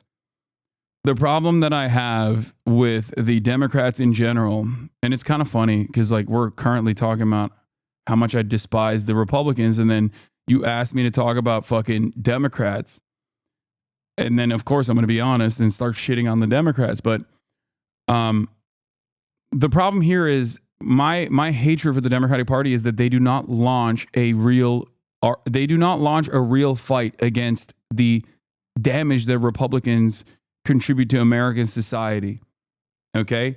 They don't do it.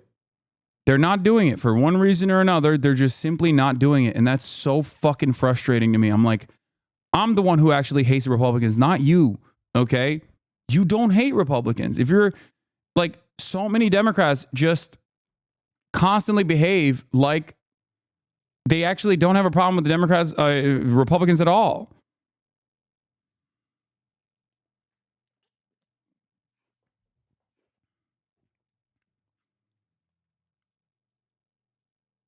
Yeah, I can't believe like Kamala Harris saying like I like the wall, it's a good policy is so stupid. It's so fucking stupid. I still think Harris wins this, but at some point we should discuss how 2 months of outreach to Republicans produced no benefit whatsoever. All it did was stop her ascent and cap her support at 49%. This is correct.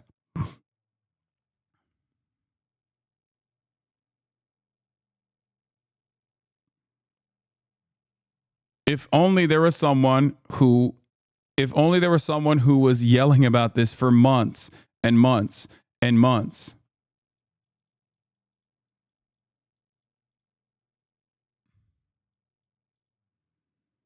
Okay.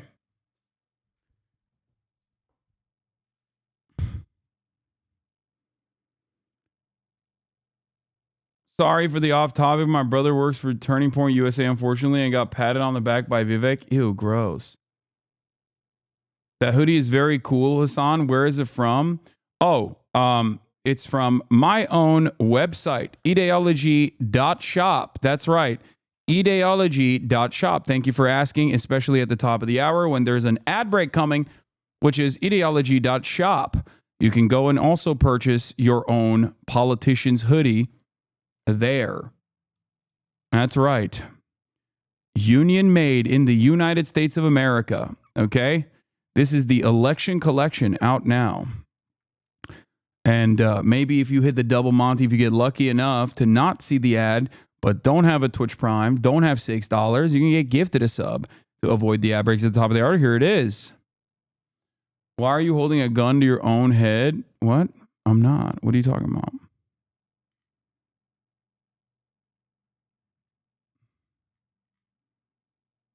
Oh, here. That's funny.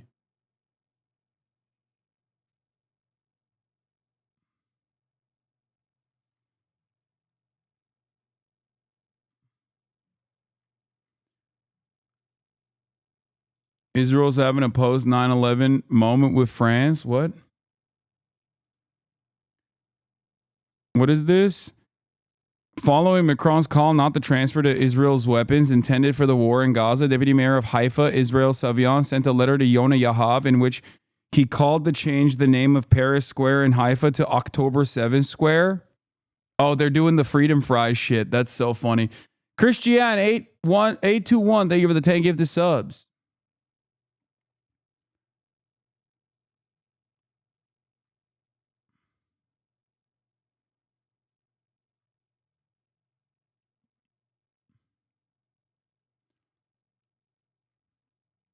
Anyway, are you ready for a dose of Harris doomerism? Sure. Michael from Pennsylvania hit my line on the DMs.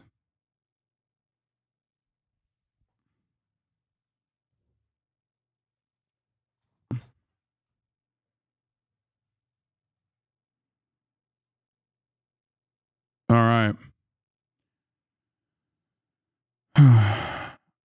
Okay. Hello. Michael from Pennsylvania, also known as Central_Committee. Hello.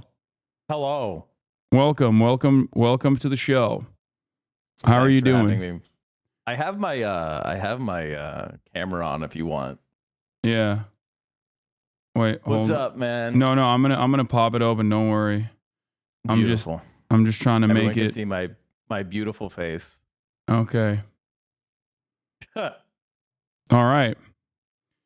What's happening? Well, you know, I think I'm in the dissenting seat for this community, and for the people who've been on here before. Not But really. I think Harris- there's a lot of people in my community that think like Okay. Trump is definitely a lock. I would say more people probably in this community think Trump is a lock, than even myself.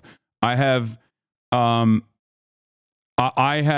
brought forward people to make a convincing case as to why Kamala Harris still has a shot.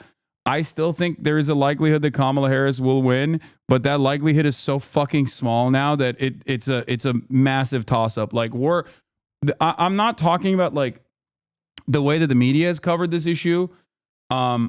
I just wanted to hear like the most doomer analysis from you as someone who is in Pennsylvania, who has worked in Pennsylvania local politics. Like I think I value your analysis, especially on that front.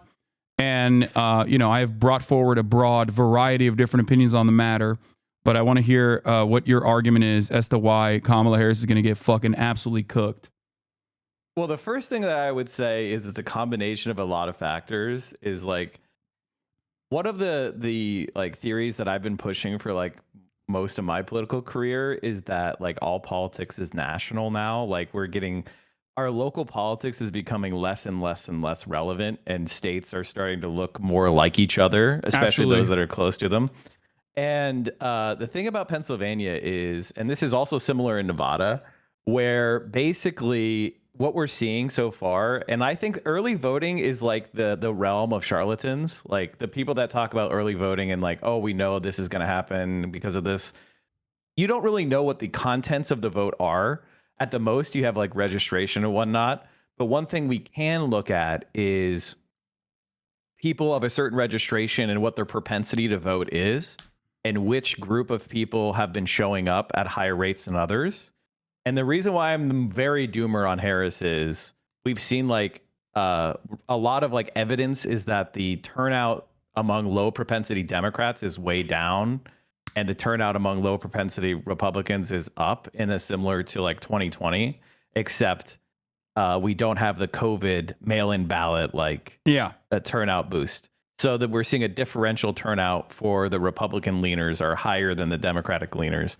This is very true in like Nevada. I think Republicans have an outright turnout advantage, which they did not have in 2020. Yeah. Like they're up by a lot. In Pennsylvania, I think we have like the Democrats up by like around 300,000 net, and they need to be at least 500,000 like to win statewide. So she's way behind like where she needs to be. And then also like with Pennsylvania registration, there's been a continual like shift of people from Democrat to Republican, like a significant number more. I think it's like 80,000 more people registered Republican than Democrat over the last year. It might even be more. I'd have to look it up again. But that's kind of my main thrust is like, and it kind of tracks with my own vibes, which is why I kind of lend it a little bit of credence, which is it's 2 weeks before the election. What am I doing? Like, what is the internet political discussion? It's not people like all unifying around Harris. Like it was in 2020. I don't know about, I don't know if you guys remember back then, but like my community and your community, we were all kind of like pushing for Biden. Like we were saying, no, I voted for Joseph, Robin, and Brandon. And we were like, yeah, vote for him. We got to get Trump out of there. And we were laughing over Trump getting sick from COVID a week before the election and being like, look at this idiot. When he did that stupid mask ripoff and he looked really weak and everybody was like, he had to get helicoptered to, like just the whole vibe was a lot different than now, which is we're engaged in infighting. Like the left of the party is under attack. It's a vote shaming thing. It's worse than 2016. There's a lot of young people that are not seeing anything like about Gaza to give them any hope. As far as like she's campaigning with the Cheneys, the progressive wing has been completely abandoned. I think you saw that Nation article from the interns at the Nation. Yeah.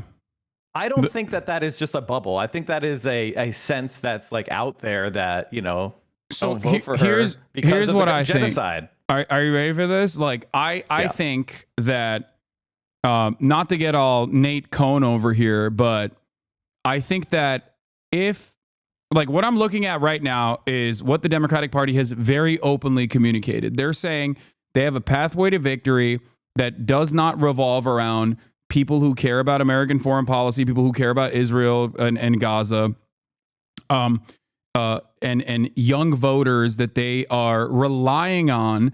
They believe that those are firmly planted, that like there is going to be enough turnout from the youth vote that makes up for, the Philadelphia. Like there's going to be enough black and brown and young Philadelphians that are voting in urban areas. And then that the real problem here is to just like decouple former Republicans or never Trump Republicans away from Donald Trump and just get them to go out and vote. It's very clear that we both agree that that's their strategy, right? Like that's precisely what they're doing. They are gambling with their regular constituencies and their propensity to turn out because they are taking it for granted and they are hyper focusing on a couple key targeted swing districts, a couple key suburbs, basically, where there are college educated white voters who have either, logged themselves as independents and have fucking voted for Donald Trump twice or at least once. And they are trying to get those guys to come out and vote for the Democratic Party. Now, I just think that has absolutely no chance of working because, like, I think a lot of people take large swaths of the electorate for granted, and that's not how people operate. I have this. This is something I showed before, but I just popping it on my camera real quick. Yeah. But basically, tell me how interested you are in this election using scale 1 to 10. This is the lowest it's been for black voters and young voters, like going back to 2004. Oh no, I remember looking at this data as well. Yes, this is very, very important. I totally agree with you. Disastrous for the Democrats. Like, there's really no way to make that up with like swinging somebody who's a like suburban voter. And there's been $200 million spent in Pennsylvania. Yeah, so that's this election cycle, and the numbers are bad. Like they're not. She's like behind. She's well behind like previous Democratic candidates at this point in the race. So that's the real problem here that I have been screaming about for months at this point is that, like, obviously the message that you are presenting is unsuccessful if you've dumped $200 million into communicating that message in every fucking ad possible, and the polls have not even shifted, right? Or worse, shifted in Trump's favor. So clearly the message isn't working. Now, of course, they're too fucking late at this point. It's too late for them to just all of a sudden communicate a very different message. And I think that like ultimately it's leaving it on it's a coin toss. Like it's leaving it up to a very dangerous gamble that like Philadelphia urban voters are going to turn out no matter what because they're worried about Roe v. Wade. They're worried about like Trump being a fascist, and they're going to do the lesser evil voting. They're going to do the harm reduction voting in enough numbers that they can fucking cling on to a couple of these suburban voters. Which, by the way, polls have shown that method is unsuccessful. That's the craziest part about this. I guess like in general polls, it shows that Kamala Harris is leading. Or is leading on Biden in terms of like white college educated voters. I have seen that. Like, she has maintained a strong presence in white college educated voters. It just matters. It's entirely dependent on where those white college educated voters are. If they're not in Pennsylvania, she's fucking cooked. Because I think the thing for me is like, first of all, she hasn't given people a reason to believe she should be trusted with the presidency. Like at the end of the day, they reject Joe Biden, and her mission should have been show a vision for the country that would have been different than Joe Biden, a change election. And the reason why that was necessary is there was a Franklin and Marshall poll that just came out. I can link it to you if you want. But basically it goes through all this stuff. This is in Pennsylvania, and it's disastrous. It's fucking disastrous. Like is it the legislative session? Shapiro insults protesters? No. No. Here, I linked it to you. I linked it in chat. No, link it in the Discord chat. Oh yeah. That's old as fuck. Yeah. Here, I'll link it to you. Oh, I got it. I found it. Okay. Yeah. Dear readers, I'm okay. If you scroll down, and the thing that really shocks me is the last time Pennsylvania residents thought their finances had been better than 1 year ago was October 2020. Yeah, I see that. So basically, for the entire time Biden has been president, people have been saying, no, my finances are worse off than a year ago. And like that, you can't ignore that. And like Kamala Harris did. And she just basically said, I wouldn't have done anything different than Biden. And that's the message people got. And as that's the message has gotten out, her momentum ended. It stalled completely. Do you think, and this is crazy because like voters originally said that they weren't going to punish Kamala with Biden's economy. She hugged him. She had a blank slate when the swap out first occurred, which was crazy. It was like, I remember looking at polls being like, that's what a gift. What a gift to the Kamala Harris campaign. This is something like when she first dropped out, I know you and I were like completely open to her. And I feel like that was a sign, we were representative in our communities of like the larger youth progressive wing of the parties where we were like, okay. And then when Walz was picked, we were like, okay. And like we were all chomping at the bit, ready to, jump on, become K-hivers. And the reality is, she went into the DNC. She made that disastrous right-wing speech. Ezra Klein of the New York Times, he did an analysis of it, and he said it was the most right-wing Democratic nomination speech he'd ever heard. Yeah, and it was because it was.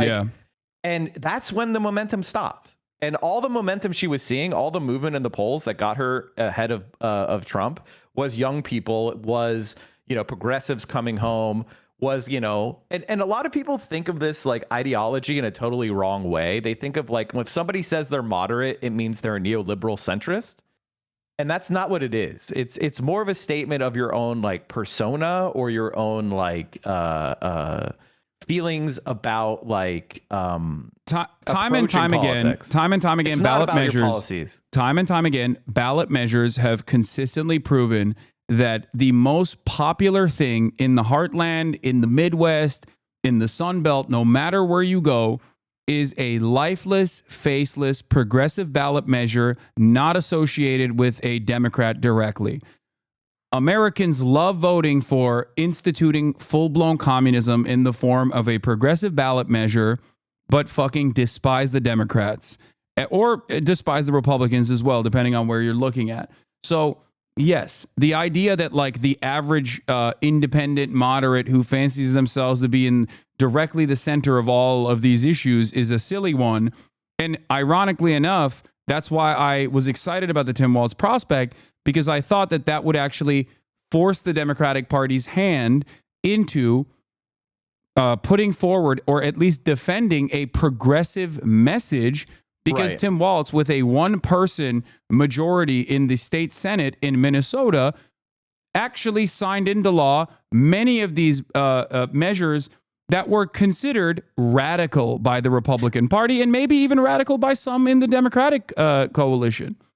Well, here's the thing that's really interesting about that is notice how none of the attacks on Tim Walz were about the policies he passed in Minnesota. Yeah. It was about fucking how he has a fake dog or how he abuses his son or all this shit. Exactly. They originally laughed and were like, oh, what a stupid mistake that they went with radical Tim Walz. He's a communist. And none of that shit actually worked even a little bit. But the problem is the Democrats actually fucking moved away from that. And it's very frustrating, especially when you have one of your most popular policies in a sea of boring neoliberal bullshit be that you are going to tackle price gougers at the federal level with pre-existing law that already is out there. She has is the most popular thing. Yes, and it's very frustrating that they are not. It's very frustrating that they're not fucking. They didn't push that hard enough. Even though Donald Trump kept saying that's like Venezuela.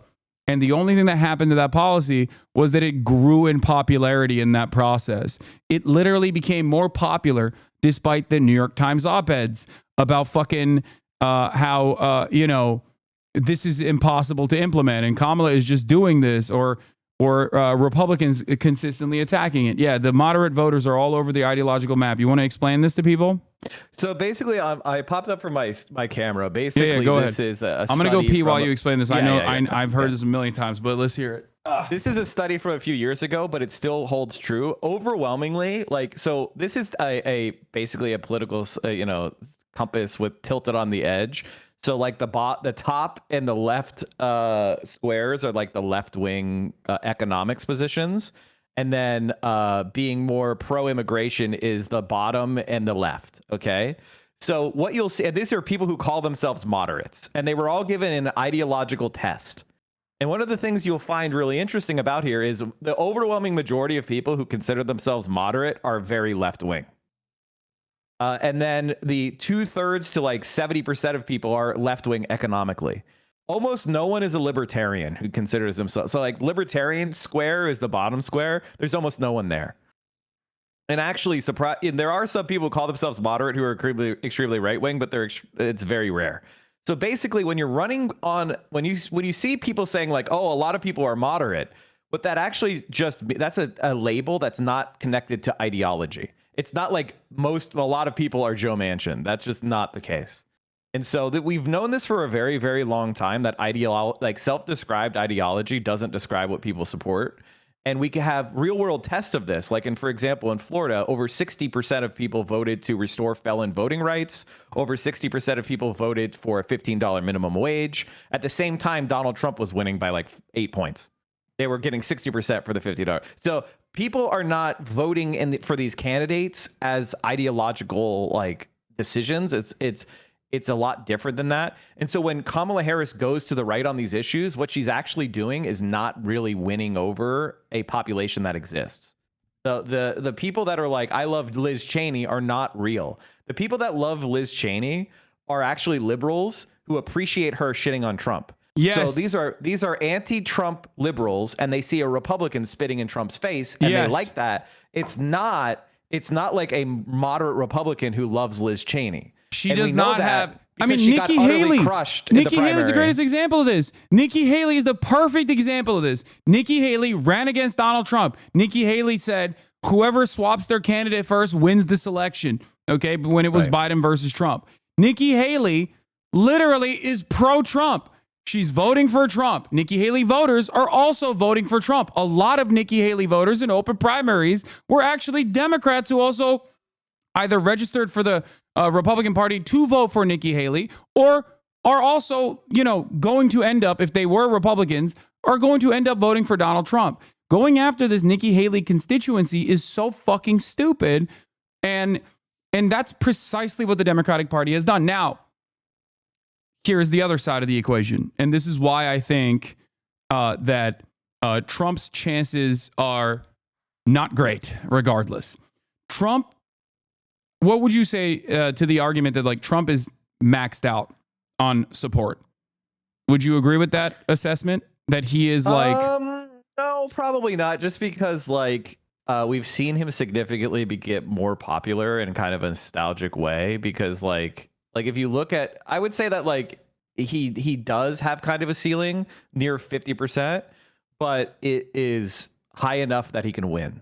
So you know what I mean? Like and if you look at his like approval rating, like his favorability has improved significantly from 2016. Yeah, that's true. He's actually in the most favorable he's ever been.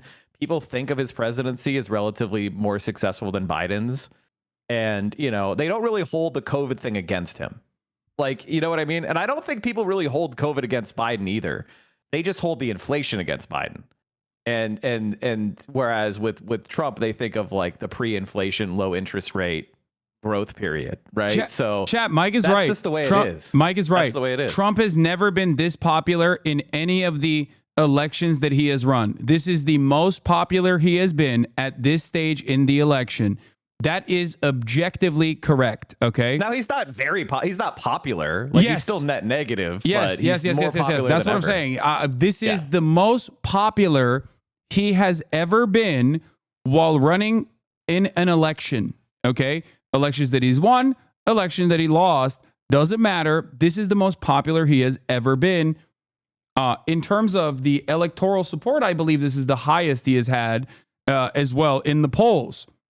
Yeah. Like, no, he's never been better in the polls. Yes. In the three elections, like the polls right now, Trump has never been better. Never. Yes.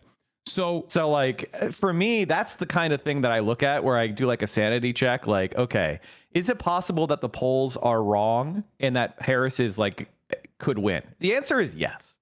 I think whenever you're looking at polls from a scientific perspective, you should look at that and recognize they have a margin of error and it's possible. And then when we start to think about like, okay, historically, why did the polls get it wrong? Why were they underestimating Trump in both 2016 and 2020? And the answer is a certain type of low propensity Republican voter turning out and being hard to poll. And the question I keep asking myself is, does it seem like, with the evidence available, that those people are showing up again? And does Kamala Harris have a commensurate like rise in low propensity Democrat Or wait, voters? hold on. Or where they're showing up. That's important too. I think that like my argument or my vibe overall on this is that there is a very high likelihood that Trump can win. I still think Kamala Harris is like I think she's an underdog at this point. I put Kamala Harris like marginally in a better shot than Donald Trump, because I do think that the polls, at least pollsters from what I have seen, have slammed at least 2 points in Trump's favor in an effort not to repeat the mistakes of 2016. And even Trump overperformed the polls in 2020 as well, not to the same degree, but like he obviously overperformed polls in 2016. And he also overperformed the polls in 2020 as well. He actually so this time I think pollsters are like like literally fucking slamming 2 points no matter what. It's interesting. Weighing in It's his interesting favor. you say that. It's interesting you say that because like he did overperform the polls more in 2020 than he did in 2016. He was just further behind Biden in the polls. So like the polls had Biden up like 8. He ends up winning by 3. Well, that's a 5-point error, but he was so far ahead in the polls that he still won, right? Whereas in 2016, Hillary was up, 3 or 4 in the polls, and then she ends up losing the close states. So she loses, and the polls were wrong like by 2 points, right? So the 2 points were more relevant because of where they were, like how the numbers were looking. But 2020 was actually worse. So the question we have to ask ourselves is, have the pollsters figured out how to poll the electorate that supports Donald Trump in general elections correctly? And I don't think we can know that until the actual election happens, which is why I have if I thought that they had done that, then I would say the polls are accurate. But the reason I think, if you're betting, to me, I think that it's much more likely that they got it wrong again, because it's very hard to like get these people. Yeah, no, it's notoriously difficult, which is why I think they're just straight slamming 2 extra points. That's what I'm saying. I don't see any evidence that they're just doing that shy Trump adjustment. Like, so it's funny you mentioned this, because back in 2015, when Jeremy Corbyn was running for the first time as the nominee for Labor in a general election, and the polls were all very much in favor of the Tories because they had this shy Tory weighting on it. And I was one of those people that looked into it and said, oh no, I think Corbyn's going to massively overperform. And he ended up he almost won the election outright.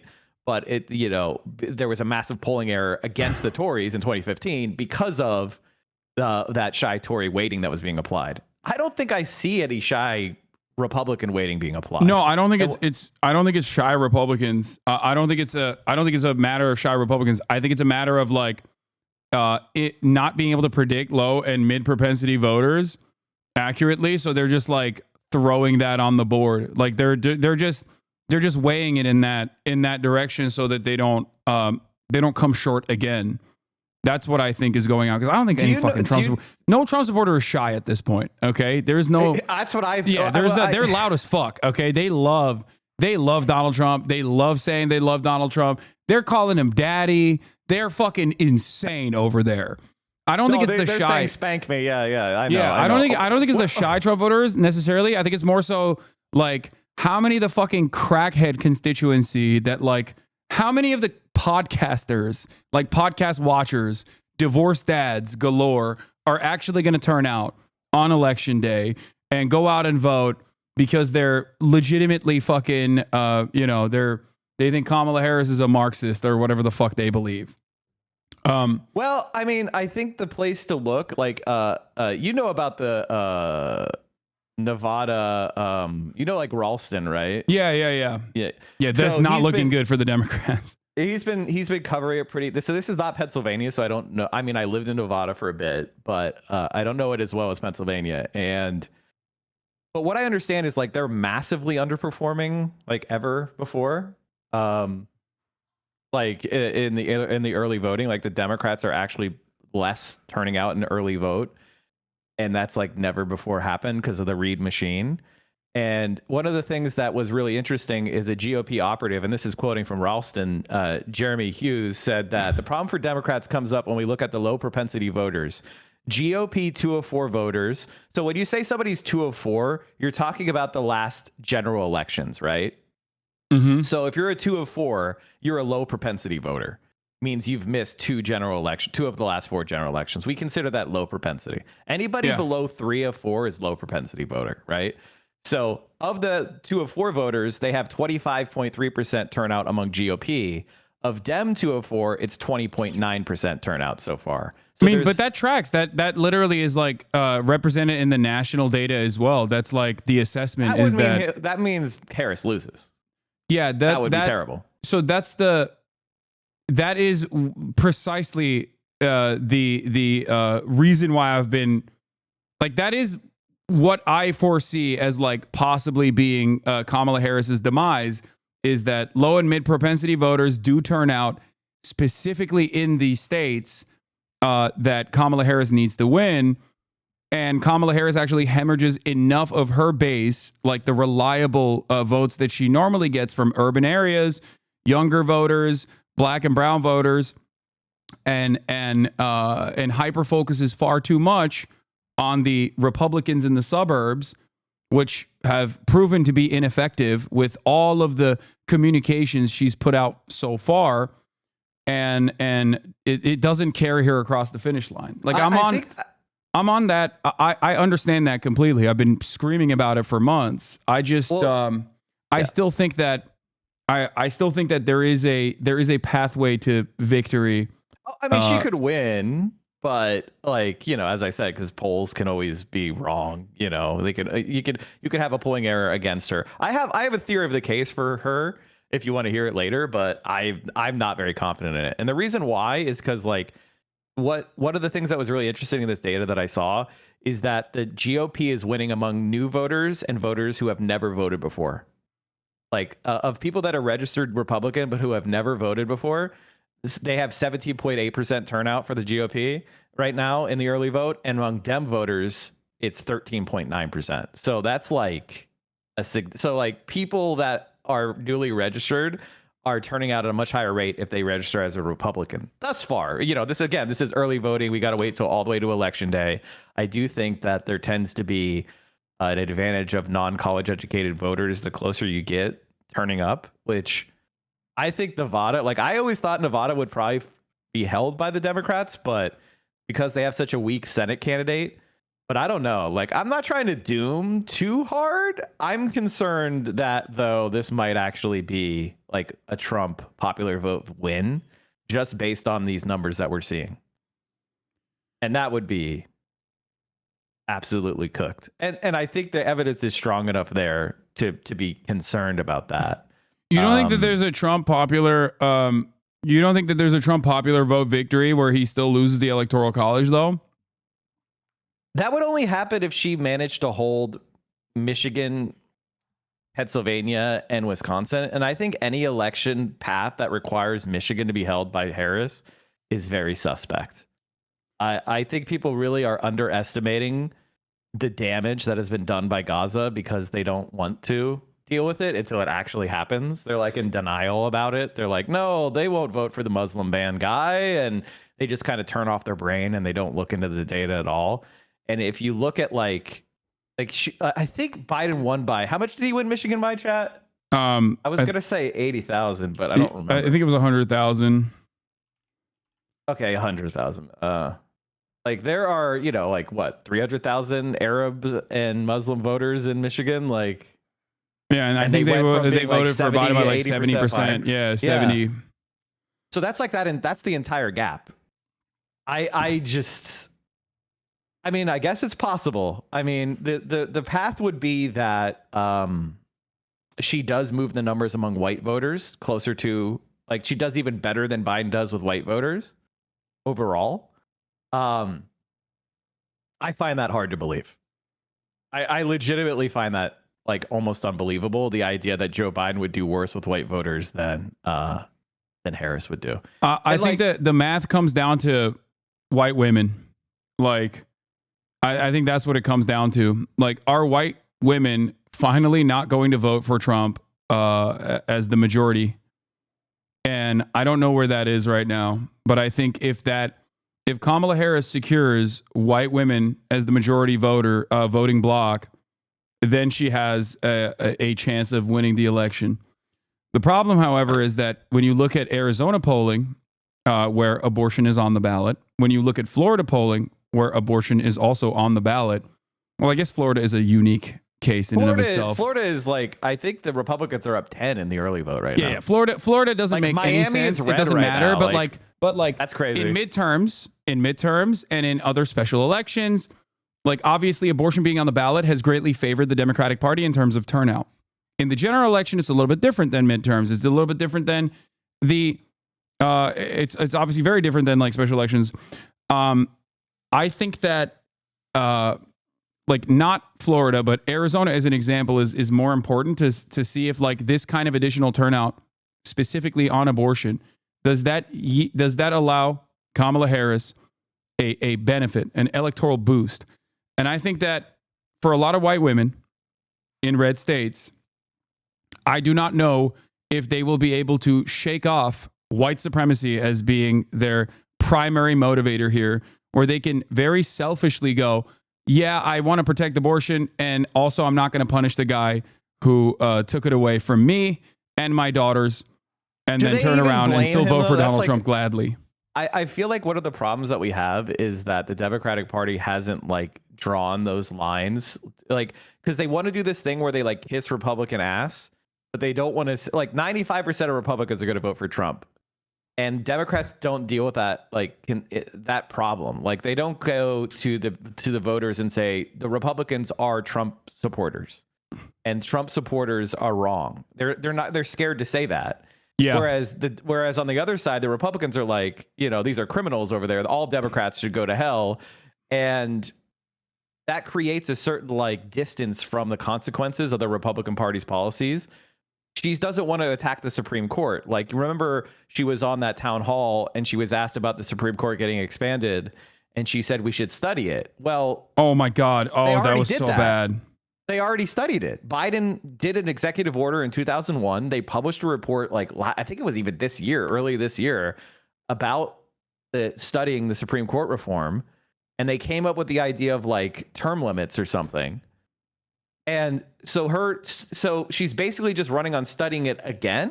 Yeah, no, she has like, concepts of a plan. That's her concepts of a plan shit. Like Kamala Harris is like she always does this. She used to do this in 2019. We used to make fun of it, where she would be like, we're going to begin to start thinking about the steps that we must take in the future as a prospect arises. It's like, what the fuck are you saying? Like, that's not an answer. You're just dancing around the fucking issue.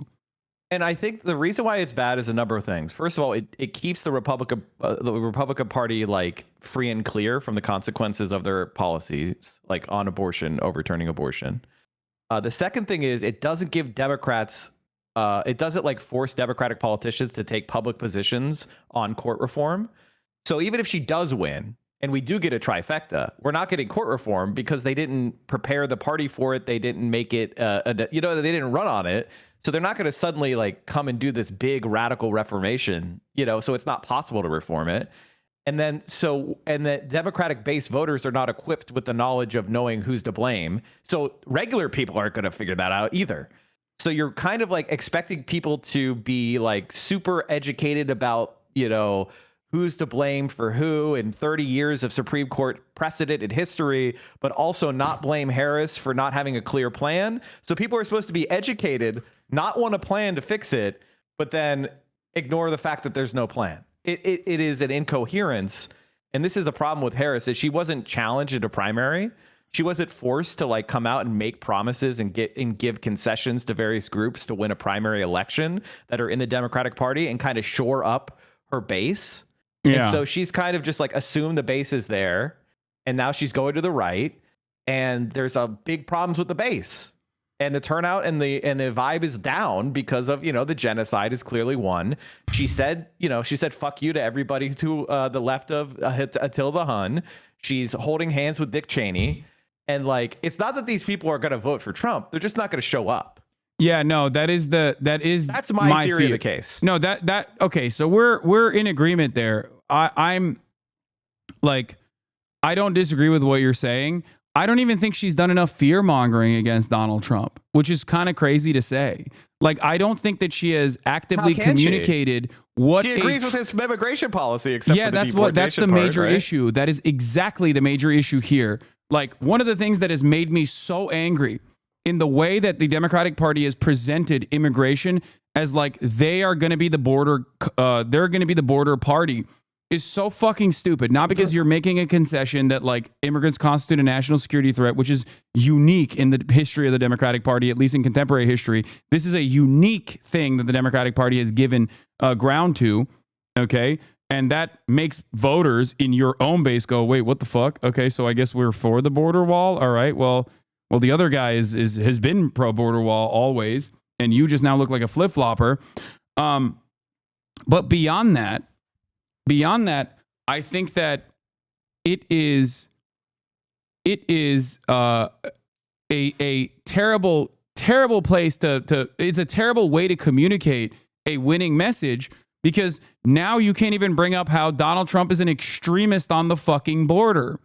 They are genuinely, I think, fearful that if they bring up Donald Trump's insane anti-immigrant policies as a massive problem, because they saw that one fucking poll that said like 60% want mass deportations, they're now stuck with this idea that like if we tell people that that's going to happen, like that people are going to run in and set up concentration camps once Trump is president, that everyone's going to go, oh, I love that. Well, first and they're not even actively communicating how fucking devastating that will look like for the humanity of these supposedly 20 million people that have been living in your fucking neighborhoods, that work at jobs that you don't see, that you take for granted, but then also the economic issues that come along with that as well. Like all of these, a litany of problems. And they're not actively separating themselves and positioning themselves against the Republican Party's policies on the matter by simply saying, oh, they're ineffective. They're not effective enough to be the immigrant mutilator party. We will be the immigrant destroyer party. It's very stupid. Well, I think the main thing is, first of all, they never care what issue polls say. Okay, like, 70% of people support a public option for healthcare. They're not running on it. Why not? I mean, because they don't care. They don't care to run on things that are popular. They are that has nothing to do with what they're trying to do. So why are they doing this like right-wing immigration ploy? It's the same thing that Obama tried. He was the porter in chief. They tried this whole strategy of run to the right and then we'll compromise with the Republicans. Biden tried it. He said, we'll do Trump's immigration policy. And they said, fuck you. We want mass deportations on top of it, And the main issue that we have here is that the Democratic Party is too far right. And they created this immigration disaster because they maintained Trump's policies on Cuba and Venezuela, where they did economic sanctions and they destroyed these economies, and they sent millions of refugees to the United States to flee these situations that are created by our foreign policy. And Joe Biden is a psychopath, warmonger, neocon on foreign policy. And so he likes it. He wants to have Venezuela's economy destroyed. He wants Cuba's economy destroyed. For sure. And he doesn't want to pursue the policy. Like, they had a trifecta. They could have pursued some sort of policy. But again, he loves the filibuster. So these disasters exist. And they exist because of the policies that the Democratic Party supported. And now there are consequences for supporting it. And the solution that they've come up with is adopt Donald Trump's 2016 campaign. There's no way that people who are racist against immigrants are going to choose Kamala Harris over Donald Trump, no matter what Kamala Harris says. If Kamala Harris set up a death camp for immigrants, they would still vote for Trump over her. So what is she even do? What's the point of this? Yeah. And it kind of tells you that their main goal is not really these policies. It's more of a kind of shaping the electorate in the way that they only want to win a certain way. Right? They only want to win with this kind of neoliberal interventionist, American hegemonic version of the Democratic Party. They don't want to win with like a FDR. Like FDR ran on the good neighbor policy, which is we don't interfere with you. Yeah. You know, that was that was the wall. before. That was the Waltz message as well. It's like, we're not going to. That was such a banger message on both abortion, trans issues, everything. You could just like slap that on and be like, why the fuck is the government interfering with a medical professional and the decisions that a healthcare professional is making with a fucking patient? Like, it's not up to us. It's up to the professionals. Like, you don't know what the fuck you're talking about. And the same thing with the trans issue. Like, they've been running scared from it, and it turns out it's a fucking dud. And when Kamala Harris is given the right to go up there and you could easily spin the trans message into an abortion message as well. Yeah, because it's bodily autonomy. Yeah, and no, it's the same principle. But that's the other thing. They don't even try. But that's the other thing. So, Mike, that is part of the reason why I think that there is still a slight marginal victory for Kamala Harris here. Is that the Republicans have very stupidly hyper focused on like duds. They are doing the reverse of what the Democrats are doing, ironically enough, by hyper focusing on idiotic shit like the trans issue. Donald Trump's response to how he's going to solve the economy, while he still polls better because Americans remember a time when Trump was president and think fondly of that time and think that they were doing better. That's the only thing carrying him on the issue of the economy.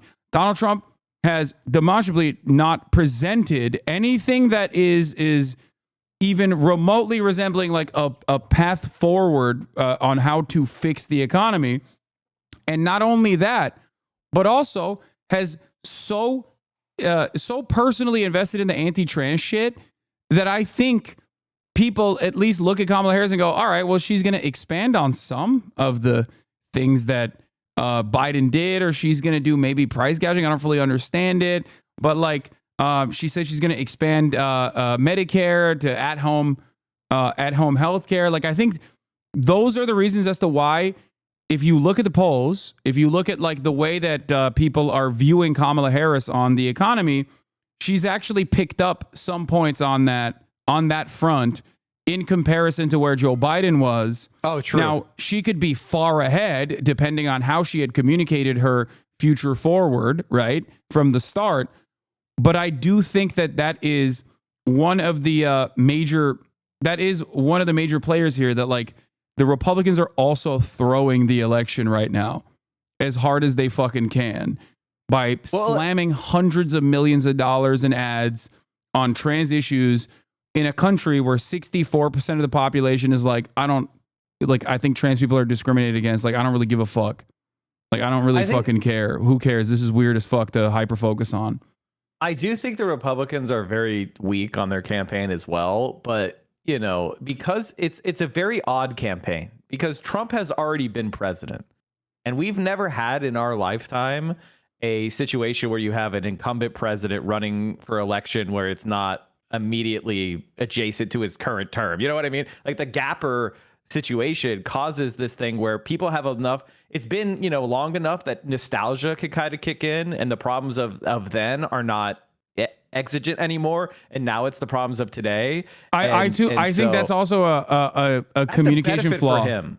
No, but I also think it's a communication flaw from the Democrats, not reminding people of what it was like when their fucking grandparents were dying with a ventilator in their fucking throat because they believed Donald Trump's lies about COVID, is like a perfect way to remind people in a way that Democrats like, because it's like not even an issue, right? You're just talking about the misinformation, the hateful bigotry, and the annoying arrogance of these fucking idiots in the Trump coalition. But they can't do that either, because then you're being mean to Republicans, and you can't be mean to Republicans while simultaneously trying to win Republican votes. Well, that's the thing. It's important to remind people of like what they hated about Trump, but also to offer them something different. Like, you don't want to just remind people that they can avoid the ads by subscribing at the top of the hour. You want to give them the opportunity to also use their primes. They don't just have...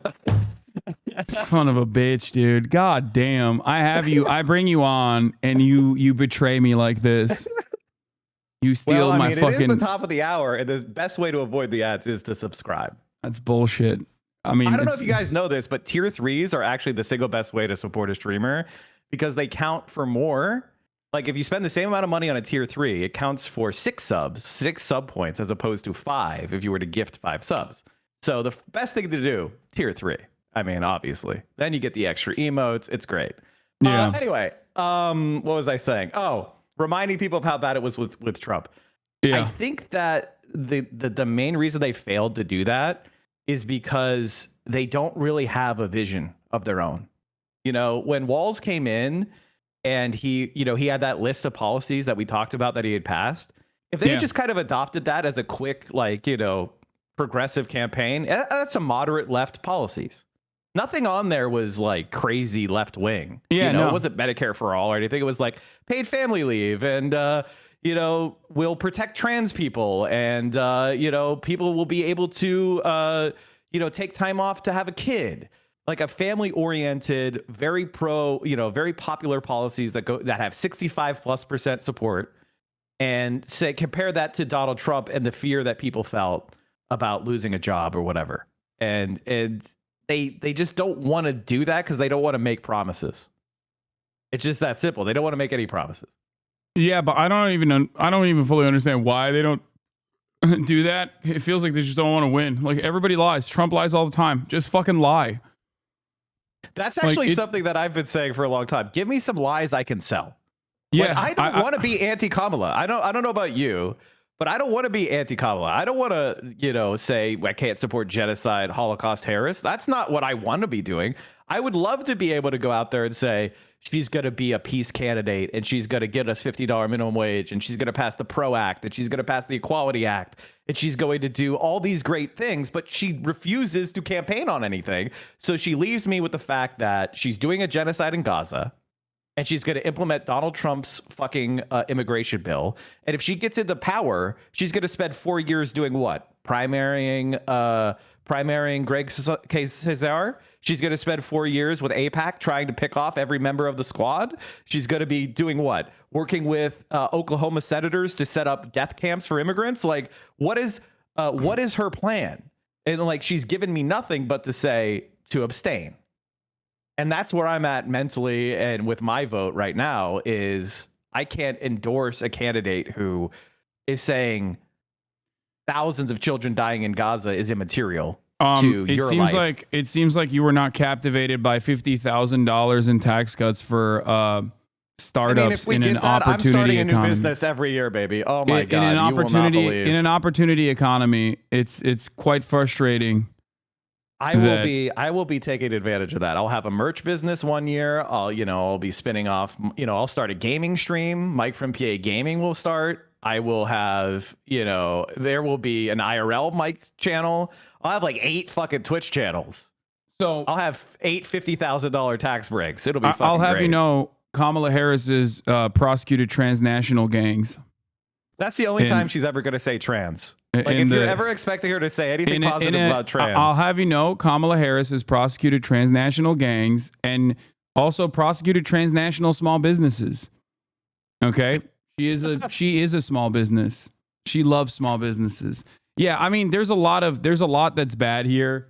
I don't think it's there is no like very clear pathway to victory here. I simply look at polls which are even more, I feel like even more unreliable than they ever have been. There's obviously junk polls that like greatly favor Donald Trump, that almost feel like messaging polls in general, where they're just like, yeah, no, Trump is up fucking +4 or whatever.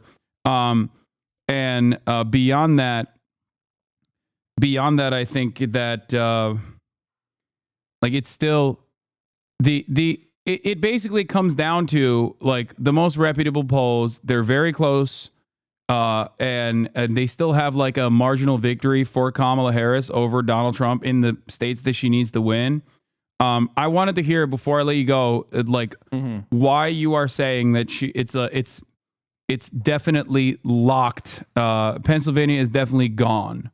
I don't think that is. I actually think that Pennsylvania will probably be one of the closest states. The reason, like my main thought comes to two things. A, the way like the momentum of the polls have all been narrowing. Like all the last like Pennsylvania polls have pretty much been tied or Trump advantaged, and there's maybe like one or two that have Kamala like with a very narrow lead. And when we look at the early vote, let me see if I have this. I have this somewhere. Give me 1 second. If you look at the early vote in Pennsylvania right now, I think Kamala Harris, like the Democrats are up 300,000 ballots in their ballot return, and they need to have about a 500,000 vote firewall because the electoral day turnout is always pro-Trump. Austin is in the chat correcting you. He said 377,000, not 300. Thank you, Austin. Where did you get that? He's saying. How the hell did you get that? He is. I'm gonna be really honest with you. He is so locked in on poll watch, like it's That's crazy. amazing, Austin. Thank you. No, he hasn't. I was just looking at it. He is just looking at it right now. He's losing sleep every day. He's like losing his mind with fears that Donald Trump is going to win. And I mean, like Philadelphia turnout was below Pittsburgh turnout for a while there, which is crazy because Philadelphia is like significantly bigger than Pittsburgh.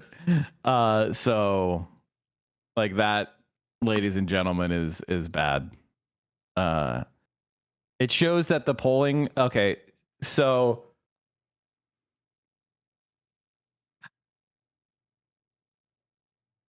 Yeah. I mean, I'm looking at the applications, and even right now, the Democrats only have a 504,000 applicant lead, and they would basically need like every single person.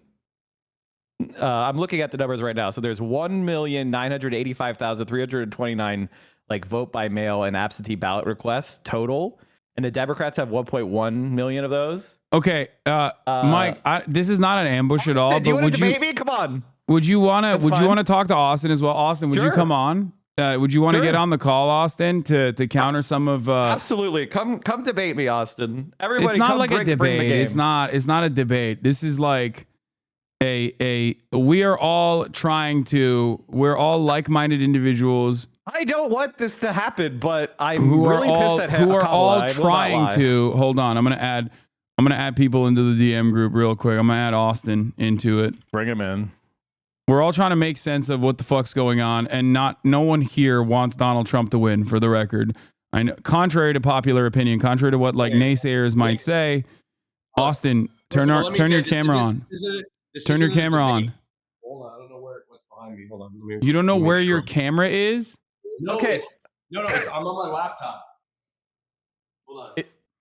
Listen, I'm not trying to. I'm not. Listen, I know that my position is not going to be popular among a left-leaning community just because it is what it is. But I think it's. Look, I'm kind of here on the like. I'm in the. I'm of the mindset, Mike, that like I'm not gonna ambush you and be like, you're wrong, she's gonna win. Like that's insane. Like I'm not one of these insane liberals that's like Kamala is gonna like clean house, all the polls are wrong. Like it's a toss-up. At the end of the day, it's a toss-up. I don't think we should feel good. Now, where I do disagree with you is the presentation that the data that you're pulling from the early vote is indicative of her like for sure losing. No. That's not what I'm saying. That's not what I said. That's the way. That's the way. To me, it's presented. Is that what I said was I think Pennsylvania will be the closest election, and they need about a 500,000 vote firewall. Right. And they have it. They're in the mid 300s right now. And I was looking at the Pennsylvania Secretary of State website, and I was looking at that, and I was like, even from the requests alone, they're not going to get that. So it's going to be like less than 10,000 votes is what I'm saying. Where is this? So one thing I wanted to know or ask you is, why people keep tagging me in Hoscord and I can't fucking turn off my fucking notifications? Go to DND. Go to Hold on, Do Not Disturb. How do I go to streamer mode? People you keep fucking boomer! You want me to switch to my PC? You're a professional fucking streamer. How do you fuck this up? No, I'm not. Hold on. I got to order. I don't want to wait. No, you're cooking. Just put it on Do Not Disturb mode. I don't know how to do that. Hold on. Just give me a second. I think it's literally in your bottom left corner on your fucking thing next to your profile picture. Click on that. Settings. Okay. Do not disturb. Invisible. Do not disturb. Okay. Cool. Do not disturb. Yeah. All right. My question to you, Mike, is number one, where's this magical 500,000 number? Because I've heard it too. So I'm not saying you're wrong. I'm just saying basically it's a ratio. It's a ratio thing. We're kind of making some assumptions, like because we expect the day of vote to be heavily Trump. So yeah, okay, go ahead. And the reason why that is because that's just been the pattern that we've seen. Now, Yeah, like what, 2020 and 2022 a little bit, not as much. So what's weird about Pennsylvania is we really didn't vote by mail much before 2020. So like there's the before 2020 Pennsylvania electoral period and there's the post 2020. Right. And the pre-2020, there was basically no vote by mail. You only had to do excused absentee ballots, meaning you had to have a legal excuse to even vote by mail. You couldn't just request one. Right. You had to like swear you weren't going to be at your, voting precinct on the election day.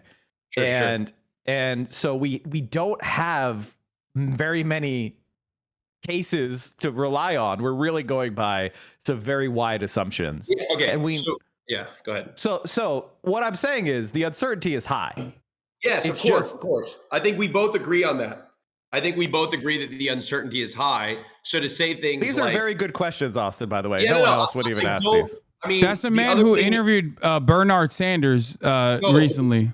The other thing that I think is important to say, because I do think you do a disservice by not sharing this information, and it only goes to your point. There's a lot of unknowns, right? But there is data to support that the GOP has made a significant investment in the last 4 years to bolster their early vote, right? So what you're seeing a lot of right now across a lot of the swing states for the GOP is the Republicans are performing better in the early vote, as you would expect with that type of investment. So you're saying cannibalization. You're saying that they're cannibalizing what would have been day of votes. And I'm not saying this is all that's going to happen, but and look, you can say it's copium, but it's reality. They are cannibalizing day of votes. I don't think it's cope. I think it's a reasonable argument. No, I'm not saying that it's but we're all in the same camp here. We don't know what's going to happen, but I think this is information that people should have because it is true, and it's something important to look at. So the main piece of data that I have to like counter that point is just like when we look at the polls, they start to have like, now that we're really close to the election, they ask you, have you voted yet? Right. And so you have like the early vote section of the poll, and then you have the people that are going to vote. And we see in the like are planning on voting in the future a big Trump advantage still. Now I'd have to like really drill down and look at that to see if we could definitively say. But what I would say overall is just like looking at what we have available to us today, a combination of like our vibes, the data, the total data, like what Kamala Harris needs to be at to be assured of win. She's not in that zone. She's in the Donald Trump can win zone. I mean, for sure. That's where we're at. Yeah. And I'm more doomer than other people because I just personally think that her mistakes are so big. Yeah, well, and I agree with you. By the way, for the record, I'm sitting here nodding my head. I think all of like the campaign has been an absolute disaster. So it started out strong. It started out really strong, and it's really gotten bad. And I really am disappointed by that. It's frustrating, but we all agree that like the campaign has been a fucking disaster. I'm just saying that I think I'm not as doomer as you are. And the other thing is that like somebody, I don't know where I found this stat, but in 2020, I think what we're all making this assumption because we all paid very close attention to the 2020 race, right? And Republican day of voting, where Republicans like show up and vote on the same day, was like R plus 30, right? In 2022, that fell from like R plus 30 to like an R plus 10 because in 2022, obviously, it's but Trump, is a midterm and Trump wasn't in there. And also, oh my God, it's an important data set to look at because it does mean something. It may not like be something that you can extrapolate into the No, you can extrapolate it. It is already extrapolated. It's that Kamala's leading on high propensity voters. I could talk about this if you want. So like just very quickly, we have a high propensity versus low propensity. What we've seen is a shift that's been very unusual. Like for almost the entire political history, the Republicans were the party of higher propensity voters, meaning lower turnout election equals higher likelihood of Republican i.e. win. rich voters, rich wealthier voters. Yeah, because like the more educated you are, the more money you make, which are not always linked, but in general they are. They're not totally though. The more likely you are to vote. So like people who make $1 million a year, they have a 99.9% turnout rate. So so the richer you are, the more you vote. And so historically that was always advantageous for Republicans, lower turnout, special elections, midterms, Republican advantage. But with Trump, there's been kind of like a declassification of the parties, like where we're no longer, we don't, how much money you make doesn't tell what party you are anymore. Whereas before it used to be wealthier equals Republican. Now it's not the case. And so what we're seeing is like, and I describe it as like upscale voters, like, or class conscious voters or status conscious voters are more Democrat. And then you have like, you know, I don't know, white trashy or trashy people that would think, you know, who own a F-350, they're not poor, right? But they have a certain, like, they have a trashy aesthetic. They have truck nuts. You know, that's not a poor person thing. That's just like an aesthetic thing, right? And so we're seeing that. And with Trump, he does really well with these low propensity voters that are conservative. Yes. And so in the midterms, now that we have those high propensity voters, those teachers' pets voters are going Democrat because they don't like the way that Trump makes them look. You know, they don't like the way that he makes the country look, and they're voting as like a status thing against Trump. That means Democrats are going to do way better in midterms and way better in specials than they did before. Now we have the general election for the president. This is the highest turnout election. So the question of who's performing better with the low propensity voters of their side. And I think that it's very, at least in my opinion, very clear that Donald Trump is doing much better with the low propensity Republican conservative type than Kamala Harris is with like the young college student. And the data you have is from, and I think you use this, you draw this conclusion from the data that you have in Nevada, and I saw that exact same data point. I think, no, the other one was, it's another thing I posted from a couple of days ago. I mean, all of this data requires you to kind of have like a mental model, right? And then, you know, we all try to make our best case for it. Yeah, I have a question because genuinely, because I think like all of us, you guys are experienced professional political commentators. I'm a guy that tunes in every 4 years to look at Twitter. Oh, you tune in all the time. Don't start. But my point is, I've got a question. I've looked at this. To what degree is this Target Early, Target Smart website? To what degree is this like providing accurate data? Well, first of all, Target Smart is great. They're a great company. I've used them myself. In fact, and basically what they do is they try to link stuff with voter files. And they try to do like I bought them for digital advertising and campaigns before, but basically what they do is they try to line up like you buy ads for people that you know are like in your district, and like you could like target them and you could they're micro targeting shit. I like Target Smart. They're great. Why? Okay. Which data are you looking at? Well, I've been looking at data specifically. Look, Pennsylvania, admittedly, of all the blue wall states, the Republicans are performing the best in the early vote, right? According to Target Smart. Wisconsin's not looking too good either. Or Nevada. Wait. Why is Wisconsin not looking too good? Where are you seeing this? This is interesting. I never saw this before. According to Modeled Party, and I don't know how that's why I asked how accurate it was. But according to Modeled Party on Target Smart, if you go to the state, you go to Wisconsin, by percentage, the Democrats are slightly overperforming by percentage their early turnout by percentage of the total electorate. Do you have a link to this so I can take a look at what you're talking about? Slightly overperforming their here, let me show you. They're slightly overperforming their 2020 at this point with 12 days ago by percentage of the current like voting electorate. And Republicans are underperforming by like half. Like at this point in 2020, Republicans had made up of actually more than Democrats, 43.4% of the electorate with 11 days to go. And now today they make up 21.9% of the electorate. The biggest change in the electorate is the independent unaffiliated category at 41.8% of the electorate. I got to look at this one. This is a little odd. I mean, that's what I said. Well, that's what I was wondering. It's like, to what degree is this Wisconsin? I wouldn't be surprised if like one piece of data was a little bit off. That's interesting. So that's what I was like. Look, if you look at Wisconsin, by do you these know what numbers, these do you know what these modeled parties things are? In I case have are no you idea. curious? That's why Okay, I'm so asking. Like, what does that mean? so basically, the DNC has its data that they usually use this thing called VAN, right? Mm-hmm. And in DNC, they have access to these Democratic Party voter files. And they have like statisticians and things that put together these models, and they integrate like all sorts of data that these campaigns have collected over the years with like big data information. Like, you know, are you subscribed to Men's Health? Are you subscribed to, you know, who fucking knows? You know, you have all sorts of products that you've bought and institutions and organizations that you're memberships of, you know, and they create these models based on each voter, and they have a personalized voter score.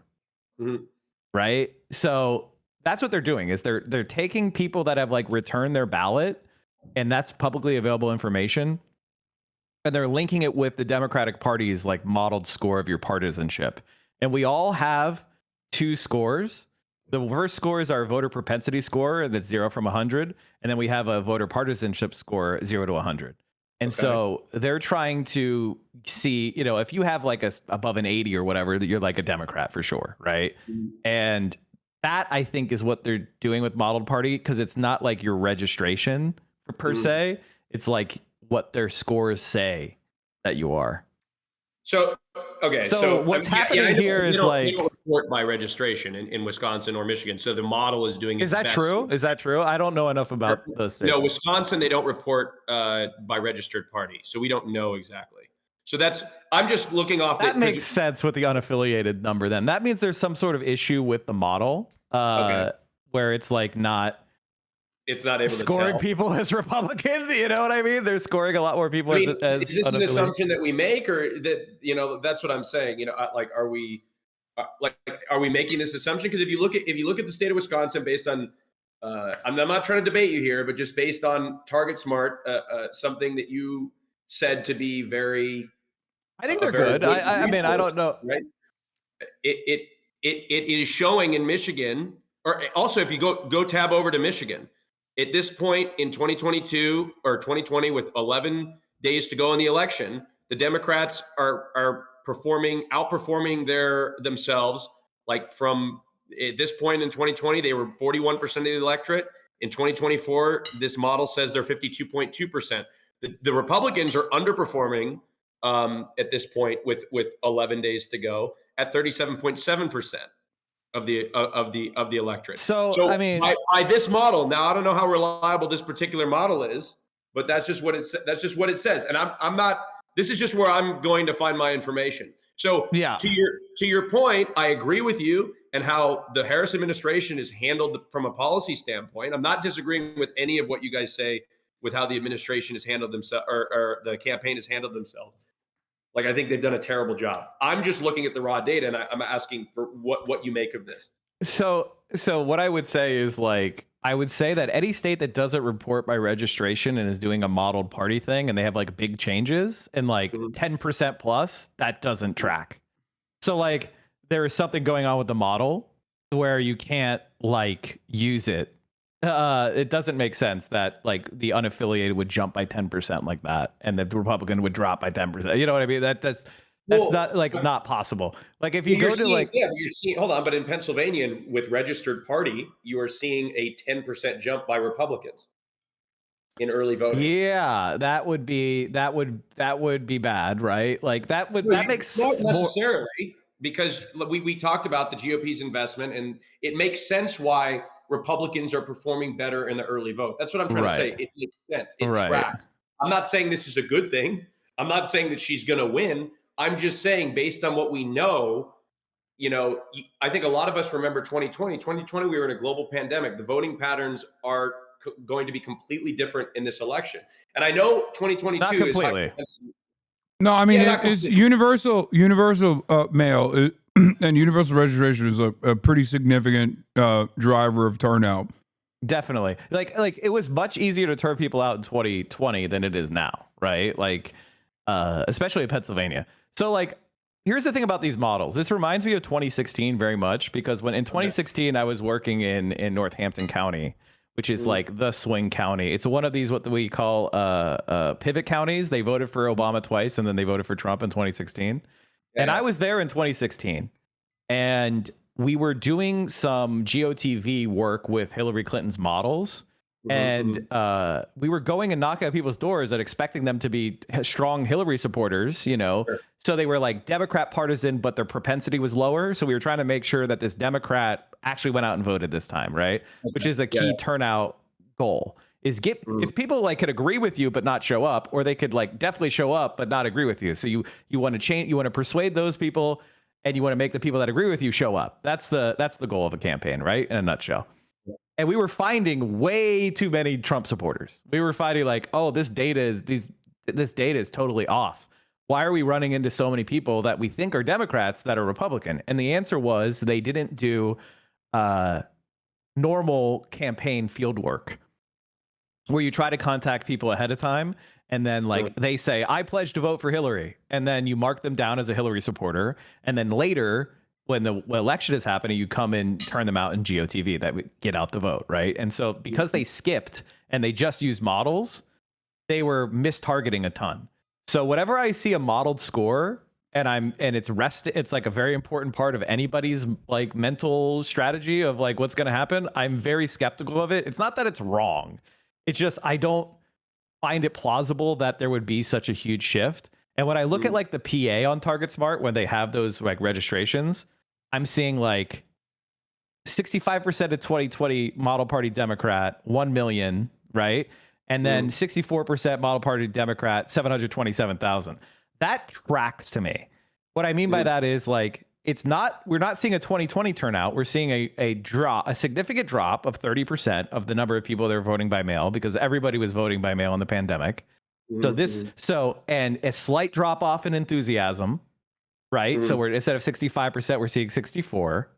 And you know, it also makes sense with the story you were telling me about how much money was invested with Republicans. A lot more Republicans are turning out, so that tracks, right? So you have 376,000 of Republicans voting early, and in 2020 it was 429,000, which is shocking because like a lot more people are voting by mail in 2020. The fact that the Republicans are nearly at 2020 levels in the vote by mail, that means they're ahead of the curve of what you would expect. The Democrats are down 30% in the count, and the Republicans are only down by like 5% in the count. That's a concerning fact. Now, the copium is they're cannibalizing. That's the hopium. That could be true. We will only know that on election night. Unfortunately, all we have to go by is the polling, which shows 48-48, right? Sure. I mean, yes. I mean, like I said, I know 2022 is a high propensity voter. Is it high propensity high turnout election 2020? 2022. I'm sorry, the midterms. Oh yeah, the midterms. In the midterms, you saw a lot of these mail-in voters switch to election day. Is what I'm saying. So you think the Republicans won't have as much of an advantage on election day? No. I think they're going to have an advantage, but it will not be what we saw in 2020. And I think everybody has this expectation that Republicans are going to show up with a 30-point advantage on election day. And that's why they look at the early voting numbers and they're like, holy fuck, she's going to get killed. But if it's any, like, I know 2022 is a midterm, but a lot of Democrats shifted to election day voting. Look, I'm not saying she's going to win. What I'm saying is the data isn't as bad as it looks, because like we are all stuck. I agree with you, by the way. I firmly agree with you. I think that early voting data you have to take with a gigantic grain of salt. Like you shouldn't use it as your primary argument. I think the main argument for Kamala Harris losing is just the polling averages are bad, you know, and it's hard to poll those low propensity Trump voters. For sure. You know what I mean? That's the main argument for her losing. It's not the early voting data. I more have Hasan's perspective on the polling, which I agree with you that voter is hard to poll, but polling is all over the fucking place. I mean, pull up some of these polls and look at like the demos of some of these polls. I saw a poll where like Trump was winning 55% of the it was a poll that everybody was freaking out about. They're like, oh my God, Trump's ahead by this much in this particular swing state. And you pull the tabs and it's like 55, Trump's winning 55% of the women vote.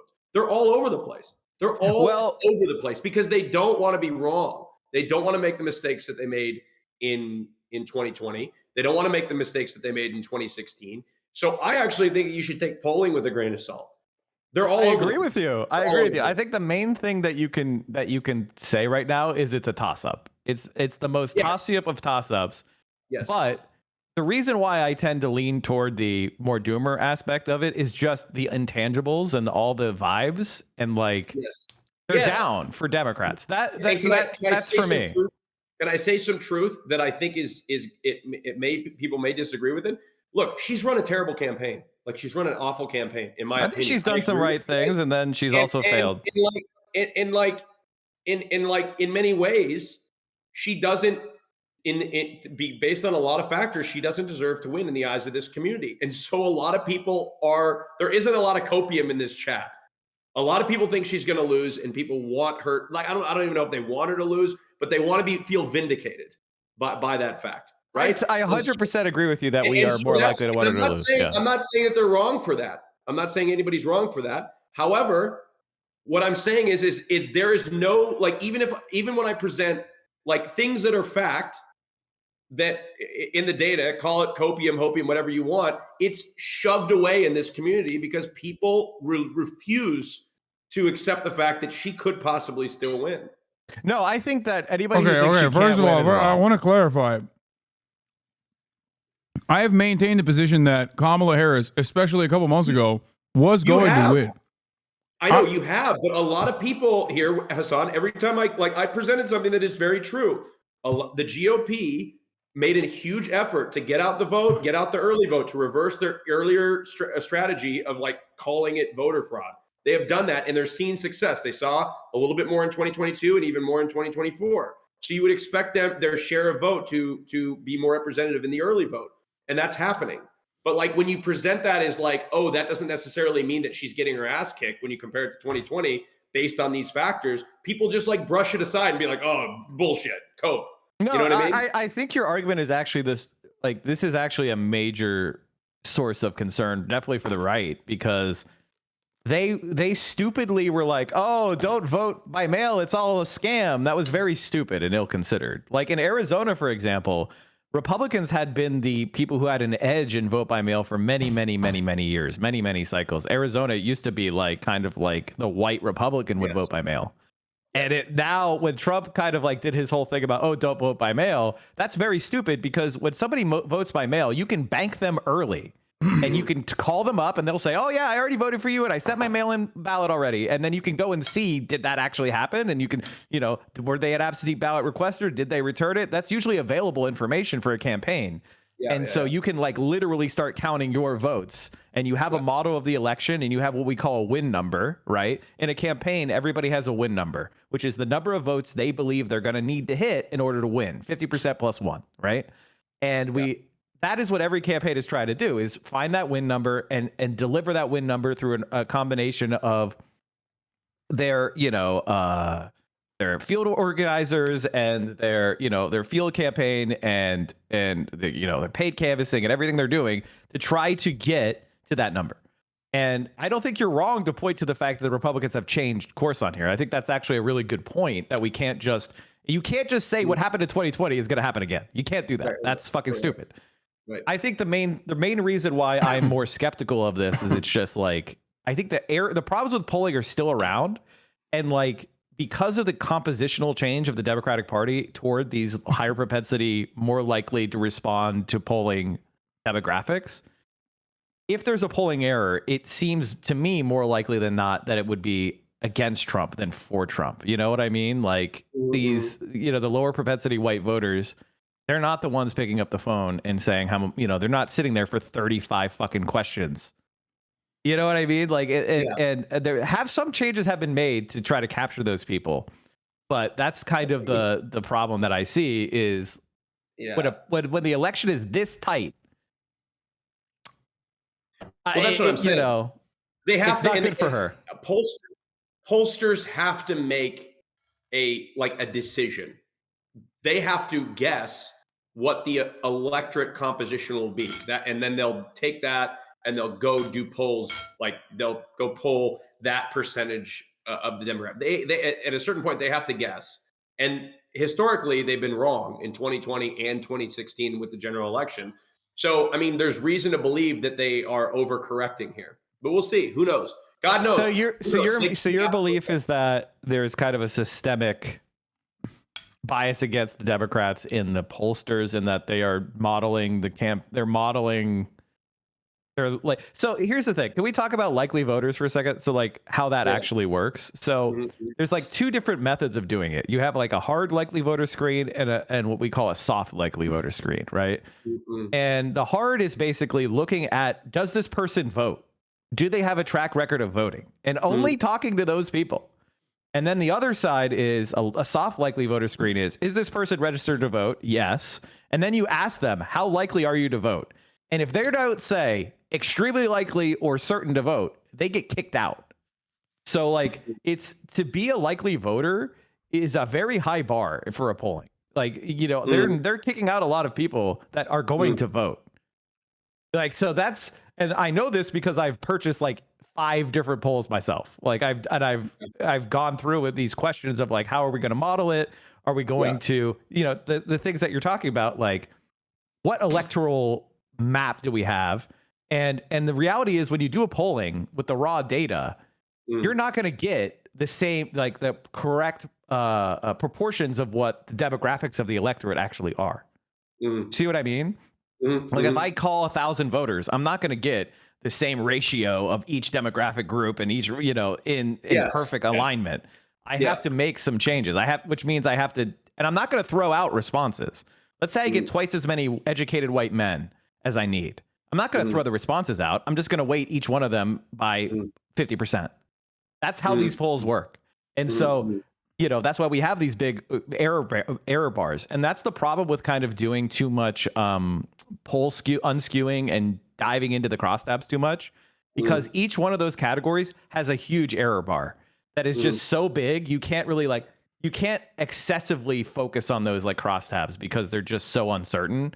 And you unless you're doing what we call an oversample, where you like intentionally try to get a demographically representative sample of a subcategory, you shouldn't dive into you shouldn't try to go into them too deep. This is a kind of me autistically data dumping. I'm sorry, but this is the important thing to know. I mean, it's something that I didn't know. And again, like I said, and like Hasan said, we don't want Trump to win. You know what I mean? I want Kamala Harris to come out tomorrow and say, let's do a ceasefire in Gaza and let's do an arms embargo. And I think Joe Biden was a fucking idiot and he was too soft on corporations. Me too. That's what I want her to do tomorrow. Okay. I would love that. I would love that. And it is mind-numbingly frustrating why this is even fucking close. It's close because she has not run a good why it's close, but it's annoying why it's close. That's why. It's fucking annoying. She did really well in the debate. She did really well in the set pieces, you know, and then it got to the point of like, why are you running for president, Kamala Harris? And she doesn't really have an answer for that. And that's like the most fundamental problem is you have to have some passion, some reason, some campaign ideas that are really important to you. And they're just so she's just so stage managed and she sticks so much to talking points and she says nothing that is like authentic. It doesn't come across that way. Like she comes across as like repeating the same like 5 things.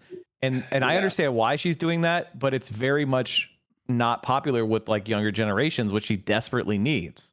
Yeah, and the Democrats, it's just like they have no killer instinct at all. None You're at all. telling me. No killer instinct. Like, why didn't they were fucking cooking with the weird? These motherfuckers are weird. They're obsessed with trans people and no, you don't understand. You don't understand. You don't understand. We have to make sure that we love the Republicans. That's what's important. Like as a career Democrat, okay, as somebody who has been practically like a Democrat by name since I was like 8 years old. Okay, why the fuck would I give a shit about what Liz fucking Cheney has to say? And you know who that? And you said it earlier, Hasan. You know who that excites? My parents, who are also career liberals. Okay, it doesn't get anybody It moves nobody. So It it's going to really excites blow your liberals. mind when the Democrats are campaigning with Donald Trump against Tucker Carlson in 8 years. When Donald Trump is like, I always knew Tucker Carlson was a cuck. Yeah, like you know, nobody- he's gonna be out there with fucking Pete Buttigieg, and everybody's gonna be like, oh God, Donald Trump, my king. If what Mike is saying right now to those in the chat comes across as shocking to you, that's because you're too young to remember how much people despise George W. Bush and Dick Cheney. Okay. Yeah, I'm old. I was Like I was that's one of those people. like it sounds unimaginable with today's eyes, but like the level of disapproval that George W. Bush had on his way out, that Dick Cheney had on his way out. Do you know what Dick Cheney's was when he left? Like it is. I don't remember what the exact approval rating was, but it was so fucking bad. 8% or 12%. Yeah, that's something like that. I remember Obama got in. Yeah. George W. Bush was like 25. Yeah. People were so excited for Obama to come in. His approval rating in the beginning was like 60-some%, wasn't it? Like 65? Like he could have come in there and done a New Deal. Like but you know, and that's part of why, like the reason why, like not to get too off into a tangent, but just the reason why we're having these crises with fascism rising is because when we had an economic crash, we did not respond to it. And we kicked a bunch of people out of their homes. And we had the slowest recovery in the history of America economically because they did austerity. And that led fundamentally from Obama handing the baton to Trump because they just left so many people to rot in so many places that were deep, deep blue. You know, like Northampton County voting for a Republican is fucking insane because they had Bethlehem Steel headquarters there. We're talking about like they built the Golden Gate Bridge's steel beams were built in Bethlehem Steel's works.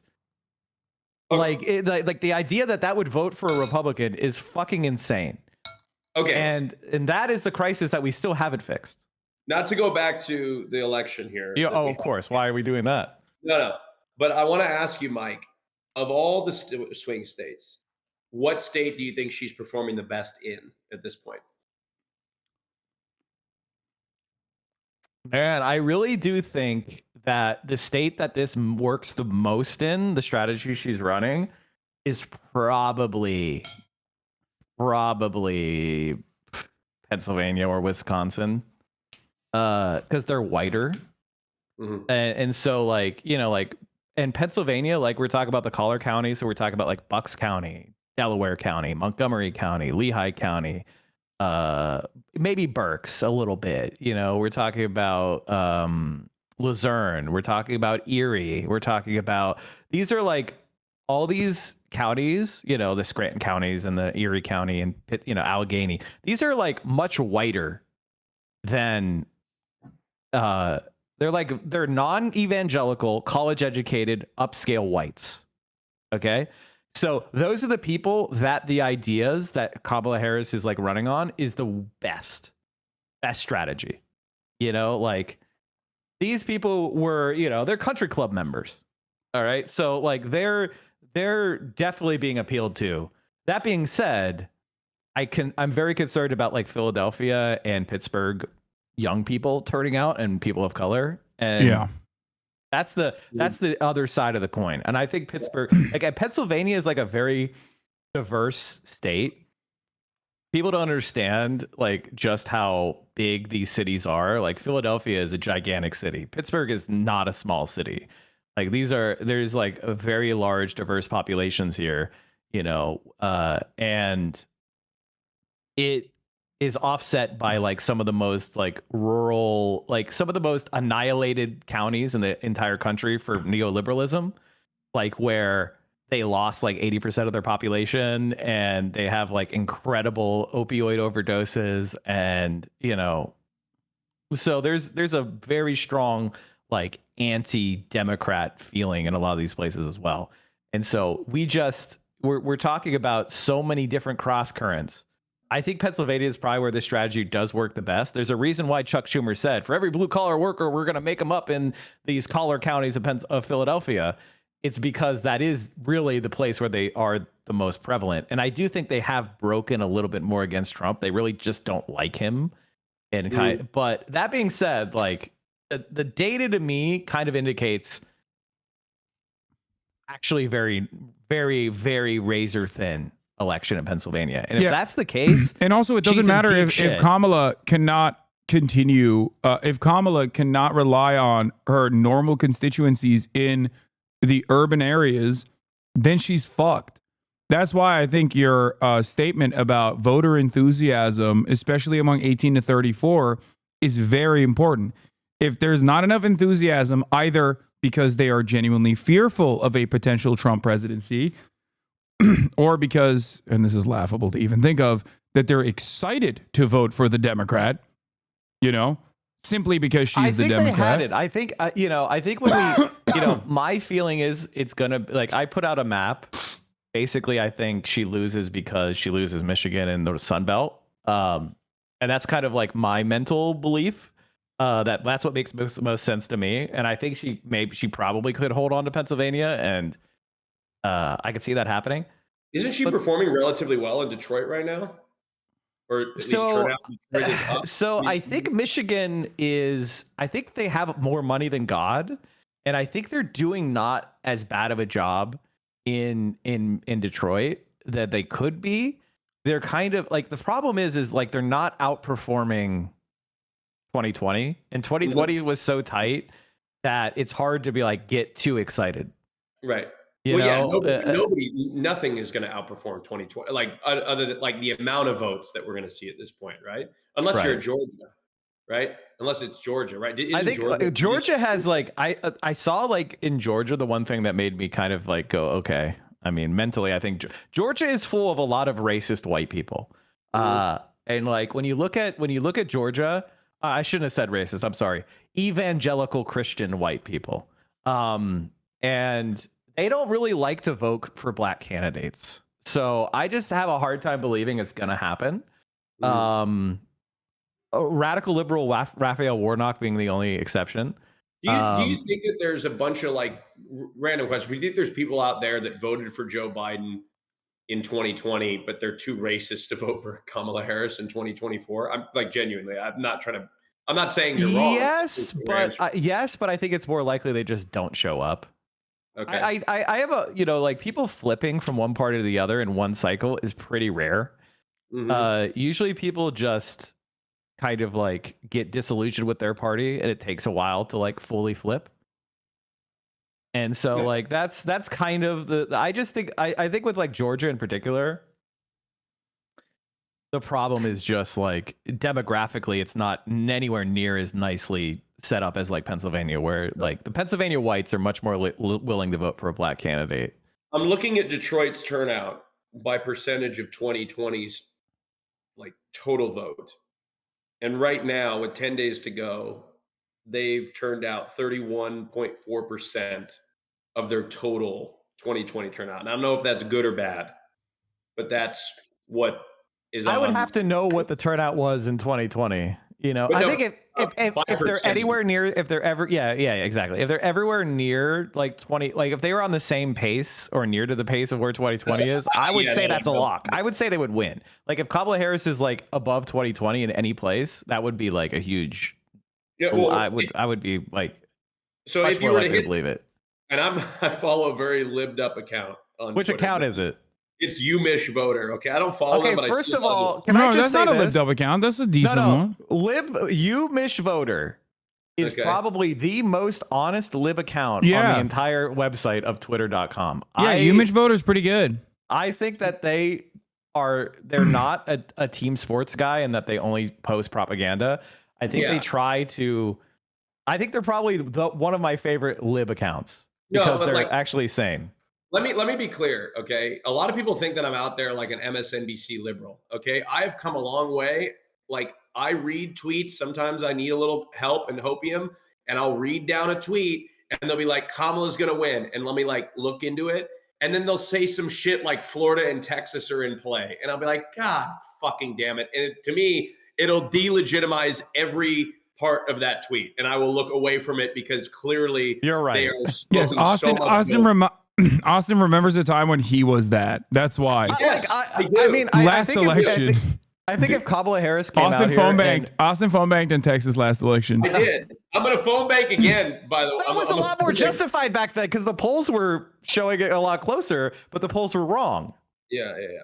And like, so like you doing that was not actually that crazy because the polls were giving you that indication, but the polls were underestimating Trump. I will say, like, my mom called me today and she's like, Kamala Harris is in Texas. Is it in play? I'm like, no, I think she's doing it for the Senate candidate. Yeah, she's doing it for Allred. I think that Allred, like, first of all, Ted Cruz is just the scum of the earth. So if there's anybody who could get surprised, it would be Ted Cruz. But I just have a hard time thinking it's happening in a presidential year. I'm not banking on that. I do hope it happens. For the record, it's like one of those. I would love it. I don't give a fuck. I don't give a fuck what people say. Like, oh, you're pro genocide. Like, sure, okay, as long as, whatever you say to me, as long as Ted Cruz is no longer in the Senate, I'm on board. I don't give a fuck who it is. I turn into a bigger lib than Austin when it comes down to fucking unseating that goblin, that fucking demon. So the thing about, like, I think Florida is going to vote to the right of Texas. I mean, didn't they? Yes. I think that's a good get. I think that's a good bet. Like, I think it's going to continue. Like, and when you said, like, you look at Miami-Dade, like, I spent a lot of time in Miami. Lift the siege on Cuba. Like, come on. Yes, it is so fucking insanely batshit crazy conservative. They're so crazy down there. Like I said, I spent weeks there last year. Like every other weekend I was in Miami. And Benjamin Netanyahu's son. Yeah. Well, I didn't see him out there. You didn't see him out there, no. Okay. Yair Netanyahu, the Groiper. Unless he was at the fucking gay bar. The Nazi. Yeah, he's the son. Unless he was at the gay bar, I didn't see him. Jewish Groiper, 1488. Yeah. I spent most of my time at Twist and Palace. Okay, Palace. Are those the spots? Palace is like the best drag brunch in the country. It's so weird for how conservative Florida is. The gay scene in Florida, like in Fort Lauderdale, the Manor, there's weird, like oddly, like more progressive. That's not odd at all, Austin. Like, did you go to the RNC? I bet you Grindr was more fired up during the RNC than it was during the DNC. Honestly. Yeah, I heard about that, but like there's like a gay strip club. No, Florida's not gay at all. It's just all Hispanic people. Austin just thinks they're gay. No, well, that is true, but like the Manor is gay as fuck. He sees like a Latino man and he's like, oh, that's a homosexual. And he's like, oh, never mind. That's the most misogynistic, homophobic person I've ever met in my life. And he's voting for Donald Trump. That doesn't mean they're not gay. No. He's right. He's right, because like you see these people and then you see them at Twist, which is the gay club, and they look the same. Like it's the same outfits. Everything's the same. But anyway, yeah, that's no shock to me that Miami-Dade is like conservative. And like, I don't even think that we'll see the Democrats catch up at all in Florida. I don't even think that sucks. Like, when we get into like voting, election day, I don't think it'll ever flip back blue. Like once, that sucks. That's really bad. Like it's just not going to happen. Like the votes have flipped to like red. It's not going to, we're not going to see it like swing back blue. I don't think at all for the rest of the cycle. Like it's just going to be red the whole time. Like Florida's going to be called like at the beginning of the night. I'm so surprised because Florida ran a former Republican congressman as the Democratic nominee for governor last cycle. And I thought that was like the secret of getting Republicans to vote for you is to just like run really right wing. But I don't look at Florida and what's happening in Miami-Dade is like what's going to happen anywhere else. Because I don't think anybody's looking at Florida as it's the same thing with Ohio, right? Like the Democrats have fumbled Florida and Ohio with kind of this bland centrism. And like, other than we're holding on to Sherrod Brown with the skin of our we need him. Like if the Democrats don't win that Iowa Senate seat. Bro, Sherrod is even worse than what I say Sherrod, because it's not, his name is Sherrod Brown. I know. I was just Sherrod is the most insane way I've ever heard someone refer to him. Okay. Now At least Sherrod is like funny because you expect him to be Sherrod Brown. You're like, oh, that's like a black guy. And then you're like, oh my God, that's just the whitest man you've ever seen. Like, actually, he's a really Sherrod sounds like a alien from fucking Star Trek. Like somebody's drag name. But yeah, what was I saying? He's probably the highest above replacement level senator in the nation. Like people say like Manchin or whatever, and it's like, nah. No. It's Senator Brown from Ohio. So hopefully he wins. Genuine. Oh, go ahead. Sorry, I'm ADHD. Because there's two things with this election. The first is is Kamala Harris going to lose, and just how far behind are the Democrats going to get in the Senate? Because if they get beyond the reach of actually taking the Senate back, then literally will never be able to do anything or appoint another judge ever. So that's kind of what I've been looking at. Can the Senate hold? I'm not as worried. I mean, if Harris loses, she deserves it. But how much damage is she doing down ballot? So, genuine question. Is in 4 years, are we looking at another election? What is Trump going to do to is he going to cling to power? Are the is the country over as we know it? What is going to happen in your opinion if he wins? Well, I mean, the president is incredibly powerful, and this is something that liberals don't like to hear. So he can do tremendous damage. And obviously, with the Supreme Court already being radically right wing, if we also lose the Senate, then you're probably going to see a couple retirements, and then the 6-3 majority will be locked in a little bit harder. I think that the main thing we need to be focusing on is getting the biggest landslide we can in the midterm. I think, Donald Trump is going to do some dumbass fucking shit. People are going to hate his guts. His policies are very unpopular. And when it's just him standing on the stage, I think that, and not on the ballot, I think we have an opportunity to organize against him. You're gonna see a lot of woke liberals remember when the Democratic Party was abolish ICE? Yeah. Well, first of all, that's not even a radical opinion because ICE was fucking created because of Bush. Yeah, and also people forget ICE is some sort of a radical fucking position. People forget. Yes, the Patriot Act is new. You're absolutely correct. From ICE and Department of Homeland Security is relatively new, and a lot of people have forgotten that it is a relatively new thing, and they take it for granted. But I'm just simply stating that Kamala Harris running on Medicare for all, or even voting on what I like to call the most progressive messaging bills of all time, whenever there's a fucking Republican in charge and holds the Senate and the House, is exactly what the Democrats did. The Democrats were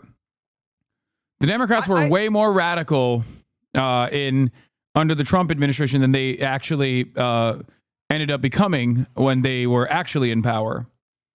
The one thing I would say to people, if you're lived up and you're if Donald Trump wins, it's the end of the world. I wouldn't say that. What I would say is it would obviously be a massive repudiation of neoliberalism. It would be a massive repudiation of interventionism, of warmongering, and I think a lot of it would be an opportunity for all of us to kind of shake off the fleas that are the last 4 years of this incredibly damaging war in the Middle East that's expanding out of control. This is where I disagree with you 100%.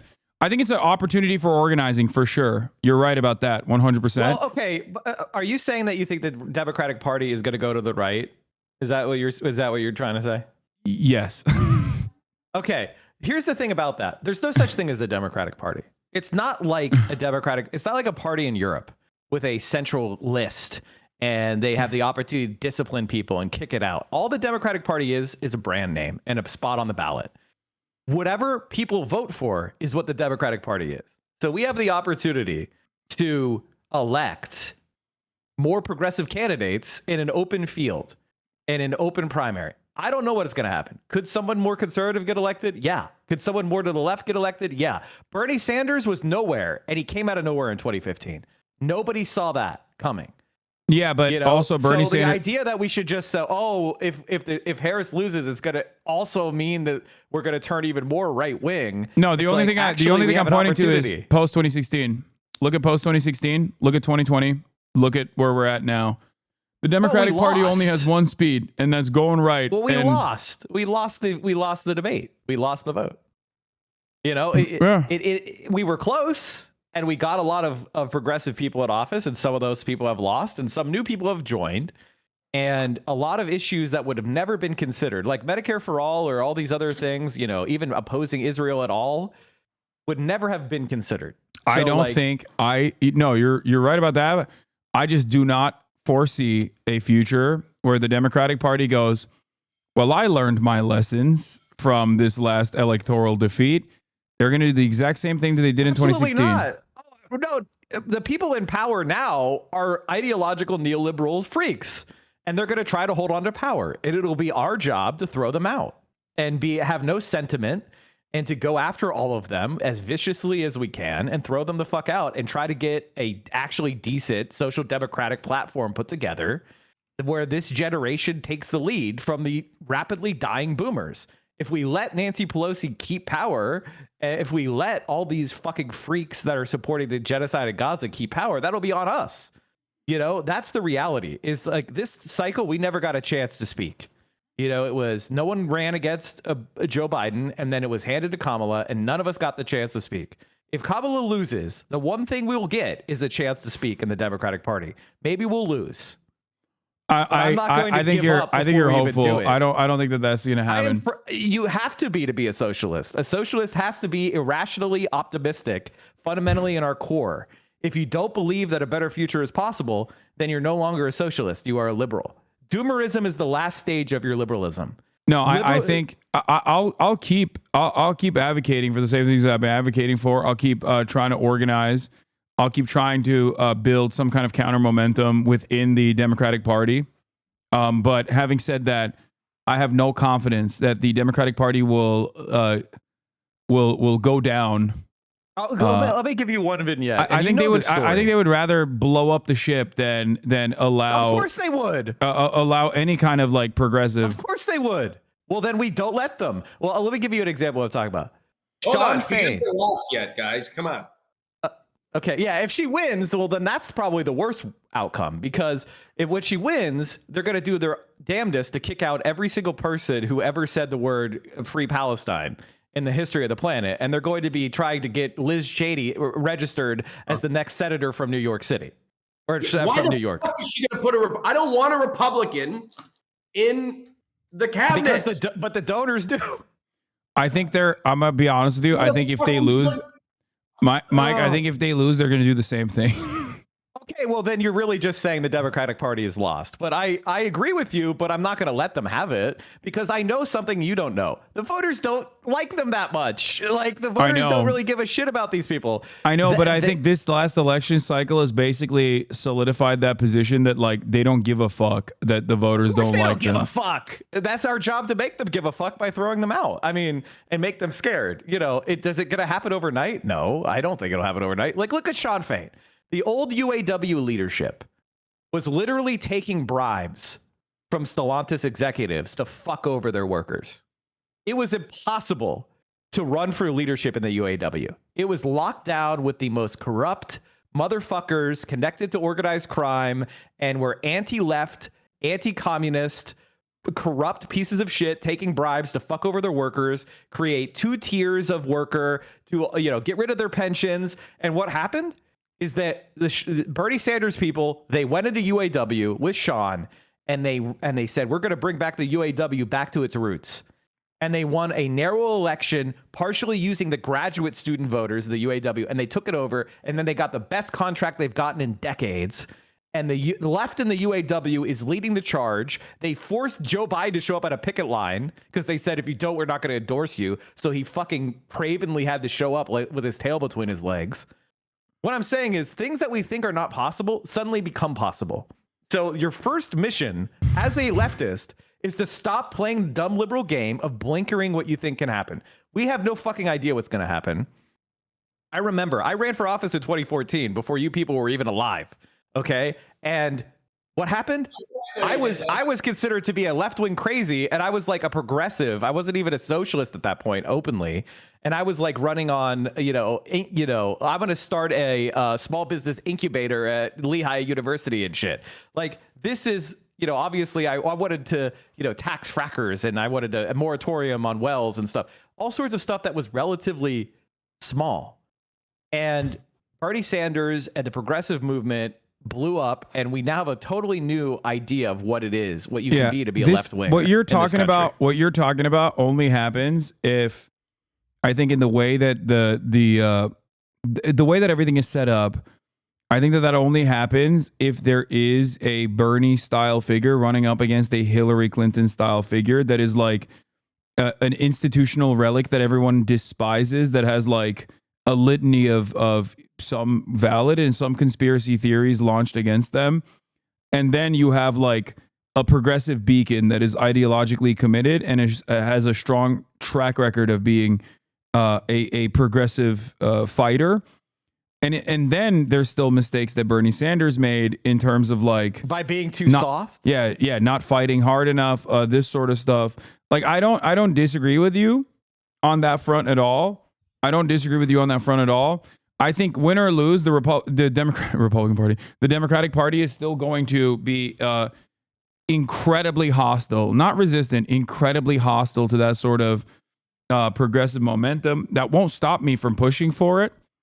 I have my own feeling like you're gonna lose. You gotta like have at least the elan to be like, fuck them. And the other thing is, we're never going to see a situation. It's not gonna, if they can see it coming, they're gonna fucking sabotage it. That's the obvious. It's going to be something we don't expect, and events are gonna happen. Well, speaking of events that are going to happen, I have to leave right now. Is Israel bombing Iran? Because Israel is, according to reports, bombing Iran. So what that means is the October hasn't ended yet. The October surprise is coming, which is not really a surprise necessarily. So that's what I'm gonna tune into to get some. I'm gonna continue watching the polls and the early voting data, and you guys handle that. Okay. Well, nice talking to you. Nice chat with you, Mike. Yeah, this was great. This was a wonderful conversation. Ignore my DMs. My DMs were exactly what I said on here.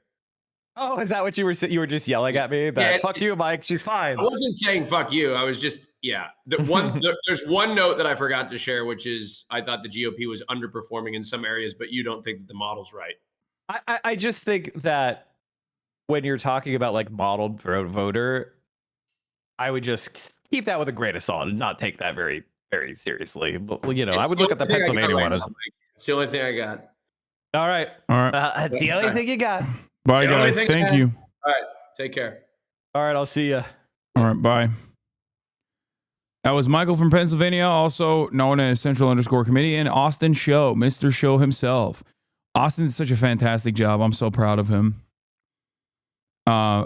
Neither party was actually considering the most significant aspect of this election, of course, which isn't simply Israel striking Iran, but the top of the hour ad break, and what kind of effect that has, what kind of impact that has on the collective psyche of the average American voter in the Hasan Abi constituency, which is, as we know, one of the most significant, one of the most impactful constituencies out there, an army of voters. POV for the last 2 hours. No, it was fantastic. Great conversation overall by parties that are very knowledgeable. And I got to eat really fast, which was cool. This is the first time ever where I ate my food in under like 20 minutes.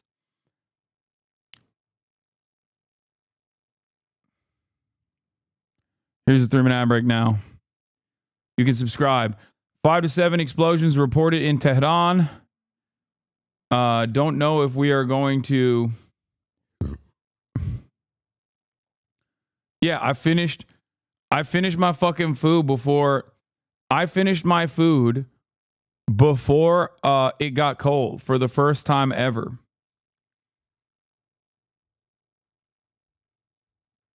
Okay.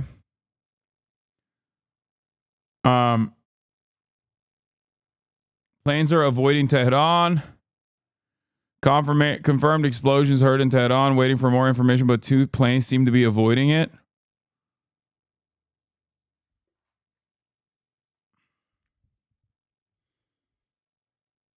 Wait, what the fuck?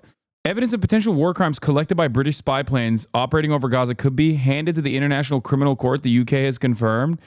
Ain't no fucking way. That would be insane. I don't think so.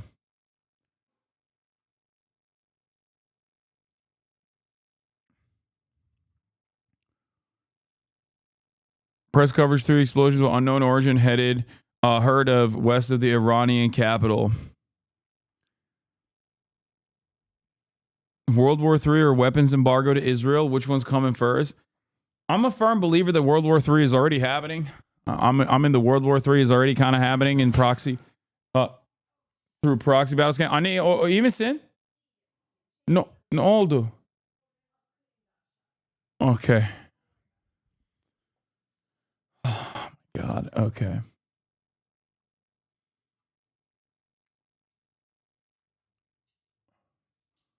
Apparently, reports of blasts in Damascus as well. Seems to me like a classic case of Israel doing Israel stuff.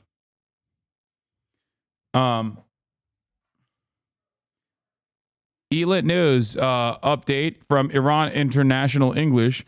Multiple explosions have been heard in different parts of Tehran, according to IRGC affiliated outlets and reports from social media users. Is Israel really going to completely nuke the world economy like this? Holy shit.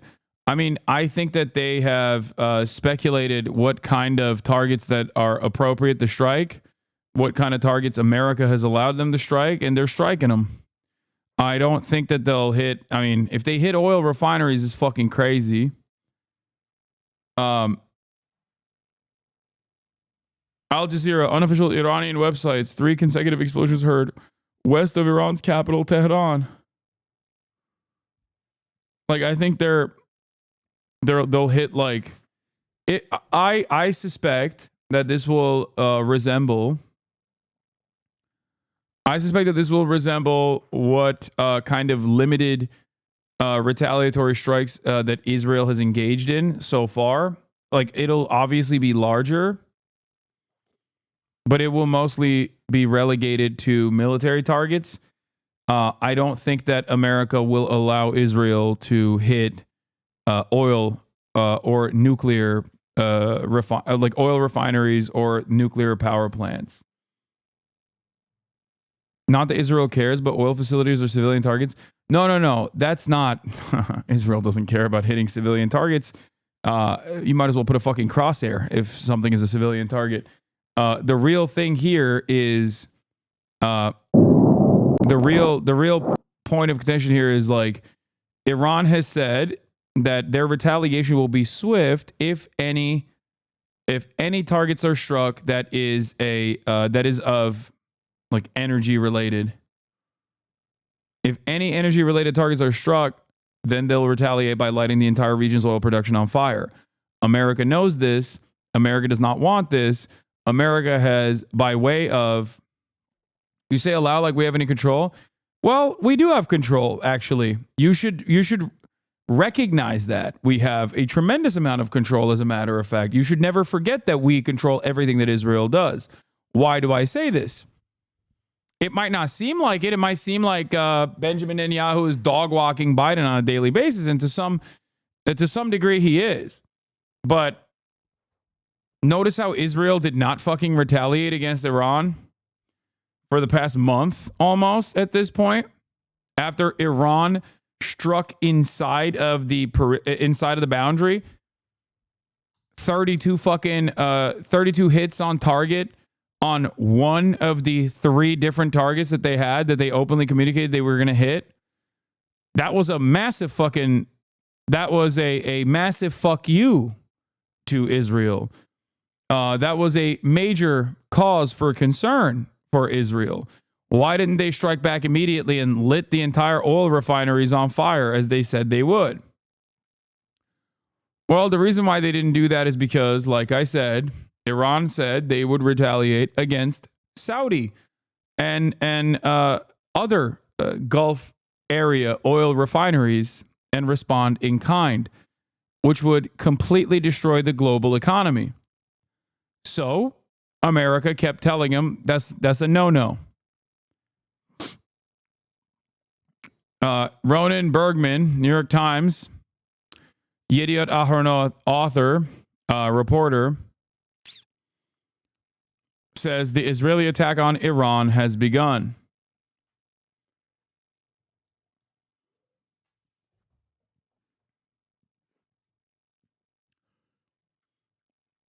Allowing the oil prices to go up before the election is a big no-no. It's not that.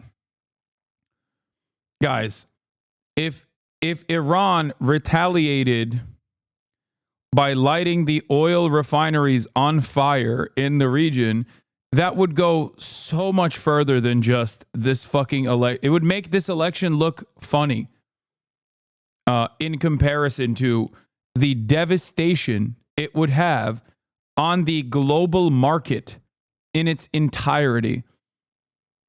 Like it would globalize this conflict overnight. It's not like, I don't think the nothing ever happens people would, for the first time ever, realize that, oh, maybe things are happening all the time.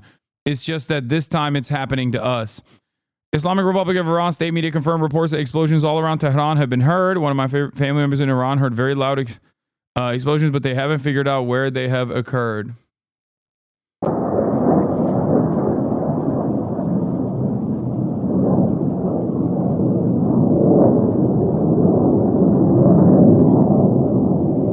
What? The Booty Brothers?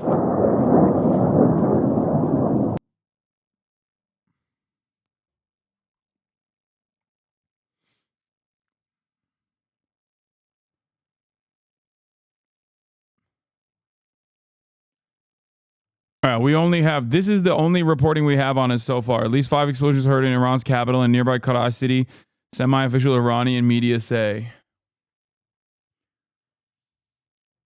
So, I suspect that they are hitting like military targets. Iranian media channels report that at least 10 explosions have been reported in the western region of Tehran. Air raid sirens have gone off in the consulate complex in Hawler, Erbil, amidst reports of explosions around the capital of Iraq and Baghdad.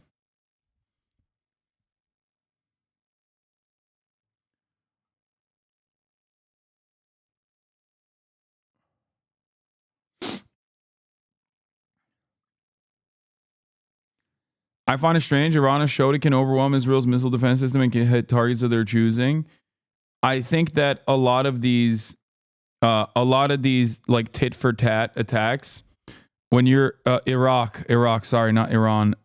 They're also, no, they're hitting Iraq, they're hitting Damascus, and they're hitting Iran, which is the Iraq and Syria part of this. It makes sense. It's the that they always hit those areas. There's IRGC presence there.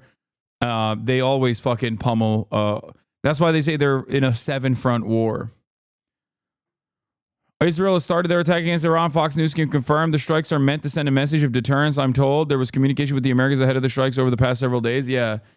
So this to me signals that they're not going to go above and beyond, but maybe I'm wrong. You know, you never let, you always need to allow Israel to surprise you. You know what I mean? There's always a little bit of an opportunity for Israel to do some shit.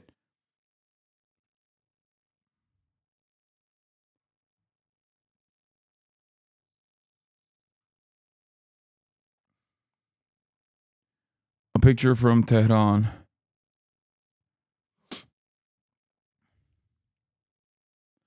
Showing Tehran how it looks like when a missile hits this target. Dude, these people are so fucking delusional, man.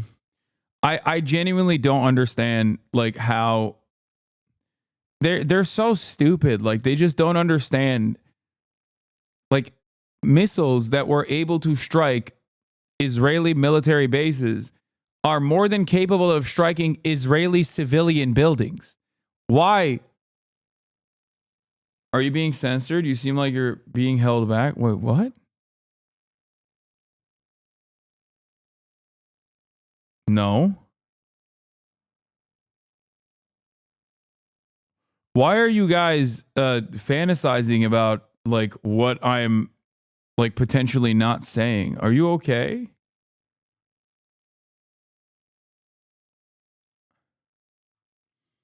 All right, here's our boy Trey. Against Iranian territory. This strike, according to this senior official, was meant to send a message of deterrence to the Iranian regime, and there was communication with the Americans beforehand as the region waits to see what will come next. But again, the latest information that we have, multiple explosions have been reported in and around the Iranian capital of Tehran, as well as in the northern part of Iran. We don't know the exact targets, but I am told that some of the targets were taken off the list following American pressure.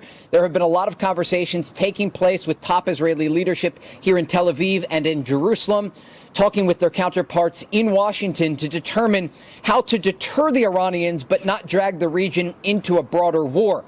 Now, one other important note here. An Israeli official tells me the expectation is that following the strikes tonight against Iran, there will be some sort of response. Of course, they don't know what that response will look like, but Israeli air defense remains on high alert across this country. There is an understanding that Iran has the ability to target Israel with a variety of ballistic missiles, as they did earlier this month when they launched 180 of them toward this country. And so Israel's top defense systems, including the Arrow 2 and 3 systems, do remain on alert to be able to protect. Yeah, they need the THAAD too, bro.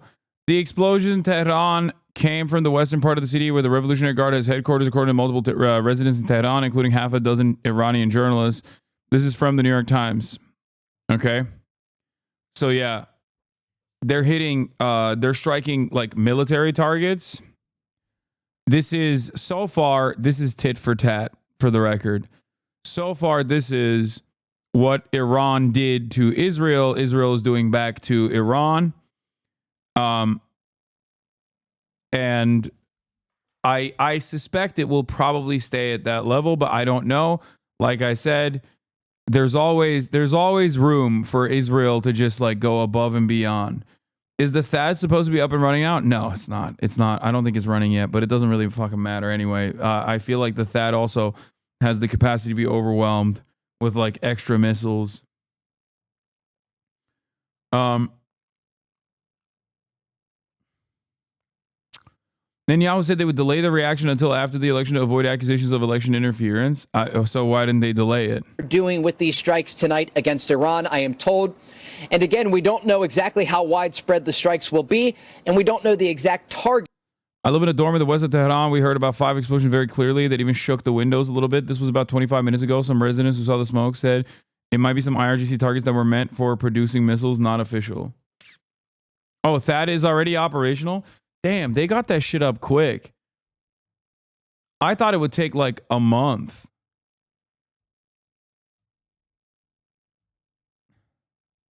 Like the reporting I read on it was that it would take some time for it to be fully operational. That they just like, it's not like you just send the soldiers in with the systems and then boom.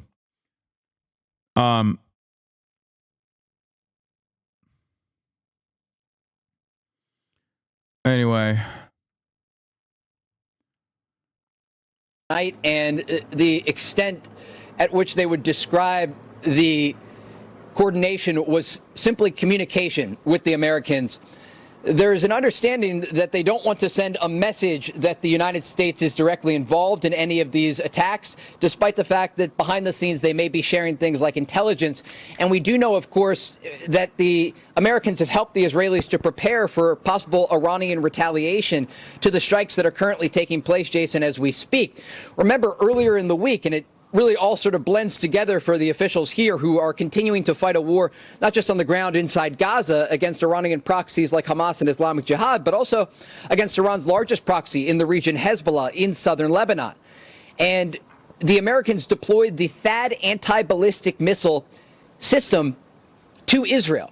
And there are less than 10 of these systems deployed around the world. So the fact that one was sent to Israel with American boots on the ground to make sure the system was manned and working was an indication that the Americans understood, like the Israelis, that Iran would likely respond in some capacity to this counterattack following the ballistic missile attack earlier this month. But remember, this was not the first Iranian attack that took place this year. Back in April, the Iranians launched an attack after the Israelis targeted the building next to their embassy in Damascus, Syria. And remember, when we look at the reason that the Iranians say they launched the ballistic missiles against Israel earlier this month, they said it was in response to the killing of Hassan Nasrallah, the Secretary General of Hezbollah, Iran's largest proxy across the Middle East, a group that has been directly involved in conflict with Israel since October 8th. We know that the Iranians say it was not just in response to the death of Nasrallah, the strike that took place in the Lebanese capital of Beirut, but also the explosion that killed the leader of Hamas, Ismail Haniyeh, in Tehran over the summer. It was an embarrassment for the Iranians to have a top proxy leader killed at a guest house in the Iranian capital of Tehran while he was attending the inauguration ceremonies for Masoud Pezeshkian, the new Iranian president. And so this was a joint response from the Iranians earlier this month, and that 180 ballistic missile attack that soared through the skies of this country. We were in the northern city of Haifa when that attack took place, and you could see some of these missiles coming in over Syria, and some of them, actually, we understand more than half of them hit Israel. They were not intercepted, and you saw the craters across this country near to military bases and actually targeting military bases where Israeli jets take off from. And the Israelis saw this as, again, crossing a red line for the Iranian regime. And so that is why we had been told in the briefings and the conversations that we've been having with top officials here in Tel Aviv that this was not a question of if Israel would respond, but rather when and where. And as we understand tonight, Israel is striking Iran. Multiple explosions have been reported in and around the Iranian capital of Tehran, as well as further north. And we do not know at this hour what exactly is being targeted, but Iranian state media is also confirming that these explosions have taken place. Again, an indication Israel has started their attack against Iran. Jason? Trey, thank you. Stay safe. I'll let you reach out to your contacts and your reporting. But now let's go to Fox News correspondent Greg Palcott, who's joining us live. Greg, tell us, what are you hearing? What are you seeing? And how unprecedented is this attack or response by Israel onto Iran's territory? Well, it's quite unprecedented, Jason. Iran and Israel, up until this year, have kept apart. That is, they haven't staged any direct back and forth attacks, but as we've seen, for example, in the early part of October, you did have Iran launch a massive ballistic missile attack, a barrage on Israel. Remember, that was October 1st, and we've been waiting and waiting and waiting for Israel to do something. We heard a report tonight from one of the top military analysts. He said that Israel will be acting in the next few days, and it clearly seems like they have done that. Just going back over the reports we're getting, mainly from the Iranian media, is that they haven't stepped around the main target. There apparently are explosions in Tehran. That's the capital of Iran. That's exactly what would be sending the greatest signal to Iran that Israel is serious. Also, a town called Karaj has been hit as well. They're hearing multiple strong explosions. Jason, we're also getting indications that this could be an even broader, wider attack than just Iran. There are new reports that explosions have been heard in the Damascus countryside and central region. Remember, that is Syria, a very close ally of Iran and a conduit for both military supplies and soldiers coming from Iran through Syria into Lebanon and Israel. We've been tracking today, Jason, the incredible activity that the IDF has kept up on two of its most important fronts. Near where we are, we're just about 17 miles away from the Lebanon border. We've been watching a lot of back and forth between Israel and Lebanon. We've been watching right behind us a lot of rockets coming over from Hezbollah, and just about 10 minutes ago we actually heard a lot of Israeli jets overhead as well. So they were keeping that front very active, and they were also keeping the front down south with Hamas and Gaza active as well, and just like nothing else was happening. There's nothing new coming out of these reports that we haven't known about already, though. That's the problem. In the Iranian capital, according to Iran's semi-official farce. We already know all news this shit, agency. man. Now, What's there's a lot next? that we still don't know at this stage, even as we are starting to get dramatic images of plumes of smoke emerging from Tehran. We don't yet know exactly what the targets were of this Iranian strike. But make no mistake, already just the fact that these explosions were reported in the Iranian capital, this is an indication that Israel is carrying out a more severe retaliation than the one it did for Iran's initial attack against Israel back in April. It's not deterrence, it's escalation. No, I think that depending on how Israel strikes back is either you can either consider it deterrence or escalation depending on how Israel strikes back. Because like obviously Israel still started it, but it with respect to Iran specifically. But having said that, remember when Iran did the fucking loiter munitions and like some of the ballistic missiles that they sent over, like drones that they sent over, and then Israel retaliated with like a light tap? That was basically Israel being like, we get the last say. We get the last say here. We get the final say here. And everybody understood the message. Everybody understood the message that like Israel just wanted to save face to a certain degree without like greatly escalating. But then they fucking turned around and assassinated Ismail Haniyeh in Tehran, which, like, after some time had passed, was a severe escalation, right?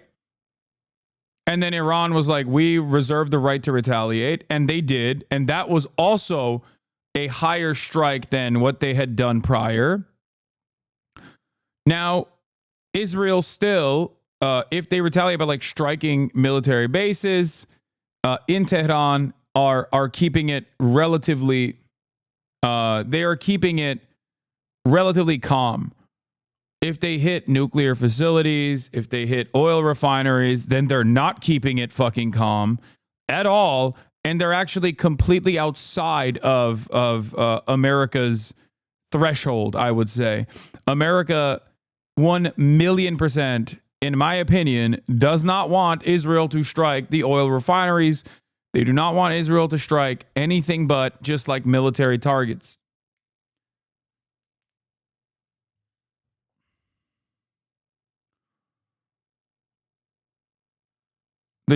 The chatter is intensifying once more that an Israeli... So Trita Parsi is pretty good. Quincy Institute guy. Very smart guy. Let's see his immediate analysis in this. The chatter is intensifying once more that an Israeli attack on Iran with significant U.S. involvement and support is imminent, potentially within the next few hours. While the current chatter about a potential Israeli attack on Iran is at a high, it is important to remember that similar levels of speculation have been reached before any actual attack.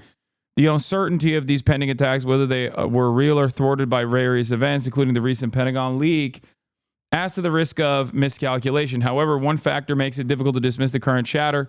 The window for Netanyahu to strike is closing. The window was never up to the U.S. elections. Rather, it would close several days before the elections. The window is then further shortened by another factor, indications that the election are Trump's to lose.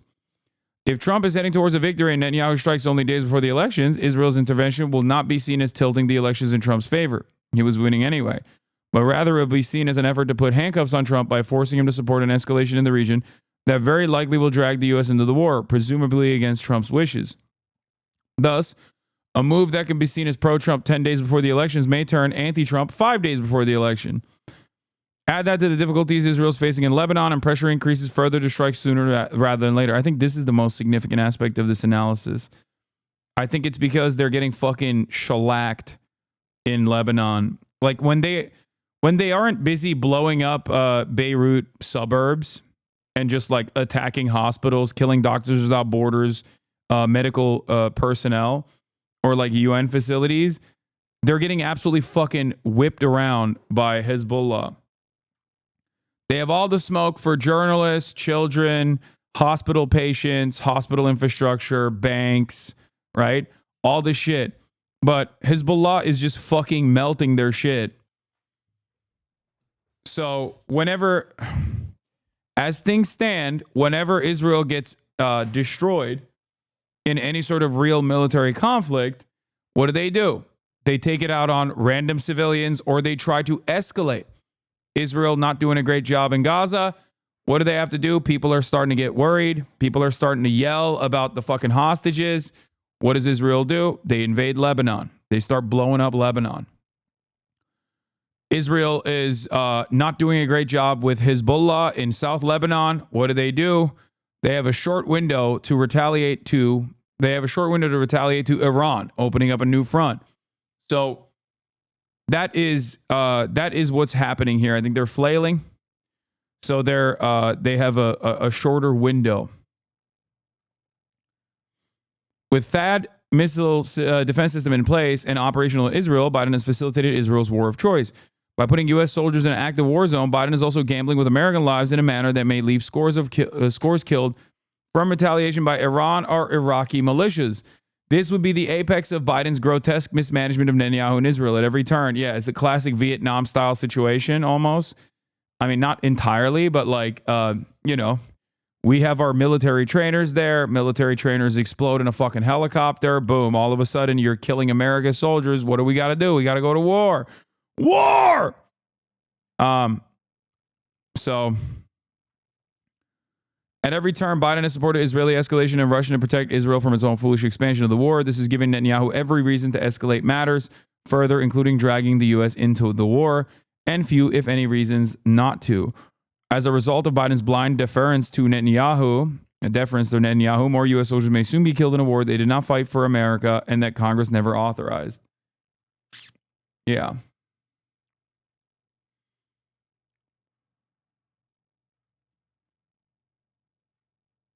So,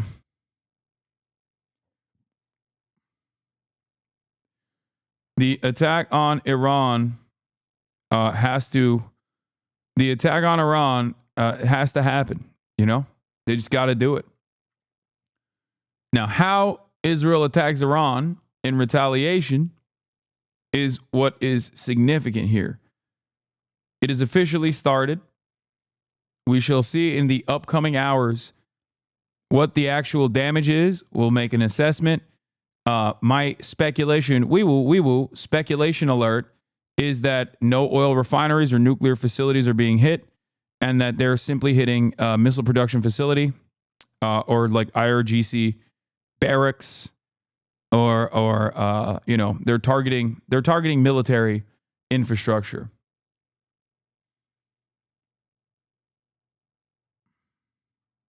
That's what I'm assuming. And the only reason for that is not because of some humanitarian concern. Make no mistake. There is no humanitarian concern. There is no bottom to the fucking violence that America will subject the rest of the world to. It's simply a material concern that the United States of America has in terms of if oil refineries in Iran were struck. Iran has said that they would retaliate by lighting the entire Gulf oil production, which is what, like, the majority, if not almost 2/3 of the fucking oil production of the entire planet. They will light it on fire. They will render it useless. This would destroy the global economy. China doesn't want that. America doesn't want. Nobody wants that, right? Nobody. Israel might want it. There might be some fucking horn dogs in there that think like, nah, we'll light it on fire. We'll fucking see the entire nation burn. That's going to be great. It's going to be sick. But like, that's where the big dog kicks in. Now,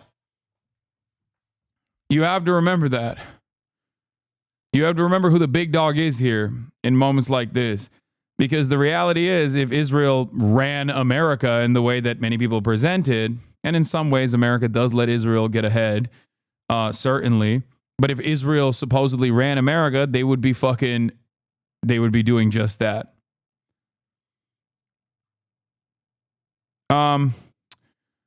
Breaking from Elint News, our valued chatter Elint News. Hasan Abi head in the building. Now that things are happening once again. He's coming in. IDF spokesman, the IDF is now precisely attacking military targets in Iran in response to the ongoing attacks of the regime in Iran against the state of Israel in recent months in accordance with the guidance of the political echelon. Yeah. The family atomics. So yeah, I think that's what's going to happen. I mean, it seems like that's what's happening. Israel will go, oh my God, we fucking destroyed their missile production facilities. We own them super hard. Iran will probably go, oh, this was but a light breeze for us. It's not dissimilar to what happened with, if all things go according to plan, if all things go according to the expected outcome, like the path of least resistance, the path of like the most minor escalation shit, then it'll be the reverse of what it'll be the reverse of what Israel presented when Iran struck its fucking bases.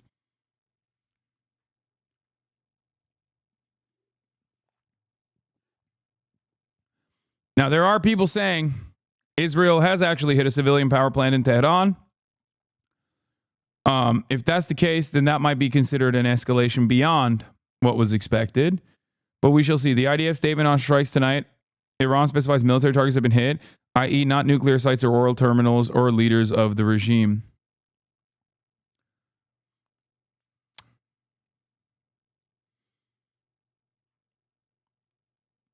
So how does this affect the potential Iranian response now? A rehash of their last attack? This is my favorite type of commentary.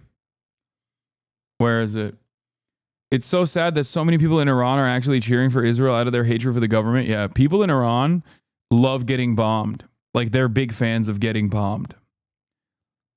Yeah, famously, when a foreign nation blows them up, people in the country don't become more reactionary and more reliant on a government they might hate. I'm Turkish. What would I know about such a thing? Like, I don't know, a coup d'etat that failed, that literally killed 250 fucking civilians in my country, that then gave a lifeline to a despotic, tyrannical leadership that was able to take advantage of said failed coup d'etat, that they were able to change the constitution of the country by way of referendum. What would I know about that sort of thing? About like what happens when foreign interference in your country occurs? Anyway, that's famously what has happened in Lebanon. That's also famously what has happened in Gaza. That's famously what happened in Iraq. And also famously what happened in Afghanistan. Everyone always celebrates when Israel or America bombs them because they're like, these are liberatory bombs. These are bombs of emancipation.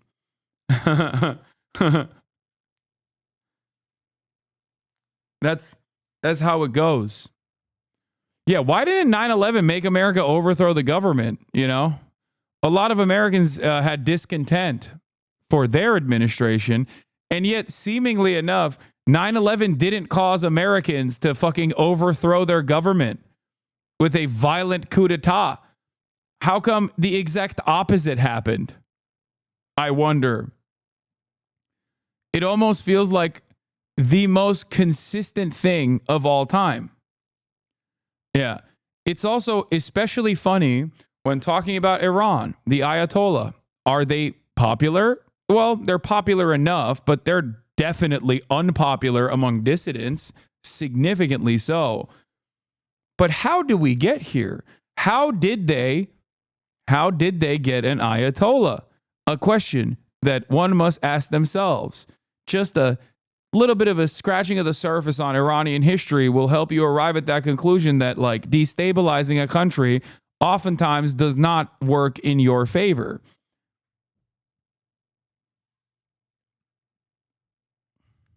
You know?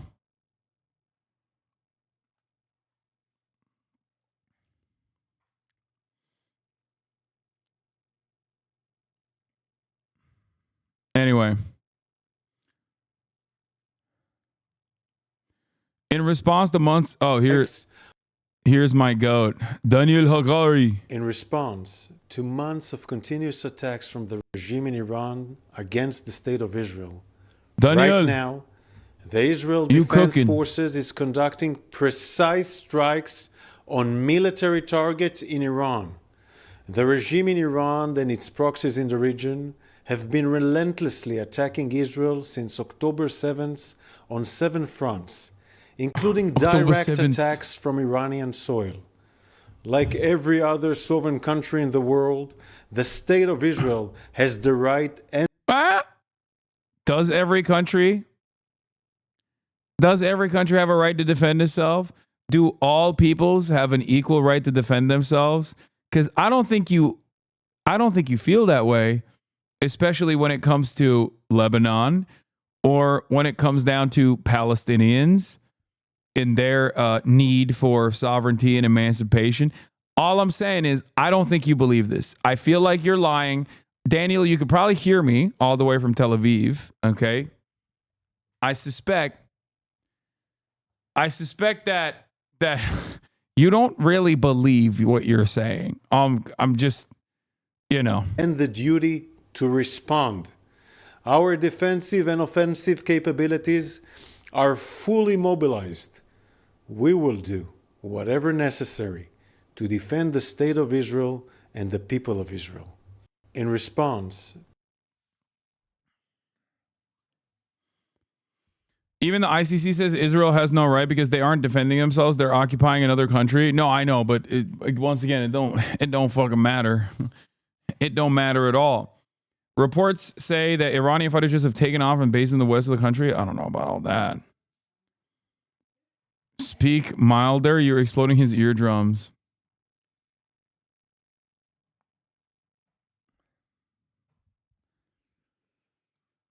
It is now confirmed that Israel targeted a power station in Iran. Still a tame response considering Israeli history. Reported image of against the IRGC facility in Iran reports that attacks have also hit an aerospace manufacturing plant related to the country's drone program. As an Iranian, I got to tell you, there are psycho liberals who are so Western cuck you would not believe it. There's not so significant number who cheer on anything that the U.S. or Israel do with a shred of irony. They're extremely anti-Palestinian as well, which has been so difficult to see in the past year. No, of course there are, dude. What do you mean? Of course that doesn't matter in the grand scheme of things. Like, yeah. My point is, the broadest subsects of society, no matter how much they fucking hate the government, will change their tune when their houses are being fucking blown up. I know that. I know that from my own country. I know that from Turkey. Like, I get it.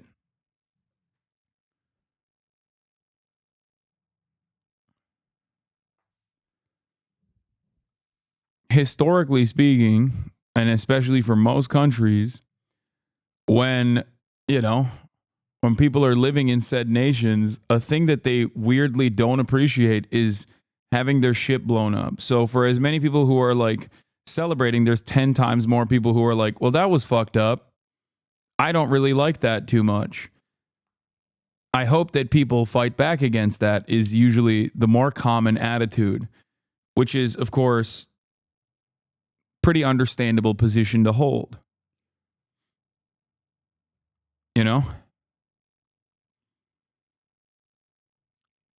They've moved on already. It's crazy. There's actually destroyed some of the income. Yeah. You can tell who stands to gain the most here by pummeling this coverage.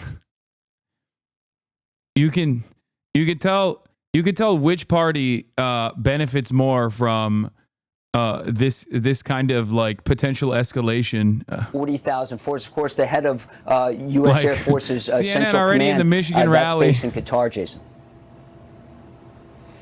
So we have assets, we have the ability to communicate and provide intelligence in real time. Lucas, really do appreciate what you're doing and keeping your eyes on the ground. We're going to take a quick break. Lots happening there as Israel. Donald Trump has been having phone conversations with Netanyahu every day this past week. He's like, come on.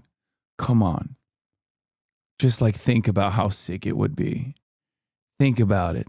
The Ayatollah dead. Kill him. Kill the Ayatollah. It would be so good. You know Biden. You know Biden will let you do it. Come on. Do it. He's in the Discord channel. Yeah. Tasnim News Agency reports indicate that the situation is normal at Imam Khomeini International Airport and Mehrabad Airport. Like, come on. Just a strike. Just a little bit. Just a little bit. By the way, this is what I'm talking about. Today, called me the day before. We have a very good relationship. And I have to say fortunately, they didn't listen to Biden, because if they listened to Biden, they'd right now be waiting for a bomb to drop on them. And they did their own work. They did not. Like, what's happening here, dude? Are you doing a parallel government thing? Like, you're not president yet. Why is he flexing that he's constantly talking to Benjamin Netanyahu and giving him the go-ahead? I just don't really understand how this works. I do remember, however, the Supreme Court of the United States giving the presidential office enormous powers and enormous leverage in terms of prosecution.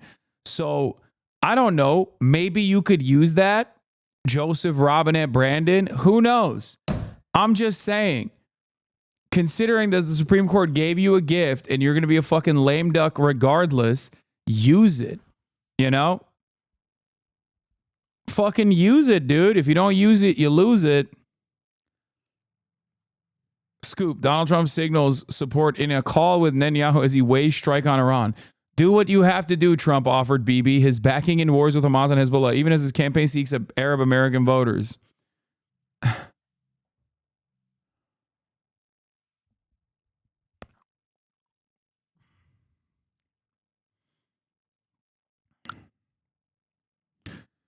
Trump told Benjamin Netanyahu in a one call earlier this month, do what you have to do, according to 6 people familiar with the conversation who spoke on the condition of anonymity to discuss sensitive and confidential information. Trump has said publicly that the two have spoken at least twice in October, with one as recently as October 19th.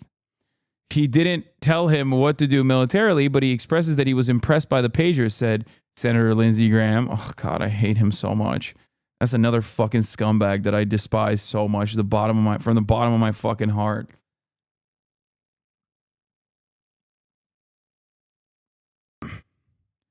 Oh, no, you don't understand. This was not a violation of the Logan Act. Listen, am Israel high, okay? I'm Senator Lee. Israel has a right to defend itself, and Donald Trump has a right to defend Israel. He doesn't mean it. When he says he's in direct violation of rules that were set long before him that declare what he is doing to be illegal, what he is openly revealing as a direct violation of U.S. law is actually not a violation at all. Israel has a right to defend itself. Also, you can have a conversation. Who amongst us has not had a conversation with Israel? I myself have a conversation with Israel every day. Okay? There's no foreign interference here. Am Israel high?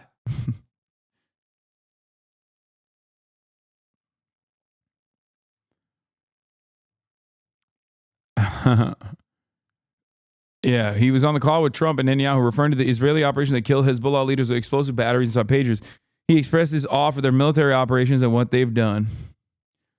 Yeah. Donald Trump routinely being like, fuck the law. I don't give a shit. You can suck me. I got impeached for this one time. Nothing happened. Like, literally, I'll get impeached again. What are you going to do? If you try to impeach me again, guess what? That means I won the presidency, okay? Win-win, baby. Doesn't even matter. We have no fucking laws, dude. We have no We have no interest in following the law. Leahy law. What is that? Throw it in the fucking trash. I wipe my ass with it. Okay. Oh, I'm sorry. Are we giving unrestricted, unlimited weapons to a country that is a serial violator of human rights? Who cares? Fuck you. Okay. That's what's going on here. Doors open.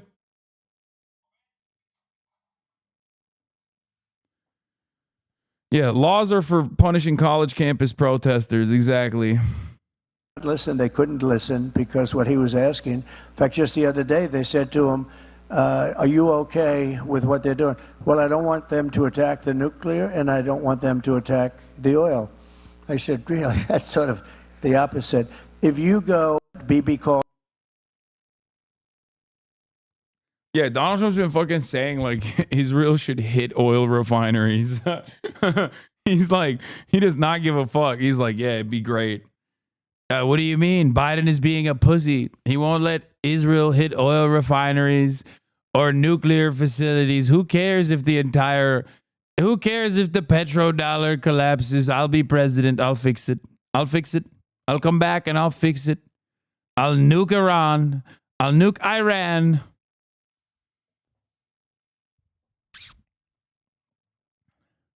Mind you, Trump supporters' main complaint is gas prices. Yeah, dog.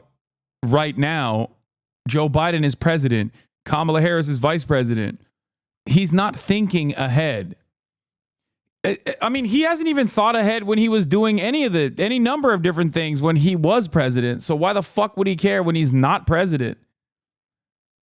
For him, it's like, for him, it's crazy. It's just like, oh, it's great. You know, this fucking makes Joe Biden look like a fool. You know, it's great. I'll definitely win.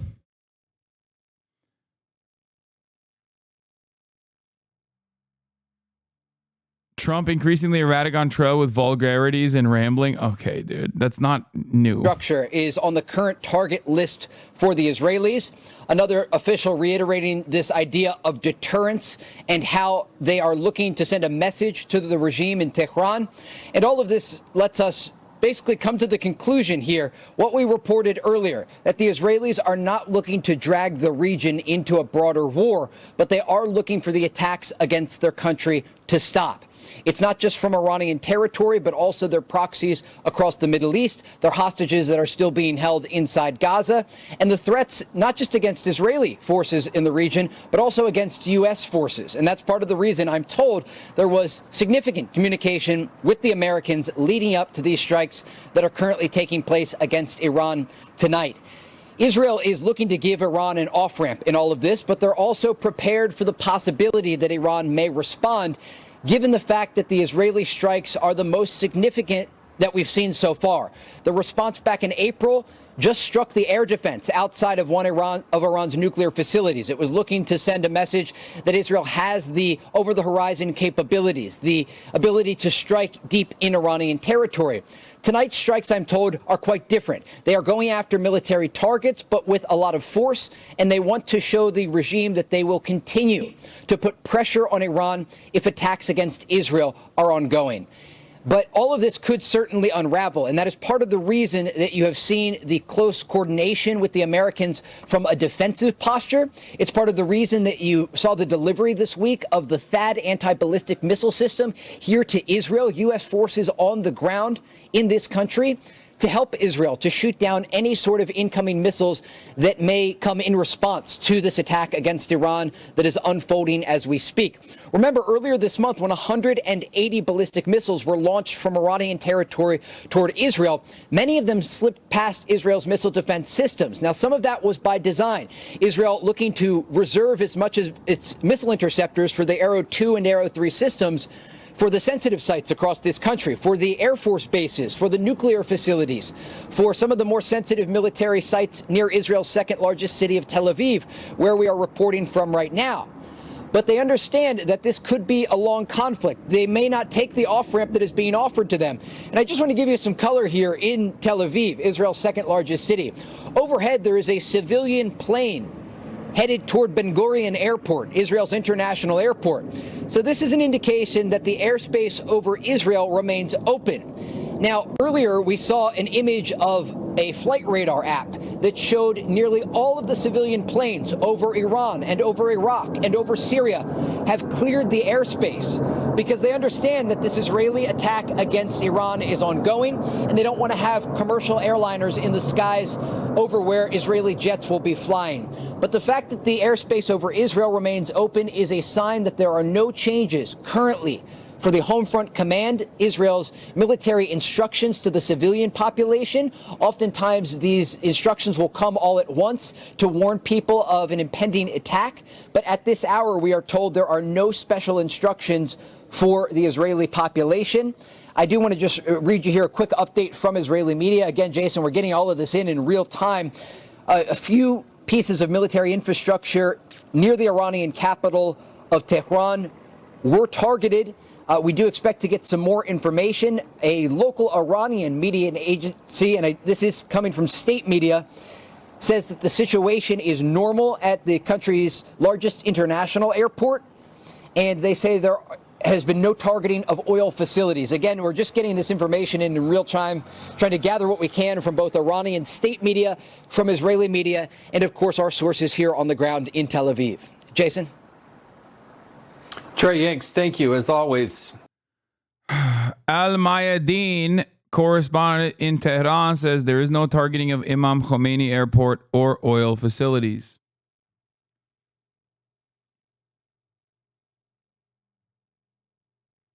In Netanyahu voice, everything is fine.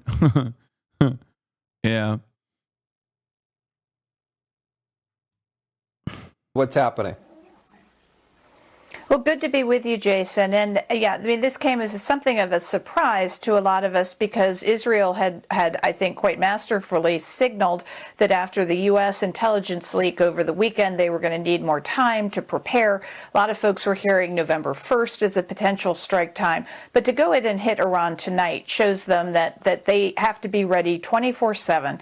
I think, this will be. What's really interesting is that this goes back to what I have said time and time again, which is that Israel only responds to force. Okay, in a matter where Israel only backs down when they are forced to. Now, there is perhaps no better demonstration of this reality than Israel doing a very limited strike, a very precise strike so far against Iran after Iran literally penetrated their anti-missile defense systems. It's very interesting to think, and it's a lesson that they have taught every single regional actor, okay, time and time again. Think about the way that Israel retaliated to Iran the first time. Think about the way that Israel is retaliating to Iran now. Now imagine what Israel is doing to Hezbollah or Lebanon in general, Beirut in general, in retaliation against Hezbollah. What Israel is doing to Gaza. There is a severity gap in the way that Israel retaliates against people who are defenseless. Okay? If you are a sovereign nation with your own defense systems and with your own missile systems that have the capability of targeting Israel directly, then Israel doesn't respond with a magnitude more force specifically against your civilians. As a matter of fact, whenever Israel is hit by any of the regional actors, they actually increase the pressure and increase the pain on some of the most defenseless in the area, being obviously the area that they occupy as a belligerent occupier, Gaza, right? They only have one speed. And the only reason why Israel gets to do this is because America lets Israel do this. Make no mistake. Okay? Make no mistake. America lets Israel do the shit. They are firing upon Israel in response to this attack that's happening. But again, that may be premature. This is playing out in real time. We're just hearing and seeing the reports based on what's happening. We do also have this IDF statement that came out that was very strong, I thought, very much on point. You heard what the IDF said. What's your reaction to what their statement was? Oh, no, they're 100% correct. This is entirely within Israel's purview to do this. Iran needs to be on notice that their actions will have retaliation, and that this is not, I mean, it is indeed about the October 1st ballistic missile attack, but it's about all the other attacks that are taking place on Israel. Yes, sir. So, sorry to interrupt you, Victoria. We actually have the sound of the IDF spokesperson. Let's play that and then get your reaction to it. Yeah. Daniel Hagari is going to tell you that at the top of the hour, there is a 3-minute ad break. It's a terror ad break. Avoid it at all costs by subscribing. Have been relentlessly attacking Israel since October 7th on 7 fronts. We just watched it already. What do you mean? You want me to watch it again? Victoria, we got a lot of guests we're going to try to get in here. We're going to actually go to Christian Witten, who's going to respond to this. We appreciate your perspective on what's happening now. Christian Witten, a former State Department senior advisor in the Bush and Trump administration. You just heard the IDF. You see what's happening now. What's your response to what's happening in real time? It's a good statement. I think it's right. It's amazingly constrained. I think it's actually remarkable that Prime Minister Netanyahu is not going after Iran's energy infrastructure. That would be an appropriate going away present to President Joe Biden, who frankly has not supported him terribly much throughout this year-long war that Israel has been in. He could have struck those energy sites within Iran that would have sent the price of oil skyward, which would have been the icing on the cake of what I think will be Vice President Kamala Harris's coming defeat in November. He's not doing that. Also not striking the nuclear sites, those sites associated with Iran's nuclear program. That's interesting. They telegraphed to us that they wouldn't touch those. In the last retaliation that Israel did against Iran's first big missile, UAV, etc. strike, when Israel retaliated, they actually hit the air defense systems at some of those nuclear sites. That was a signal to Iran that they could actually be hit next. And Israel has chosen not to do that. So this is a measured response to Iran's aggression. What do you think the United States' role in this should be? What should the United States be saying and doing at this point to support Israel and its ability to defend itself?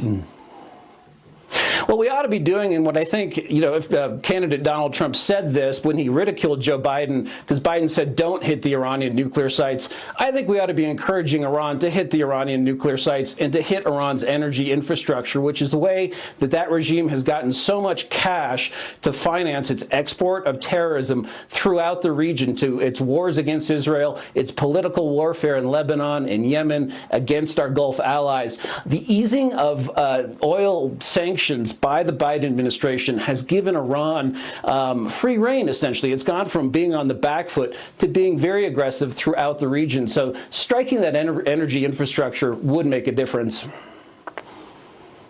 All right, let's bring Victoria Coates back in there. Victoria, what's your response to that? Is that the right move at this point, and what the role should be for the United States of America?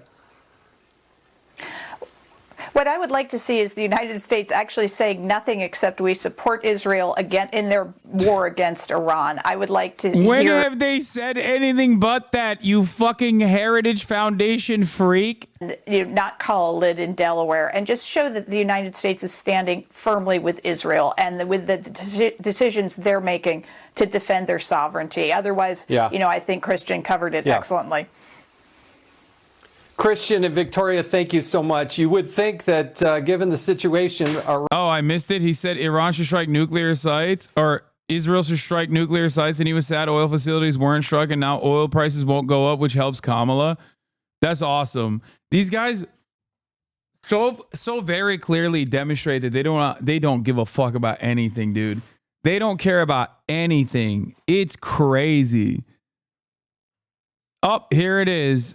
Jesse fucking Waters. All right, we're gonna We're going to move on from this unless there's some new updates. Okay. What the fuck is Ludwig doing there? That's crazy. Here's the official U.S. response. Initial U.S. response from NSC spokesperson. We understand that Israel is conducting targeted strikes against military targets in Iran as an exercise of self-defense and in response to Iran's ballistic missile attack against Israel on October 1st. We would refer you to the Israeli government for more information on their operation. Yep.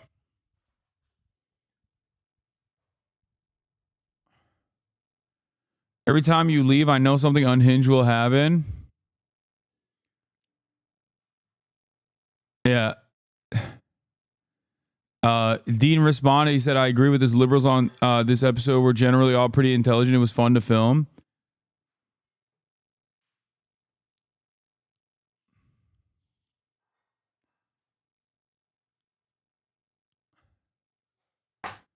X is censoring Iranian media. Iran is broadcasting. There are no strikes which hit Tehran. That was old footage. The air defense systems took it out. Yeah, I mean, yeah, I don't think that's the case, big dog. Like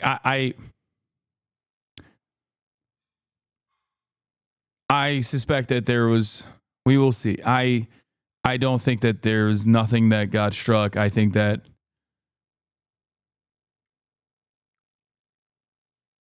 it's looking like the strikes didn't go according to plan. Wait, what? What do you mean?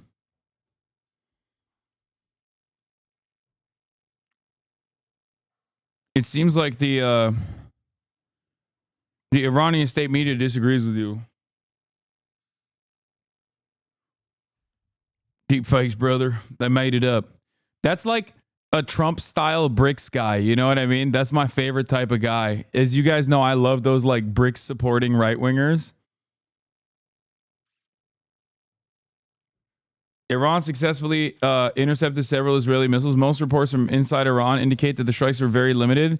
There are also reports that Iran successfully intercepted. I mean, regardless, like they still, you know, they still hit a bunch of targets.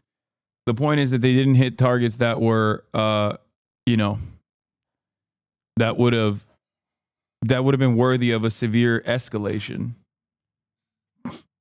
in terms of retaliation. The PMO released an image of Prime Minister Benjamin Netanyahu, Defense Minister Yoav Gallant, and military officials at the IDF's underground headquarters amid the strikes on Iran.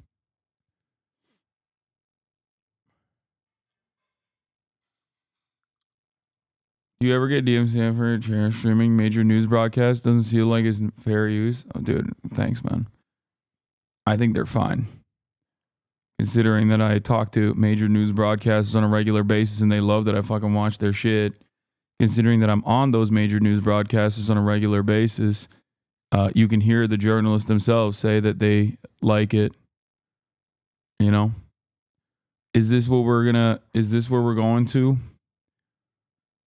Like, you couldn't concern troll over like false smears of anti-Semitism, false smears of claiming that I deny fucking rave or something. So we're going back to the old hits.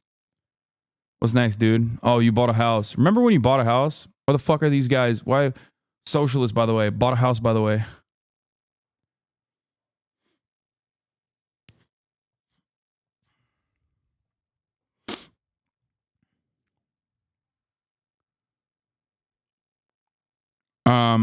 This was fucking nuts.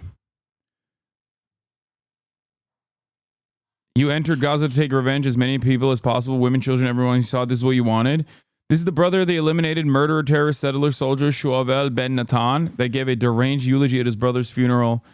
This is the guy that they're eulogizing. He famously actually was a murderer in the West Bank. Today it was announced that soldier Shuavel Ben Natan was killed in southern Lebanon. He's one of the most dangerous and violent settlers in the West Bank settlements. He had killed Bilal Salah while picking olives in the village of Al-Sawiya, south of Nablus, and had also participated in the burning of several Palestinian villages and burning their homes and vehicles in the West Bank. He committed horrific massacres in the Gaza Strip while participating in the army and is responsible member and instigator of Ben Gvir's Hilltop Youth group. Hilltop Youth is the Rastafarian looking Haredi kids that you see sometimes. And I spoke about his heinous crimes in a series of previous tweets. He attacked Palestinian farms and communities with the aim of displacing their residents. Because of his many crimes, the Israeli police imprisoned him, and the United States was planning to impose economic sanctions on him. Turns out the United States can't impose economic sanctions on him any longer because he's fucking dead. Okay? The Spitler youth, exactly. Yeah. Oh well. You know. God Almighty, we want revenge. Revenge.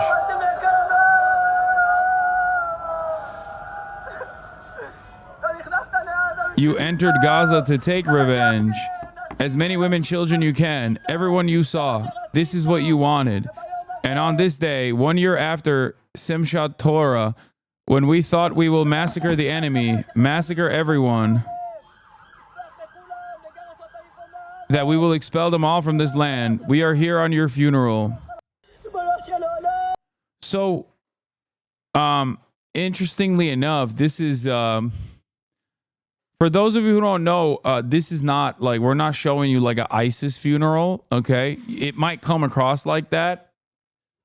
You know, vibes are very ISIS coded, but it's not ISIS. It's actually Israel, which is very similar. Normal mistake that a lot of people might make, okay? But what you are watching is not an ISIS soldier funeral, like ISIS terrorist funeral, but instead the Israeli ISIS real funeral clip. You think that's a go ahead? Yes.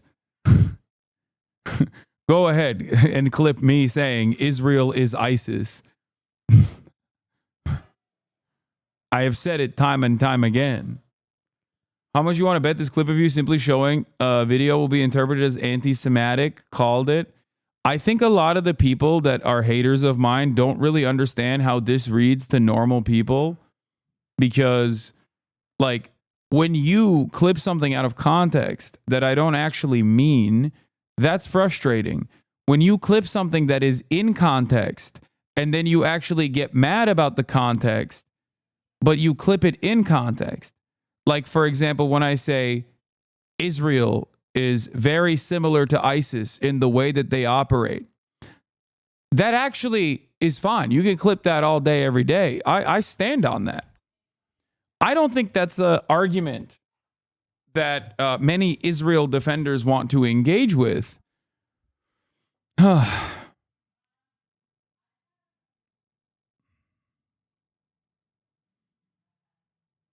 Simchat. Oh, Simchat. I thought I said it right.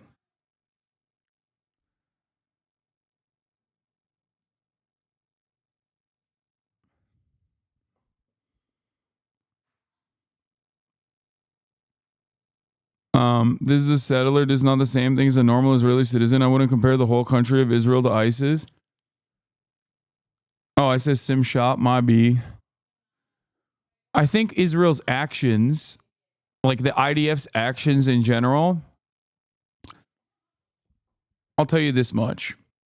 Bombing World Heritage UNESCO sites, bombing churches, bombing mosques, bombing hospitals, killing journalists, killing healthcare professionals, doing a genocide, and then saying you're doing this genocide at the behest of a religion when it's obviously not correct. All of those things point to ISIS. They also happen to point to Israel. The only difference between ISIS and Israel is that I was about to say one has America's backing and the other doesn't, but the other also America basically invented and backed. So yeah, even on that front, I think Israel, ISIS, I don't know. Too many parallels. Yeah, the only difference is one is recognized as a nation state, the other isn't.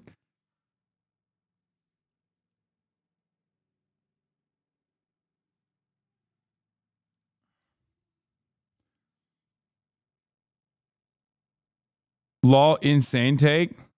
You've gone full bozo, RIP. Okay, this is a good thought experiment. explain to me what I said that is wrong without saying, well, the Palestinians and the Arabs and the Muslims deserve it.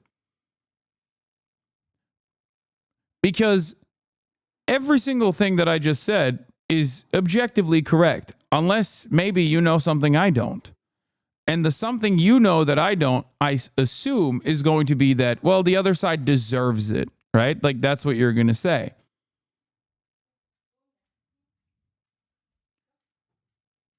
Is that what it is? I went from half bozo to full bozo. Anna, thank you.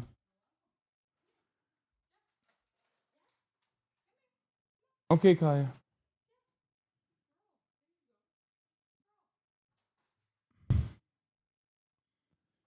He's doing the Ben Shapiro defense.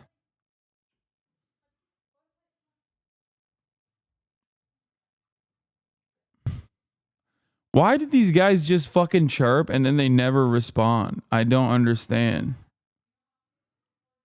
They just only chirp. They got one speed and it's chirp, chirp, chirp, chirp, chirp. Now, one thing that I foresee happening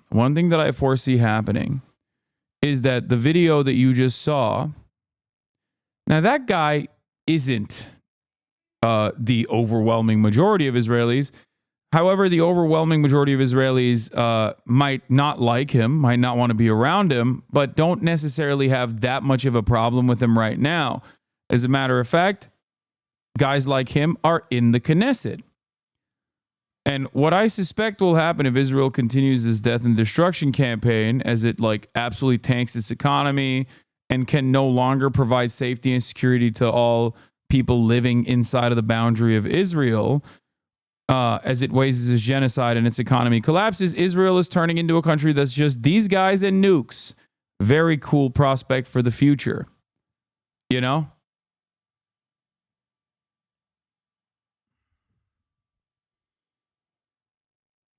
Pair that up with the fact that the wealthier Ashkenazi population living in population centers not having as many kids as the Orthodox population and the settler population, you all of a sudden realize that Israel's demographic concerns maybe not just are maybe possibly not the Arab demographic concern, but instead something entirely different. I disagree with you, Hassan. Most Israelis very much don't like this kind of person. No. You misunderstood me. I said the average Israeli citizen might not like this person. The average Israeli citizen might not want to be around this person. The average Israeli citizen might be disgusted by this person, but this person is inside of the Israeli Knesset, and the average Israeli right now does not necessarily mind all too much those actions. You know what I mean? That's what I'm saying. And this is a warning that, you know, liberal Israeli society, as many liberal Zionists welcome it and enjoy it, will never be the same. It's just not going to exist.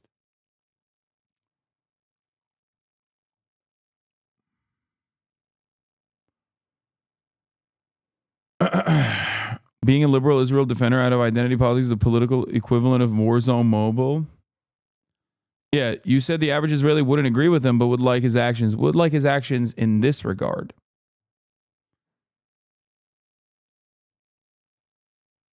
Or at least don't care about it enough to put a stop to it. You know what I mean? That's the point. It's always like, oh man, these settlers, like, they're really bad, dude. They're fucking up the bag. And it's like, okay, well, you haven't stopped your government from funding them. When you serve in the IDF, you literally go there and defend them. You sometimes kill Palestinians when Palestinians dare to fight back when their houses are being lit on fire by them. So maybe you don't hate it that much. You know what I mean? Like, do you see what I'm saying? You might not like them that much, but you clearly are not directly at ideological odds with these people. If you're, I mean, at most you're complicit. They get to be the first line of defense in Israel expanding its territory. And then that's it.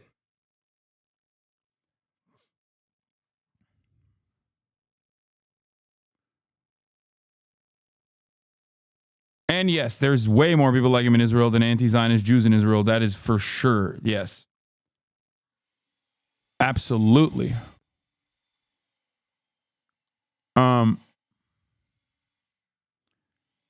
Anyway, if they trace this Lancaster, Pennsylvania fraud back to Pressler, he's actually deep fried. This presser is insane.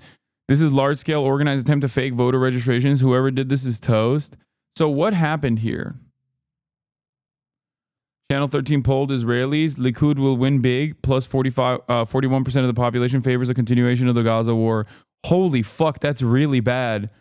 Oh my God, 41%? Dog. That's crazy bad for Israel. Oh, it's worse than I thought. Guys, this shit was like, oh my God. The continuation of the Gaza war popularity was like at its lowest 65 fucking percent. Okay. It was just like the Arab voter population being like, no, we don't want it. And the damn near entirety of the Israeli Jewish population wanting it and wanting more of it even. Oh, that's really bad. 41%. That is unimaginably unpopular, all things considered. Holy fuck.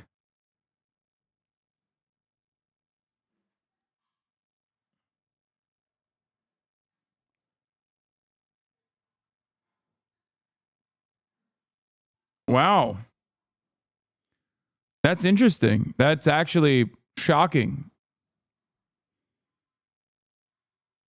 You probably don't want to watch an hour-long podcast, but it's incredible. And Dr. Bashir Haver on the collapse of the Israeli economy. Yeah, I don't want to watch that.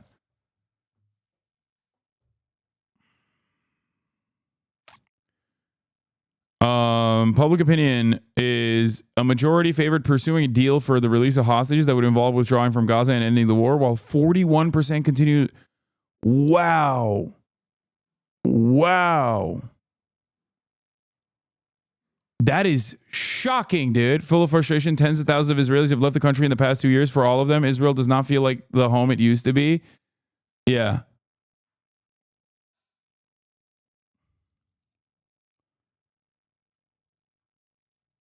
That is low, dude. Prime Minister Benjamin Netanyahu's handling of the war received the average of 5.5 out of 10. Is the Jerusalem Post reliable in this situation? Yes. Why? Because Jerusalem Post is fucking right-wing. Jerusalem Post is right-wing garbo, okay? Right-wing garbo. So if they're fucking openly reporting that less than half the population wants the war to continue, then shit is bad over there. Holy fuck. Yeah, Jerusalem Post is hog post, dude. Damn. Damn. Damn. Damn. Oh, here. Heritage is a Zionist adjunct to Project 2025 called the Esther Project, labeling pro-Palestinian advocates as Hamas support network. It will use FARA, RICO, hate speech, immigration, and counterterrorism laws to prosecute voice critical of Israel if Trump gains power. Now, one thing I do find funny about this is that they're talking about FARA, and it's like, bitch, this right here is a FARA violation. Like, what do you mean? Like, how come people who are pro-Israel don't have to register as a foreign agent? Like, what do you mean? That's cool. That's sick. I love that. That's great. Yeah, I'm going to jail, baby. Donald Trump's going to win. I'm going to fucking jail. Hamas support network. Therefore, effectively a terrorist support network. The task force intent is to organize and guide all willing and able partners in a coordinated effort employing all available resources to combat the scourge of anti-Semitism in the U.S. by completion of Project Esther. They're going to hire... Dude, what's funny about this is they're going to hire Destiny. Mr. Riding with Biden all the way to the end himself. And he's going to be a willing participant because he has no fucking interest in anything. He has no ideological rudder. He has nothing steering him but pure resentment.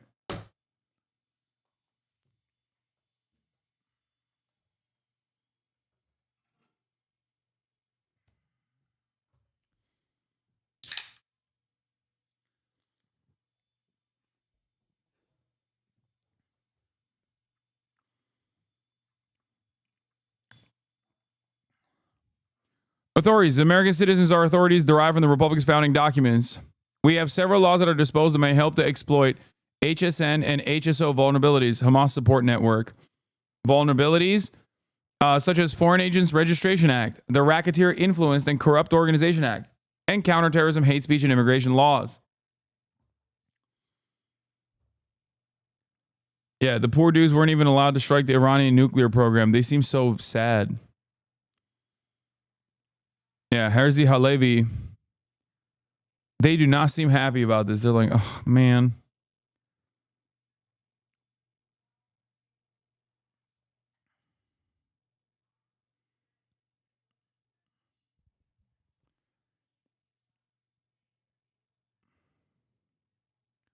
It's fucked up, dude. Project Esther even name checks the Jewish group JVP Live as a part of its supposed Hamas support network because they're critical of Israel. It equates anti-Zionism with anti-Semitism, anti-Americanism, and terrorism. Isn't it funny?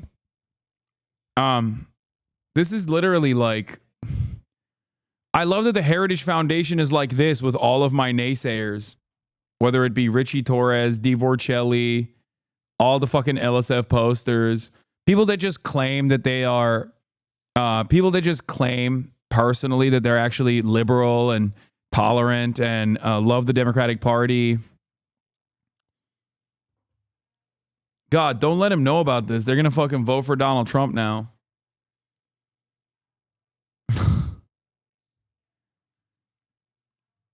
When a willing administration occupies the White House. As I warned often, the Israeli lobby and their domestic proxies in the United States have been actively attempting to limit our First Amendment rights related to Israel.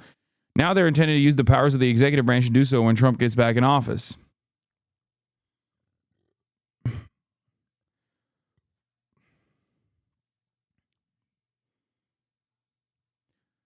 JVP isn't a Jewish group and goes well beyond criticism of Israel and into anti-Jewish mantra. Nice. Al-Mayadeen reporting that Iran successfully intercepted Israeli strikes on 3 military bases. Wait, Israel attacked Iran? What? That's crazy. I know, chat. I know. Trust. I'm fucking aware. I am not oblivious. We are going to watch Ben Shapiro on Jubilee get absolutely fucking cumstered and dumpstered by woke liberals. We're going to get back to that. Let me finish this. I guess we've done enough poll wash today. There's the Charlemagne the God video, which is like going viral, I think, where Charlemagne, the #1 lib out there, popped off against Anderson Cooper. Let's watch that, and then I'll get to the Ben Shabibro story. That her saying that she thinks that she believes Donald Trump is a fascist got a lot of headlines because it was the first time she said it. She's been going along for days saying Mark Milley said he's a fascist. This person said this. You raised the question of authenticity in your interview with her, and that was an authentic moment where she says, "Yeah, I do think he's a fascist," and I think that's why it had a reaction. Donald Trump, he, for whatever you think about him, if you like him, if you hate him, he is certainly who he is. He's shown us who he is every single day. Yeah, which is a fascist. And it's crazy because you still don't have news networks having that conversation. Like when somebody... I think Charlemagne is a lib, but he is right here. Controversial opinion, but mainstream media's coverage over Donald Trump, despite all of my criticisms of the Democratic Party, mainstream media's coverage over Donald Trump is so bad. It is objectively fucking ridiculous. They literally treat him like a child. They're like, he doesn't know what he's saying. It's like, bro, come on, dude. Come the fuck on. You are literally normalizing the most psychopathic sentiment. And then in 4 years, the Democrats adopt it. It's so fucking annoying. Anyway, sometimes in less than 4 years. says when somebody questions Kamala Harris's blackness or is he a DEI hire, y'all will have roundtable discussions about that, asking that question. How come you're not having roundtable discussions asking, is Donald Trump a fascist? Actually, not even asking it, stating it. I mean, when you look at the things that he's talking about doing, jailing journalists, jailing his political opponents, turning the military on American citizens. The guy said he wanted to terminate the Constitution to overthrow the results of an election. How come that is not the topic of discussion on networks like CNN every day? But do you think that, I mean, you were raising this with Kamala Harris about her own authenticity, about her own willingness to just, say things that aren't crafted. Do you think she needs to do more of that? Trump's going to go. Trump's going to go. Apparently, Trump's going on is going to tape a thing with Joe Rogan. Do you think she should do that? Yes. I think that she should keep calling Donald Trump a fascist, and I think that Americans need to keep looking at the rhetoric of. I do think she should have gone on Joe Rogan. That was a major fucking L by Kamala, by the way. That was a major L. Straight up. I think she should keep calling Donald Trump a fascist. She should not have adopted any of Trump's fascist policies. And that she should have separated herself from the Republican Party, which she is running against. She should also have separated herself from Joe Biden early on because she replaced him, obviously. A lot of mistakes. I mean, an unimaginable number of mistakes. Yeah, she was invited and she said no, which is so stupid. Ugh. Israel's second wave of attacks on Iran.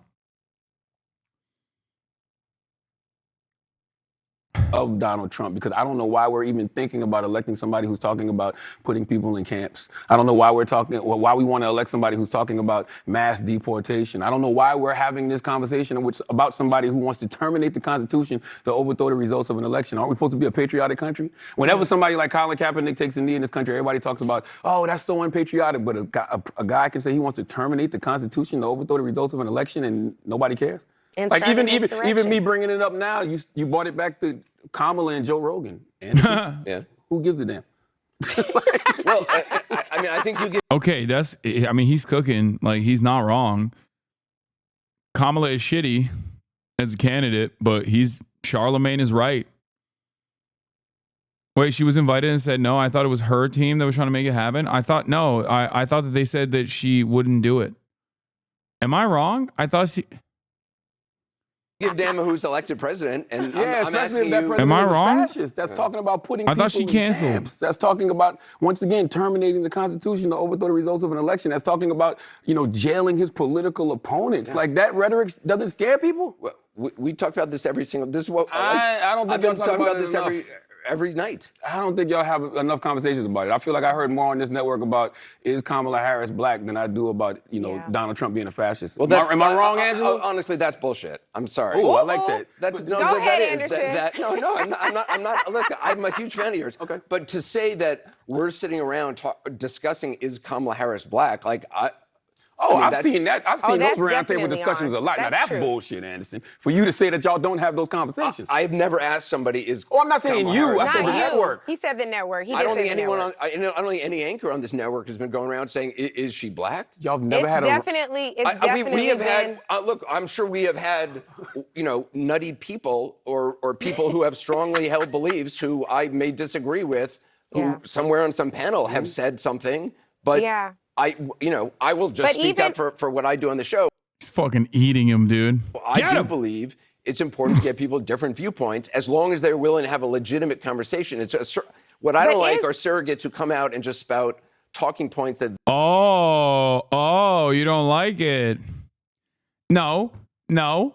You don't like it because he's doing it at the behest of Kamala Harris, which goes back to his fucking double standard argument, which is absolutely correct. Okay? You let Republican surrogates chirp on the goddamn platform every night, Anderson. I watch every night, Anderson. I see it every goddamn night. They'll sometimes have two Republicans, okay? They won't even have a fucking Democrat on the panel. They'll just have two Republicans that are like, what level of Hitlerian policy can we be conducting here? You got sometimes former Republicans versus current Republicans. It's all Republican. The fuck do you mean? No, you just have an issue when it's a Kamala surrogate saying this. That's it. You just have an issue when it's a Kamala surrogate being like, this is a double standard, which is ironic because they're demonstrating said double standard right now. They don't even believe. Put Anderson back in the hurricane. He was popping off. That was my favorite Anderson when he was inside of the hurricane. That was funny as fuck. And those are people I tried to eliminate from having ever on the air again. I think no network has honest conversations about Donald Trump. Nobody's had honest conversations about Donald Trump since 2016. I saw last night they were talking about, the double standard that exists between Donald Trump and the vice president. But it's always a double standard with Trump, whether it's with Hillary, whether it's, against Biden, now with Kamala. We talk about him being a threat to democracy, but we don't treat him like one. I don't know what you've been watching, but I don't know of any Trump supporters out there or people who like him who are tuning in to me every night to try to get, to be validated in their opinions. I don't know. No, it's worse. It's worse. You're normalizing his opinions and his attitude to a otherwise liberal audience. That makes it worse. Your audience is libtarded, okay? And you're just still... You got these liberals and you're fucking straight up hitting the wave with, you're hitting them with a wave of Trump normalization. Straight up.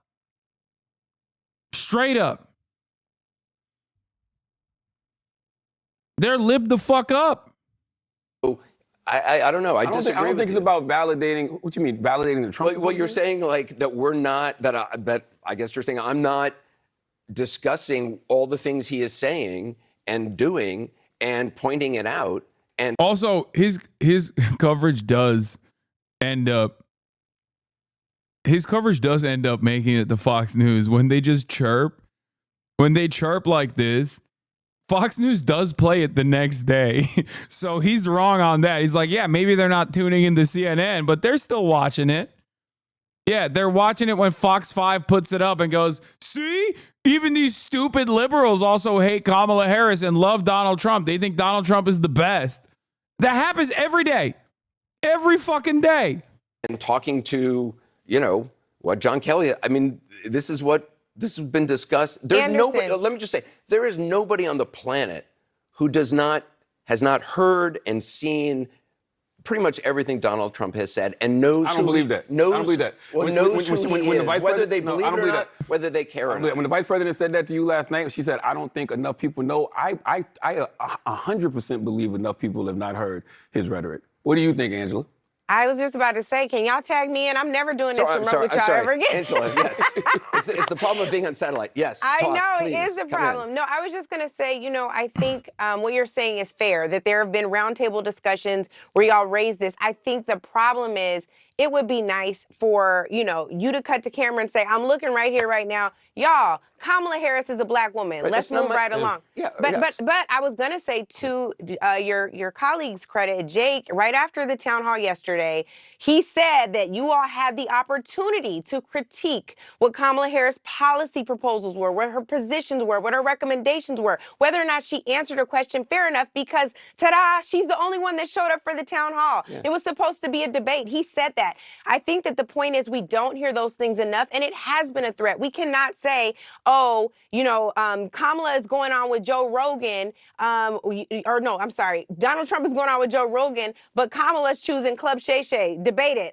It's like, what is he going to say when he goes on? Here's what I've been saying, which is it is a double standard because Kamala Harris has policies and she talks about her policies. And you may think she doesn't talk in detail enough about her policies, and plenty do. And I pushed her on that last night. I quizzed. I try to look at the policies from different, but she's got stated policies and you can look them up.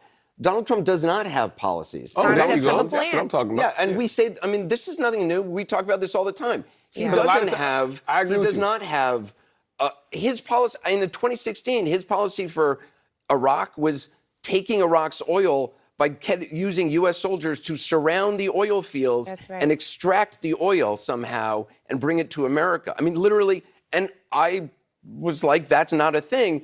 So that's been going on now. That's what you just did. What you just did is what. Was there a micro F, a mini F? I didn't happen on my end. Holy shit, dude. 76 total frames dropped, you would think that the stream fell apart in its entirety. God damn, y'all are...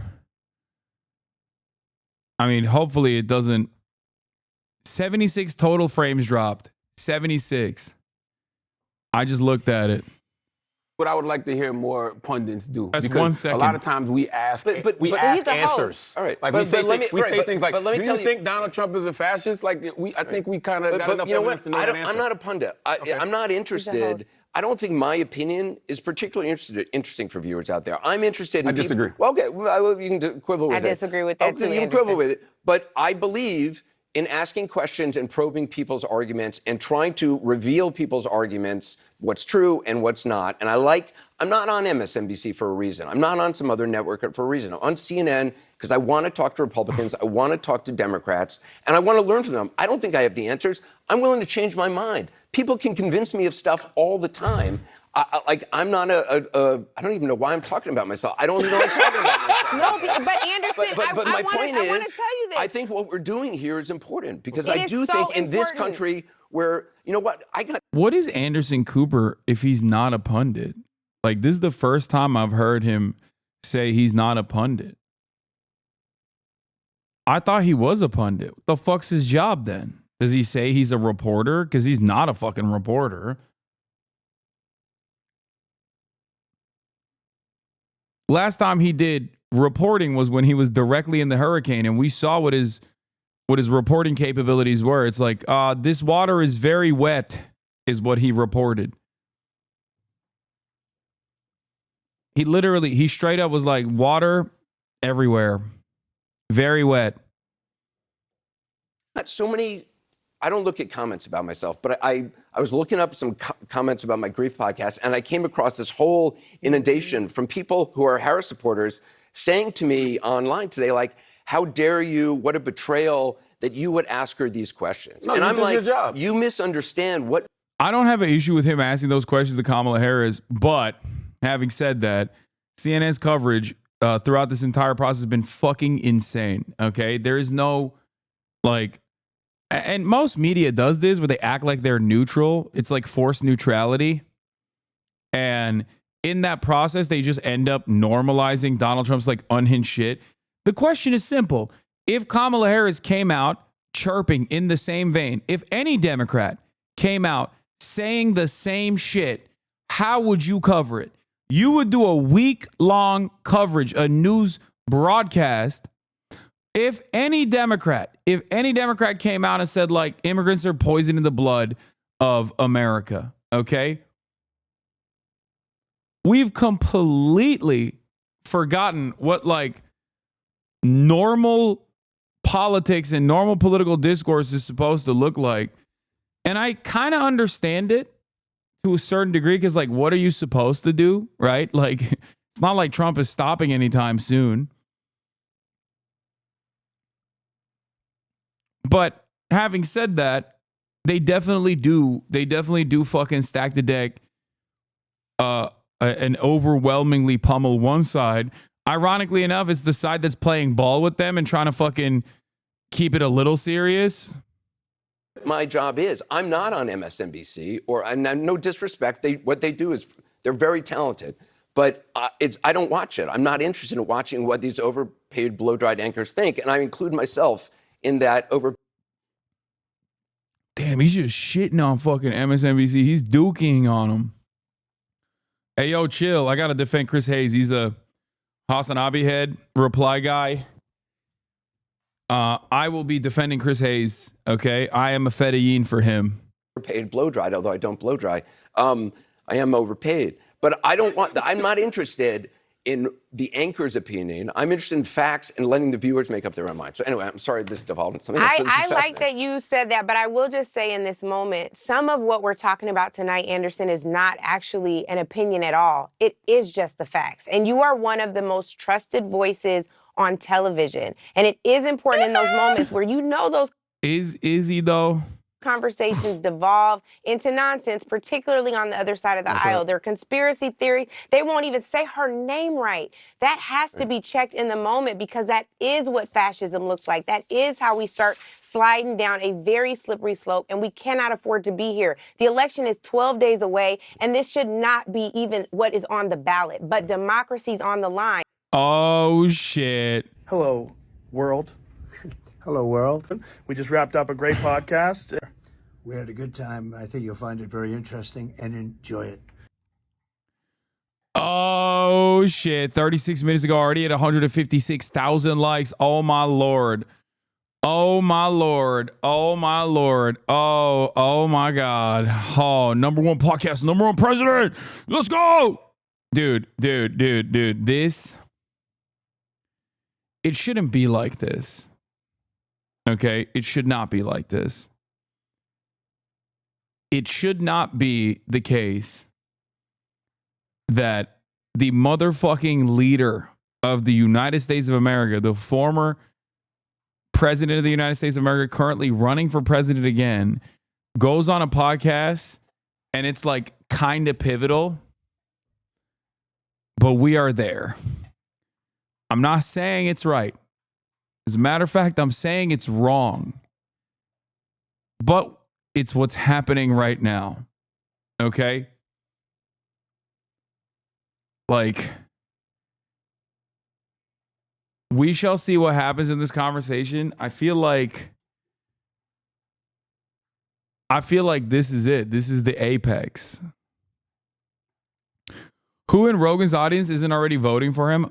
Dog, he is the low mid propensity voters that are likely swinging in Trump's direction.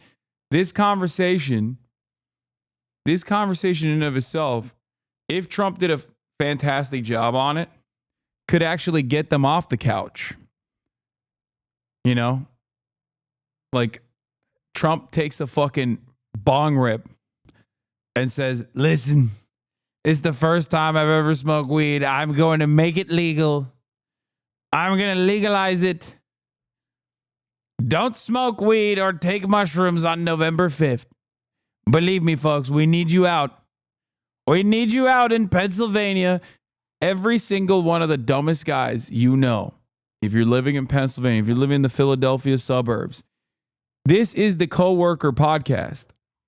Your coworkers, if you're like me, you regularly poll your friends, your normie friends, okay? I'm telling you right now, my normie friends who are mid and low propensity voters have been waiting for this interview, okay?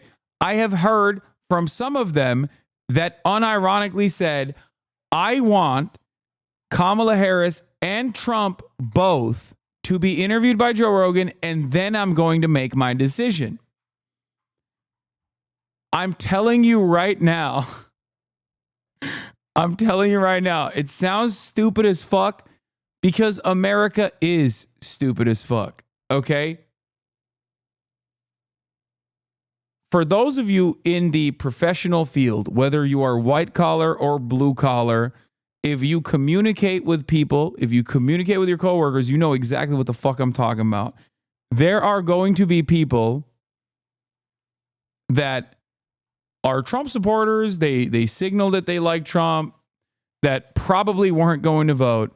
And depending on the outcome of this interview performance, they will go out and vote potentially.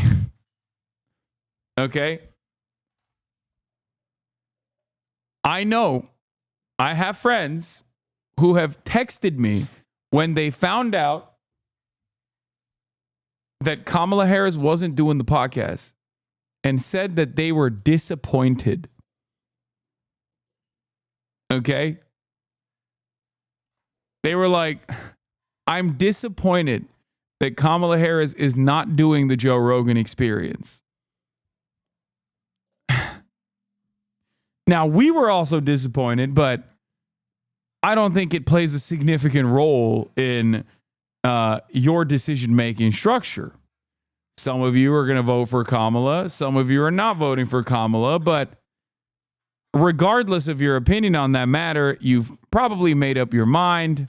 And also, you made up your mind after analyzing the situation. I would not say that anyone here, even if they're not going to go out and vote, is a low information voter. By the very nature of what I do, I'm bringing in people that are nerdy about this shit. There are a lot of people who don't give a fuck. That is not a partisan issue. It is the truth. And I think that's what's important for cable news networks in particular to be saying, whether you're on Fox. There's no reason for Kamala to do Joe Rogan. It's not her voters, let's face it. What?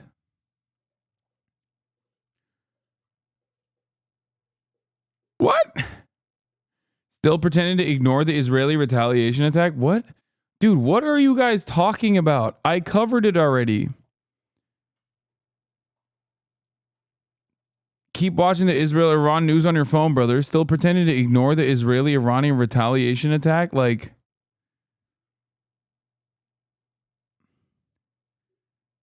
are people okay? Why do I have so many fucking psychopaths?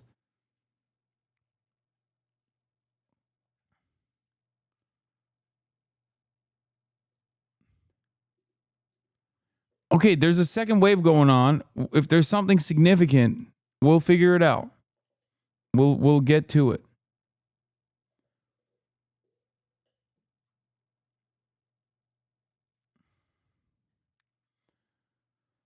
I don't know if people that come in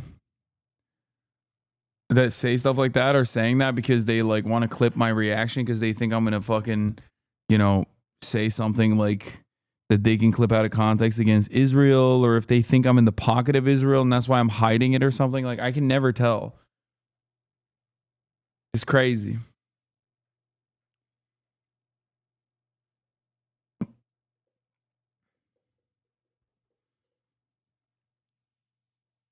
I just don't think it would be good for her. You said so yourself, the more she's on TV, the more you dislike her, putting her in an at best antagonistic host. No. The reason why I think it would have been good is because Joe Rogan is like physically incapable of being antagonistic. Unless Kamala Harris starts talking about COVID or weirdly enough says she's going to like make weed illegal or something, Joe Rogan doesn't give a fuck. He literally will talk to anyone, whether they are a Nazi or whether they are a Maoist third worldist. If you don't hit any of Joe Rogan's buttons, those are the two buttons. Don't talk shit about COVID. Don't say nothing about COVID, okay? Or don't dare say anything about like making weed illegal. Nah, you're wrong. Joe will go hard at her. No, he won't. Joe Rogan is a Republican, okay? That much is 100% correct. Joe Rogan is a Republican. But Joe Rogan is also Joe Rogan. He can't stop himself. He has never given an adversarial interview in his life, with the exception of those two things that I just mentioned. I promise. If Kamala Harris went on Rogan and fucking ripped the bong, this would alter the trajectory of American history.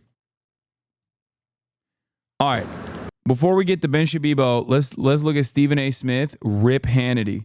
Okay, I'm gonna be honest. Stephen A. Smith and Charlemagne the God are significantly better surrogates for the campaign than motherfucking Mark Cuban. Let's take a look. The reason Kamala Harris is not getting into more depth about all of her possible programs, because I think if people find out, they're not going to be happy about it. I hope that Kamala will win in the end. Mm-hmm. What would be the policies that affect you most that drive you to vote for Kamala Harris? Now, I'll be honest. I haven't paid enough attention to know her specific policies. It does seem like she's been there for the middle class, which a lot of my family is. All right, joining us now with reaction is ESPN host, the one and only Stephen A. Smith. Do you want to get it out of the way now, how hard your life is, that you have to defend the fact that you admit that you're friends with me? You want to get that out of the way at the beginning or at the end? No, Just asking. I don't need to get that out of the way. The public knows that already. You get on my nerves. I don't agree with you 75% of the time, but you're still my buddy. You know, I feel bad for you half the time with some of the takes you give, but I'm here to help you out anyway. What's going on, Sean? Okay. All right. I always say, you say to me, stay in my lane when I talk sports, stay in your lane on politics. However, there's something amazing. Putting aside any demographic group, if you are going to attack them, you want them to vote a certain way. Oh, no. Oh, no. Trump's decision to spend hours with Joe Rogan not going over well with Michiganders, some of whom are leaving as they learn the former president is still more than an hour away. Oh, no.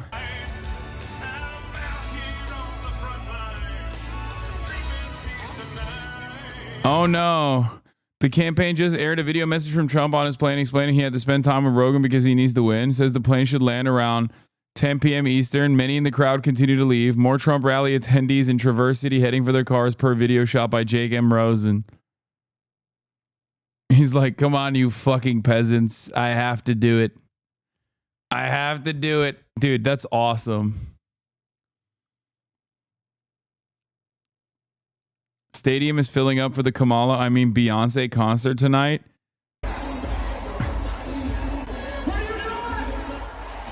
Yeah, I mean, come on. This is like not to be too much of like a Republican here. Wait, it effed again.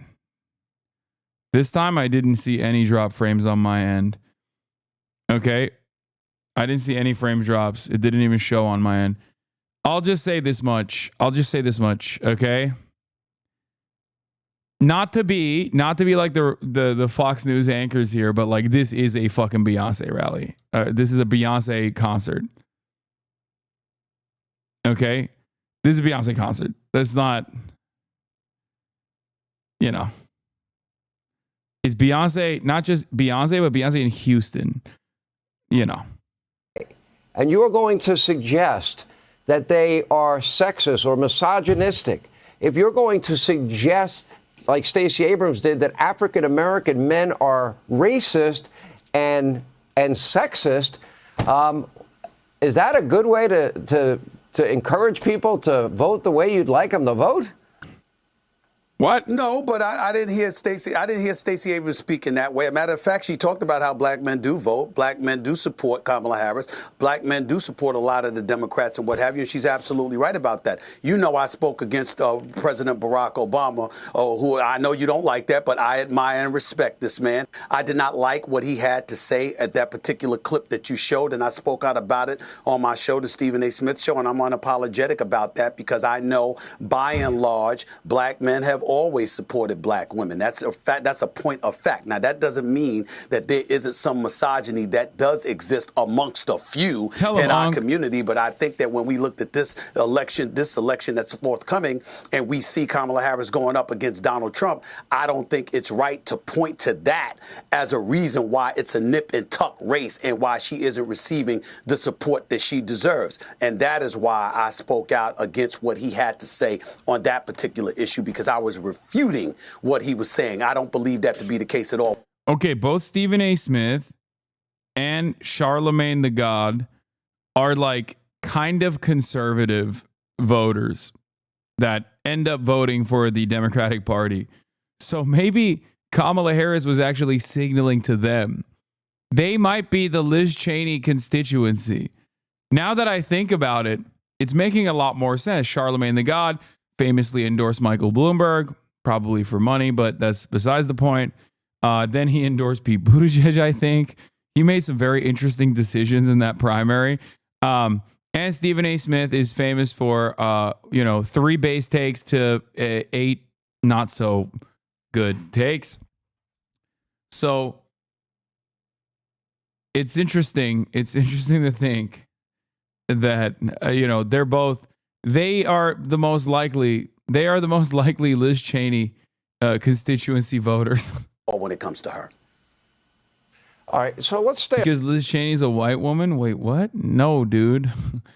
I'm making a joke about them being conservative overall. They're like relatively conservative liberals. On Kamala Harris for a second here. Democrats are in a state of panic. all the momentum seems to be going to Donald Trump. I told you this would happen in a private conversation we had. You were skeptical. I think I was proven right. You know sports better than I do. I think I know politics. I know. You do. But here's my question for you. You did call her out early, and you said she's making a mistake not doing interviews.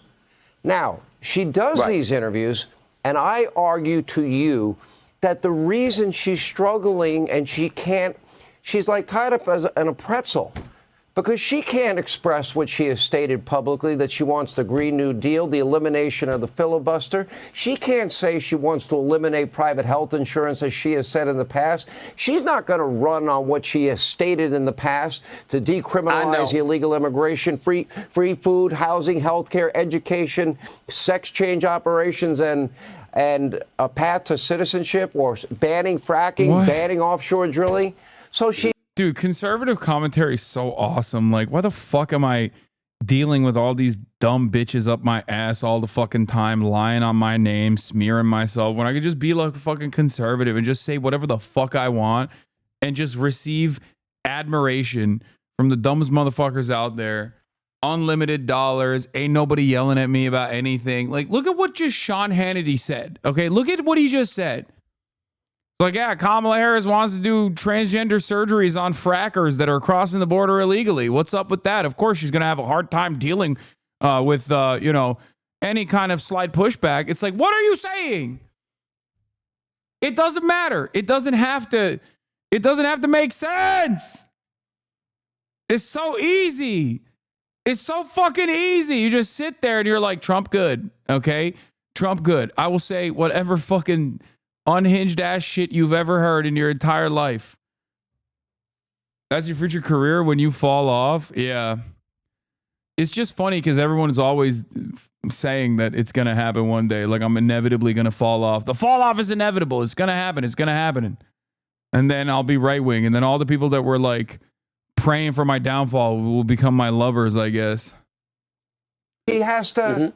give us word salads because she won't tell us how she really feels. She's hiding her true beliefs. Well, Donald Trump doesn't do that. Well, first of all, that's a very long question. Let's get to it. Number one, you talk about what she's doing. Bottom line is this: as Vice President of the United States, it wasn't her job to lead. She has to go along with the program. You are a support base. You support the person that is in charge, who happened to be Joe Biden. That's number one. Number two, I know you're not talking about somebody being lucid and cogent and enunciating their thoughts with clarity, and you're bragging about Donald Trump. We can't be watching the same stuff if that's what you're doing. You ain't gonna do that today. You know now, what? Lindsey Graham, hold it. Now, Senator Lindsey Graham is about to come on this show. Let me tell you now, something. that man can articulate himself very well. Not Donald Trump now. I have sat with him for hour after hour after hour, topic after topic after topic, and he is so dialed in.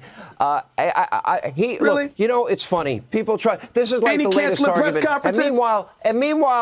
Meanwhile, your friends in the Democratic Party, they ignored the obvious, significant, deep cognitive decline of the president for over 4 years. I said it before the 2020 election. Kamala to this day say, Joe was really cognitively alert. You know that's a crock. I know that's a crock. What is she supposed to say, Sean? Knows it's a crock. Not Donald Trump. Sean, what is it? Hold on. What is she supposed to say? She's supposed to sit up there and say, you know what, my president, my boss. Truth. I mean, there was cognitive decline there. No, you're not. No, you don't do that. Show? You don't dime out your boss. You don't. I do tell the truth on my show, but guess what? So I said I do. What I said, however, is that I'm not going to dime out my boss if that's my boss. Go ahead. Whoa, hang on a second. You know what? I have never watched you hold back. You say what you mean. You mean what you say. That's my point. She is. But she knew he was a cognitive mess, and now she's lying. Oh no, I never noticed it. It's a crock. It's a lie. Because Sean, what you're trying to it's a lie. Because what people.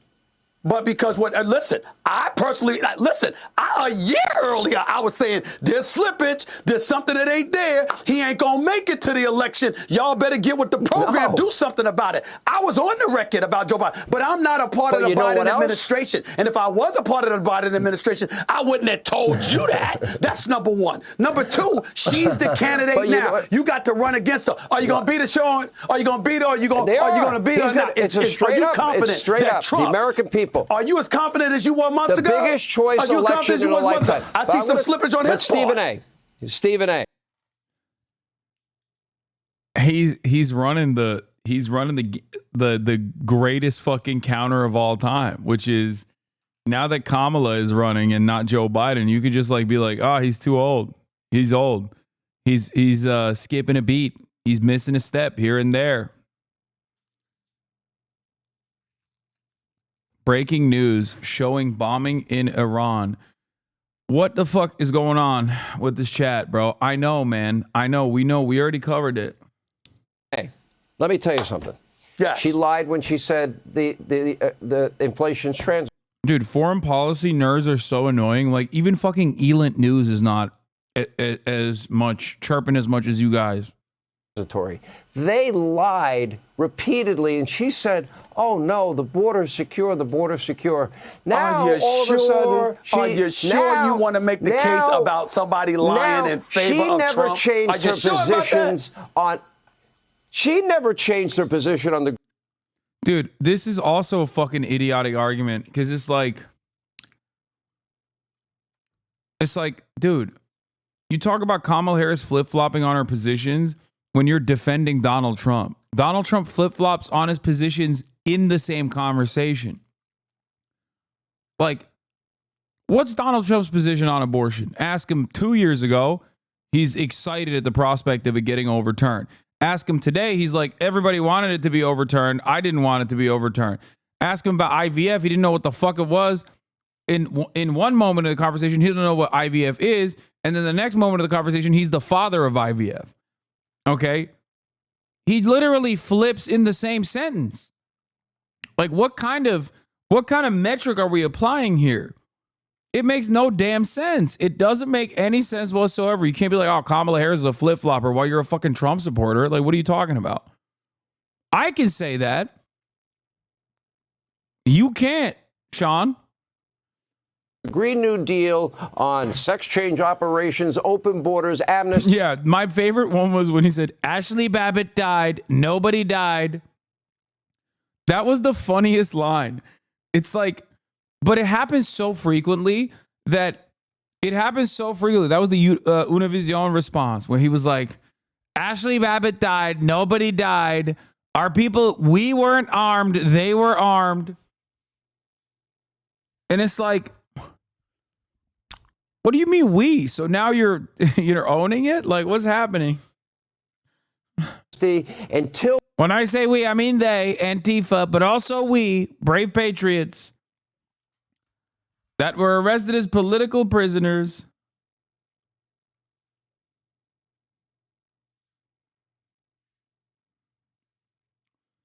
She became a candidate. You know what that means? She is a typical politician that just will say whatever needs to be said to win an election. You get the last word because I like you so much. Can I retort? Let me retort. Fair enough. Okay. You didn't even bring up fracking. You didn't even bring up the border. That's absolutely a valid point on your part. What she's doing now is saying, excuse me, I'm open to compromise. I'm willing to work across the aisle. I'm willing to listen and make things happen. Now, you have a lot of people who are going to vote for Trump, and they absolutely positively believe he will change Washington. The question is, will it be for better or will it be for worse? The cesspool that we look at as the nation's capital, if you got him back in office and he's on a revenge tour and he's not focused on doing what it takes to lead the country, where will that lead the country? You're not bringing that part up. So again, we might not like something on the left. We might not like something on the right. These are the two candidates that we've got to work with. And when you bring up issues in terms of character or in terms of being truthful or whatever, let me tell you something right now. You can bring a whole bunch of Republicans and I'll be cool with it. You can't bring up Trump to make a case against somebody else using those arguments. You can't do that. You know what? I'm predicting that privately you're going to vote for Trump. Oh, then never. Never. And I told you I'm on the record. I'd have voted almost for any Republican but him. Okay? This is why I say he's a fucking conservative, dude. Look, like, you would have voted for a Republican? Like, what the fuck are you saying, man? Anyway. We didn't even get to this part, but Elon Musk apparently had fucking private conversations with Vladimir Putin since the invasion of Ukraine. Elon, Joe Rogan, and Trump, ex-Trump, drops tonight. To understand their power. They are directly speaking to millions and millions of people without any level of oversight or regulation. And that has to stop. Okay, right away. Yeah. There's no way to misconstrue that. What does that mean? Oversight and regulation for free speech is ridiculous. Yeah, totally. Just that alone, there's no way to misconstrue that, right? Wait. Donald Trump literally said he's going to revoke licenses from fucking news media outlets that he does not like. Donald Trump personally is on board with whatever the fuck the Heritage Foundation wants, which we just figured out was like trying to. Donald Trump has openly stated that he wants to not only arrest but deport college campus student protesters.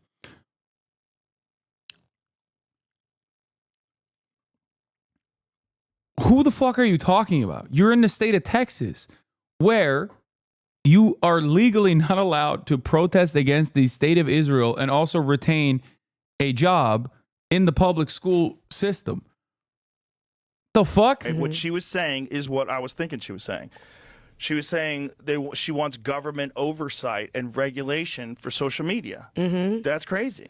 It's crazy for anyone to want it, because if the only reason you want it, right, is because you isn't- agree with the.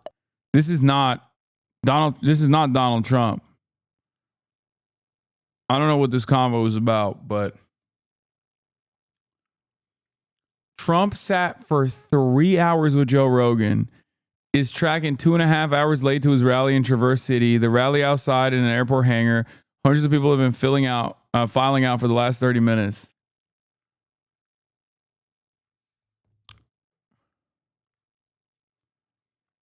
This is going to make Trump really mad that his rally in Michigan, people are leaving.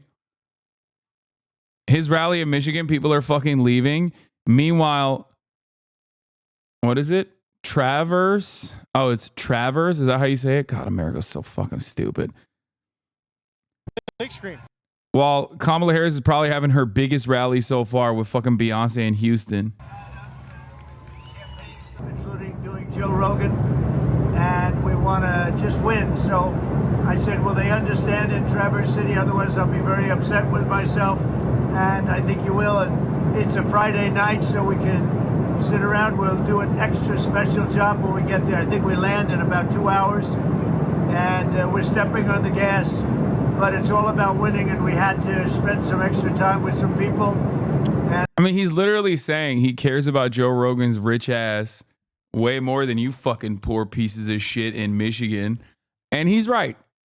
He does care more about Joe Rogan. He doesn't give a fuck about you. Do with that information what you will, you know what I mean? All of those fucking hogs will still gladly vote for him. They're like, we're fucking pieces of shit, Mr. President. Thank you. We know our place, sir. Don't you say another dang thing. I promise we understand. Traverse is not poor. Okay, well, I don't care.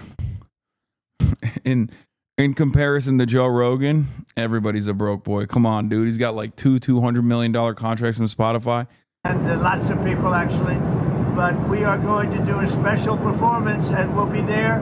And I think you'll see the plane land and the whole thing. And we really appreciate it. Hope you can stay around. We'll be about 2 hours. I should land around 10 or a little before that. And I appreciate it very much. We're going to have a good time tonight. See you in a little while.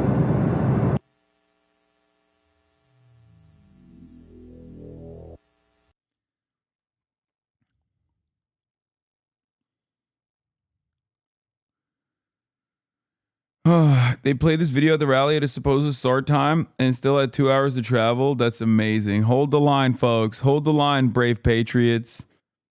Hold the line. He's going to get there. Hold the fucking line. All right, it's 105.42. All right, let's get back to it.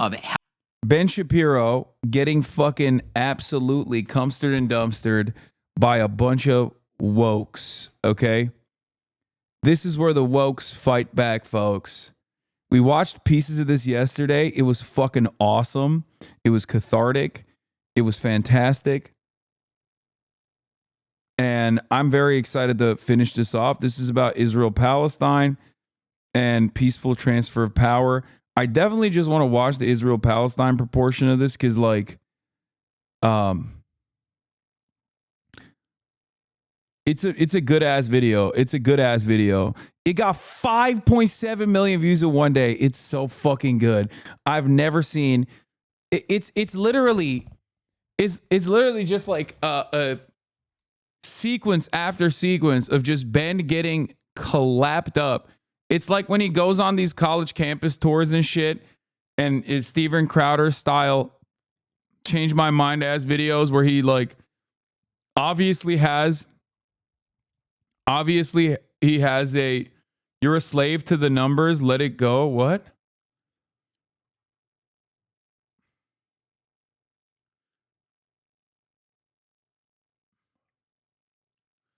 Shut up, bitch. The comments are surprisingly right-wing and in support of Ben, though. Wait, what? That's not surprising. That's YouTube comments.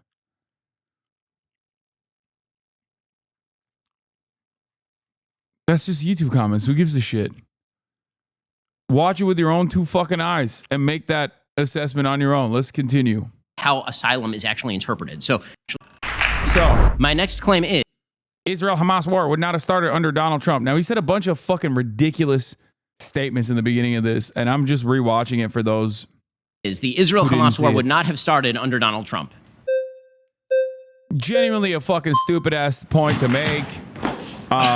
Like I've mentioned time and time again, the Abraham Accords, moving the embassy to Jerusalem, recognizing the permanent annexation of Golan Heights, which is occupied Syrian territory by Israel, are all things that Donald Trump did to greatly escalate the conflict, write the Palestinians out of the equation entirely, causing them to recognize that they had no way out but to fight.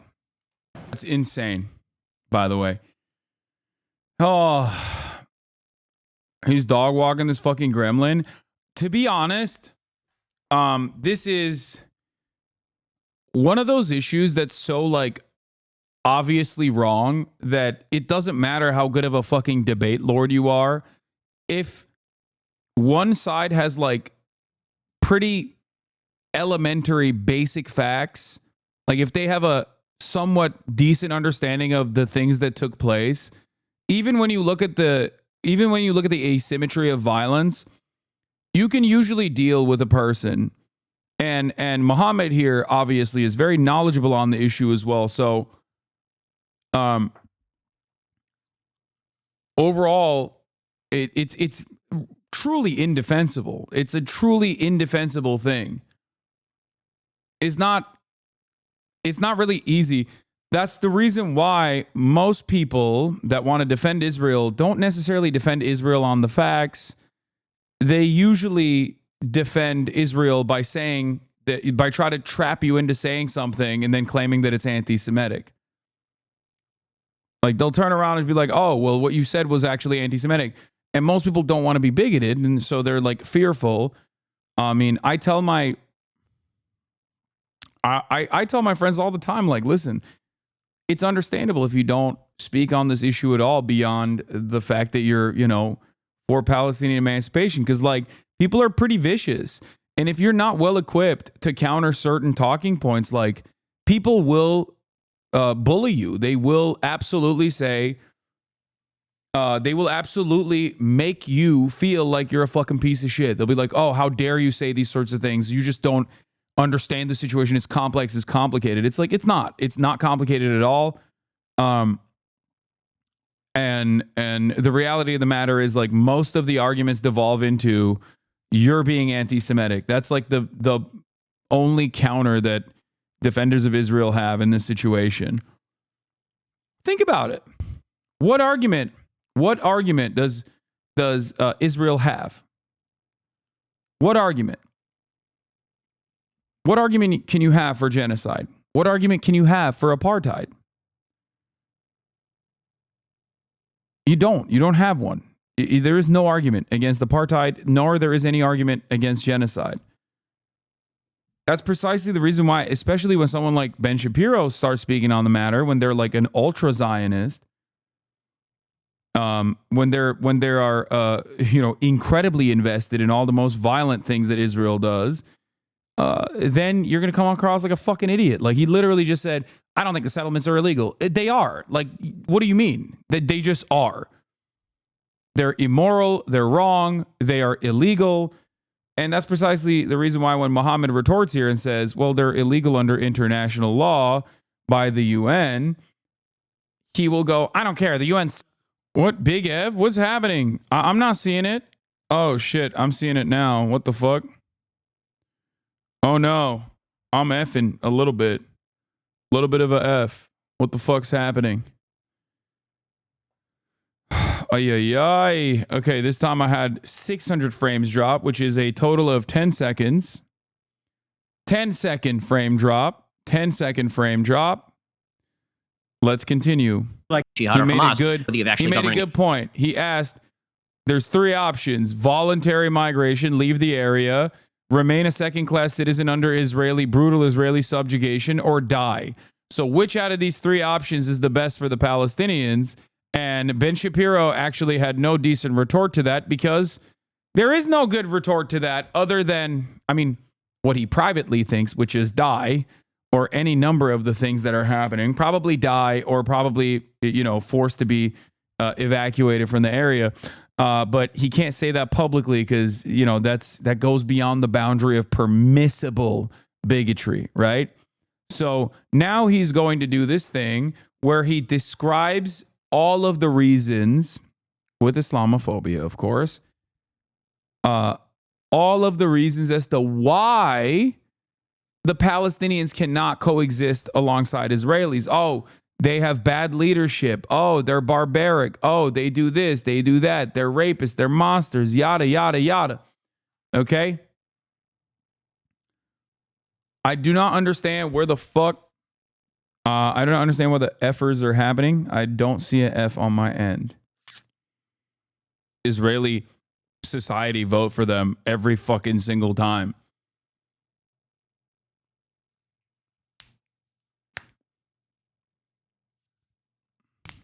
And they don't even have a fucking colonial occupier destroying their lives. They just vote for the fuck of it.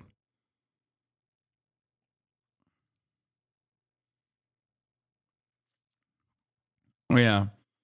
I slap the terror sticker on everything that Palestinians do. I win the argument. This is it.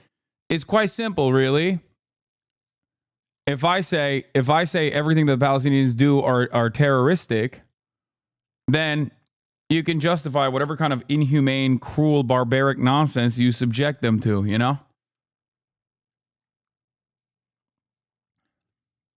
It's not. It's 100% impossible for you to go and make that distinction when there is no alternative. Right now, that is not. Like, it just doesn't. It's so fucking stupid. Ben Shapiro endorsed Trump. Yeah, I know. He loves Donald Trump. Also, it's really funny when people go, it's really easy not to vote for a terrorist. What are you saying, Ben? What the fuck are you saying? You already admitted that they haven't had an election since 2006. Not only that, but also beyond that, we're in the United States of America, and the two choices are basically fucking marginally worse Hitler. What the fuck do you mean? No, it's actually pretty hard not to vote for a rabid psychopathic administration. He's right. Ben is right. And this is the problem with people who are pro-Israel. they're so invested in this alternative reality in their mind that what Israel is doing is right, that they do not come across, they think that they're coming across as like sane. Well, everybody in Israel agrees with this policy, so obviously it's good. Whereas to the rest of the world that is not as like invested,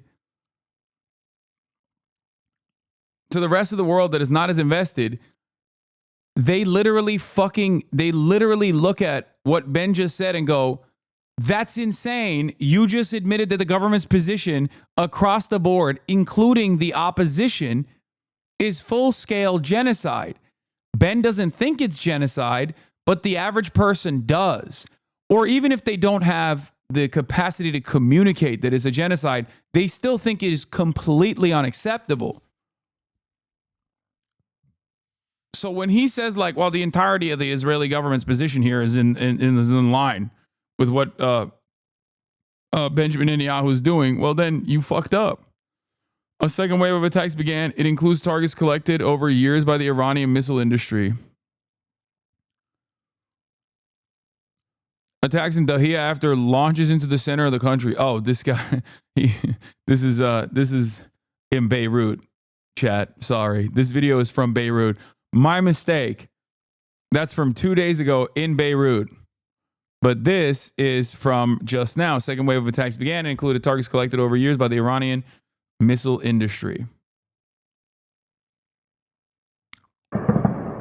Here are explosions being heard in eastern Tehran as a result of the air defense system operating. The sound has just ended.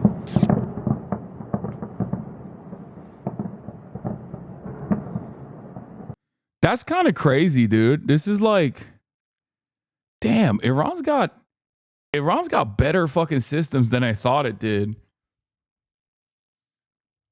Hasan is the Shapiro of the left. The only difference is Hasan is more often than not correct, while Mr. Dry Pussy is always wrong. I don't think I'm the Ben Shapiro of the left, but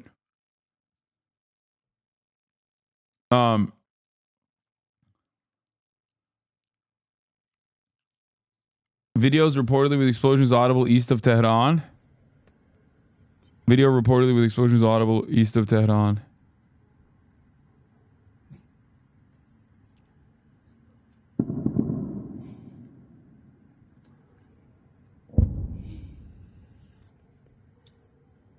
Going to be a long night, it seems. Israel's attack on Iran is ongoing and is expected to last for one night, according to a source of direct knowledge. No Israeli casualties or no damage to Israeli warplanes have been reported so far, the source said. Apparently, Russia gave them that. Some are even more advanced than thought. Just rumors.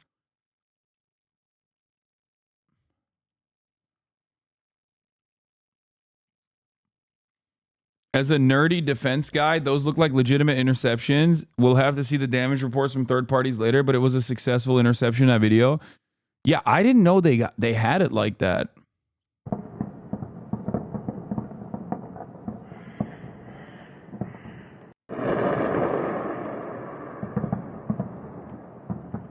Like, that's kind of impressive.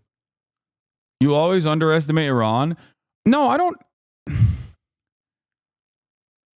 I mean, I guess I do. Yeah, I do. You're right.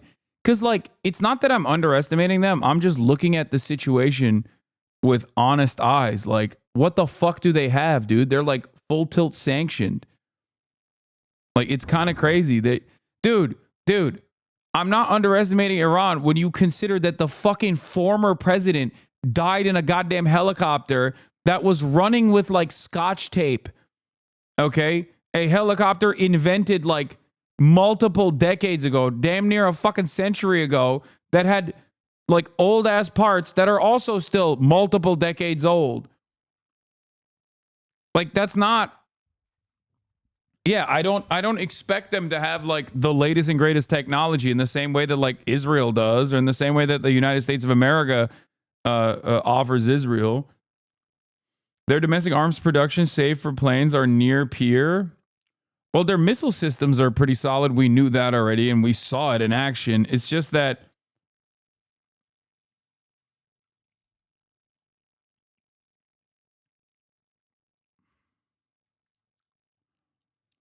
Did it F again? What the fuck's going on? No one said they were at the cutting edge of helicopter tech. I'm just saying it's like shocking. It's shocking how much they are able to do with how little they have. You know, it's effing a little bit again. I don't know why. Ay, ay, ay. Why is it happening? I do not know.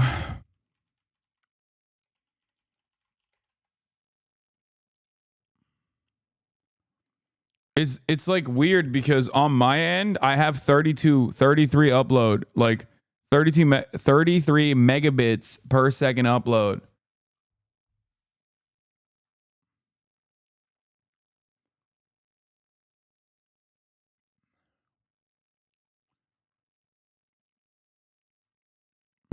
Remember, the sanctions are for the West, not their allies. Yeah, but still.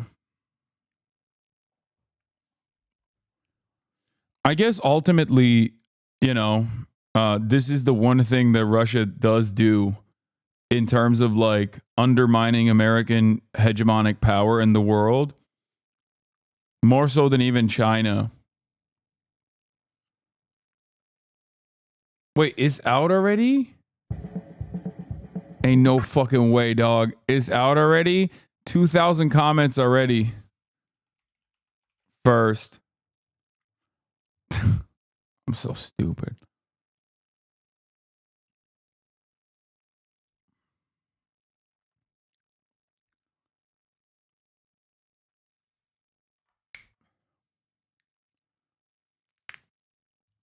I can't do this today. I'm going to do this tomorrow.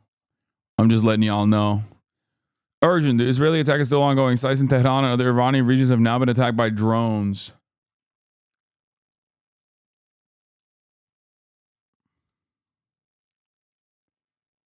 It's going to do stupid fucking numbers, bro. It's already 10K view. Like, the view count is not going to catch up until, like, the first 24 hours, for the record.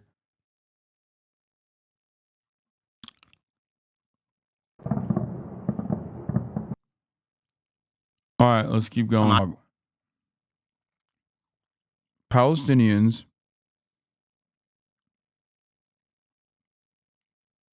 do not give a fuck about America's allegiances to Saudi Arabia. They just don't want to be killed by Israel.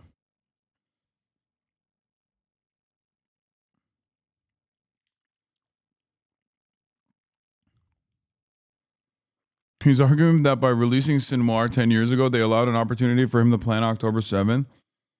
So who is truly responsible for October 7th? Yeah, but that's still stupid. It's like, this, ironically enough, denies agency to the Palestinians, which is the idea that, like, it's actually Yahya Sinwar, or in Lebanon, it's actually Hassan Nasrallah that is like mind controlling entire populations into not liking Israel. That's not how this works. Yahya Sinwar is but a name, okay?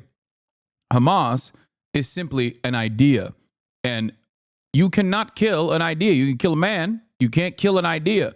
The idea is that Palestinians are worthy of dignity. They're worthy of freedom. They're worthy of not being destroyed by Israel. If it's not Yahya Sinwar, it's someone else. That is how it works. That is how it's always worked.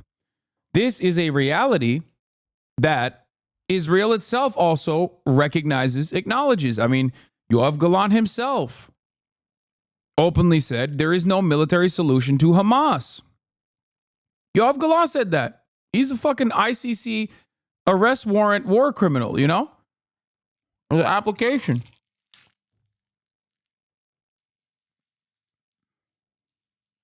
In regions of the drawing world away from America now. That's not his argument. His argument is that the exchange, like other things that happen in Israel, happen independent of the U.S.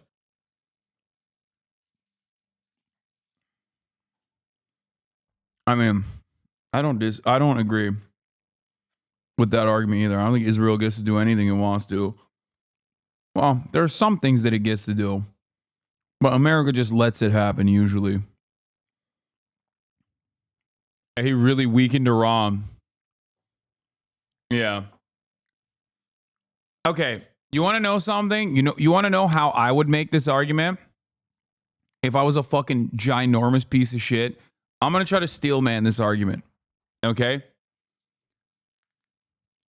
If I was in his shoes, because I'm more knowledgeable than he is on not only American foreign policy, but specifically about what other countries are doing, I would make the argument that Joseph Robinette Brandon was significantly weaker on China than Donald Trump was. He even said that we have no business fighting with China at a certain point to that silly ass fucking argument. And then claim that the worst thing that Joseph Robinette Brandon ever allowed to happen in the region, aside from the $6 billion of unfrozen assets that went back to Iran, he could say that, was... You have a very valuable link open in your tab right now. Oh my God, the Trump interview. Oh my God, because it got yeeted.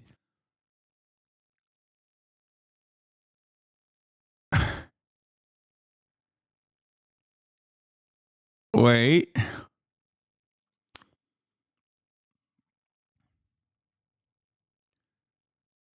What do you think is happening in it? That they had the fucking...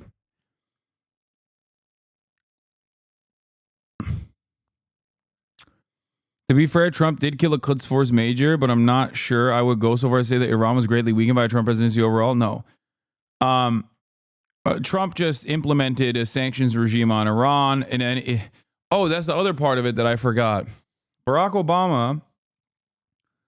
Obama set the stage for normalizations of relations with Iran.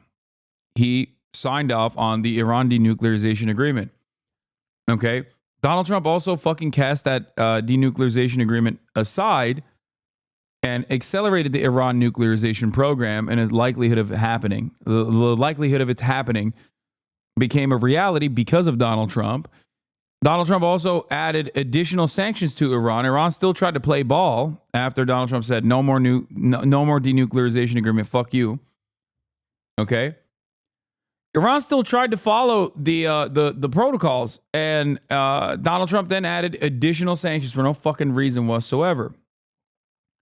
So that also is another reason why Donald Trump fucked up the situation further, because he was deeply in the pocket of Israel. He was way more pro-Israel than any other fucking president. Okay, sorry, before Joseph Robinette Brandon. That's just the truth. Okay. That's just the truth. And as things goes, if you let Israel do its damn thing, it's going to go fucking nutty mode. And we saw that. We saw that with Joe Biden. Okay? Now, we're not going to watch this yet. If I were to make an argument, a better argument than him, I would say that China normalizing relations with Iran and Saudi Arabia was a more significant aspect of this, was a more significant problem in terms of like Yusuf El-Bidan, the secret Shia, allowing that ceasefire process to take place, because now Iran had more reason and more opportunity to actually interfere with Israel's affairs in the region and technically threaten Israel directly, or even neighboring regions. That's what you could say, even though technically it doesn't matter. Military aid to Israel. I like that he just keeps explaining why October 7 happened. Like, the argument that he's presenting is that Trump would have never allowed October 7 to happen. And it's hilarious because everything that you just said that Trump did is exactly what set the stage for October 7 to happen. Also, Biden has said more times than Donald Trump that he is a Zionist. And he's been saying it for a lot longer than Donald Trump publicly, too. Biden has literally outflanked Israeli officials in times of conflict to be like, I would have killed babies if I could. So No, there are very few people in the American government that are as pro-Israel as Joseph Robinette Brandon. Straight up. Very few people. Like, Donald Trump has done a fuck ton for Israel. A lot more than any other country, a lot more than any of our other allies. But there's a reason for that. It's because Sheldon Adelson gave him hundreds of millions of dollars. Okay? If Sheldon Adelson and other pro-Israeli groups had not given him so much money and made very clear-cut demands, okay, Donald Trump wouldn't be as pro-Israel. I know that for a fucking fact. Now, this doesn't really matter because they did give him that and he did do those things. And now Miriam Adelson is also giving him another $100 million. So obviously he's going to continue being pro-Israel. Okay? Joseph Robinette Biden, on the other hand, is an ideological Zionist, like committed. A committed Zionist. Saying that like one is, I guess, more Zionist than the other, or one is more pro-Israel than the other is kind of stupid because in terms of actions, they're both maxed out on Israel defense.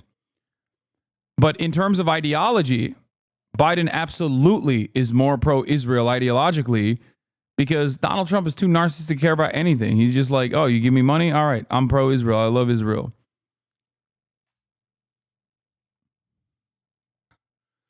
No, Israel's not dropping nukes, but it doesn't need to drop nukes. The nuclear fallout would be too damaging to Israel itself because the distance between Gaza and like Israel proper is too small. However, Israel has dropped metric tons, 5 metric tons of more than 5 metric tons of munitions, which is the equivalent, I believe, of like what, 5 nukes or 6 nukes at this point. Doesn't really matter. It's not a direct one singular nuke, but the damage that it has done to Gaza is both order of magnitude on the munitions front, and also in terms of the damage done to all of the infrastructure is the equivalent of multiple nukes. So the idea that like, are you saying Israel's using nuclear weapons is something that he's going to grab onto because he wants to catch an own here because he's fucking slipping. But that's neither here nor there. Also, in order to prove genocide, you just have to prove intent for genocide. The entire reason why we have rules and laws around this sort of thing is to stop it before it finalizes. Okay? The Holocaust is a genocide, even though not every single Jewish person died. Okay? Many such cases. Armenian genocide, still a genocide. Not every single Armenian died. Doesn't matter. Still a genocide. Ben Shapiro's definition of genocide does not matter in this process. The entire purpose of defining a genocide and specifically targeting the intent and the actions and the devastation is so that we can stop it. The goal is to stop it before it's completed.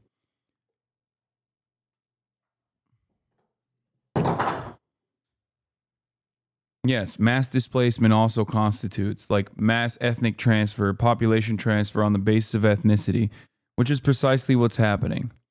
So it's not like, oh, well, the Holocaust only killed 6 million Jews, so it's not a genocide. It's not an argument that I would ever allow in this fucking community, and no one would ever allow it. And saying that only 52,000 Palestinians have been directly, or 45,000 Palestinians have only been killed by direct Israeli gunfire or Israeli rockets, and hundreds of thousands of Palestinians have been killed either under the rubble or because they can't get access to health care, medical care, access to adequate humanitarian aid, which Israel is voluntarily denying. Does not change the reality that it's, it's not a genocide because 2.5 million people haven't been all slaughtered so far. Is that what happened with Hin Rajab? Is that what happened every single fucking day? Israel just Israel bombed the Jubilee refugee camp again, 150 dead, many women and children. That was all deliberate. Okay, well, that's not an argument you want to make, I think, because then you're saying they're deliberately killing tens of thousands of children. So, again, it's still a genocide whether you agree with it or not. It is a genocide. You agree with the reality that it's a genocide. You just agree with the ethnic cleansing. After all, Ben Shapiro literally wrote an article in 2012. I believe it was in 2012. Might be a little bit earlier.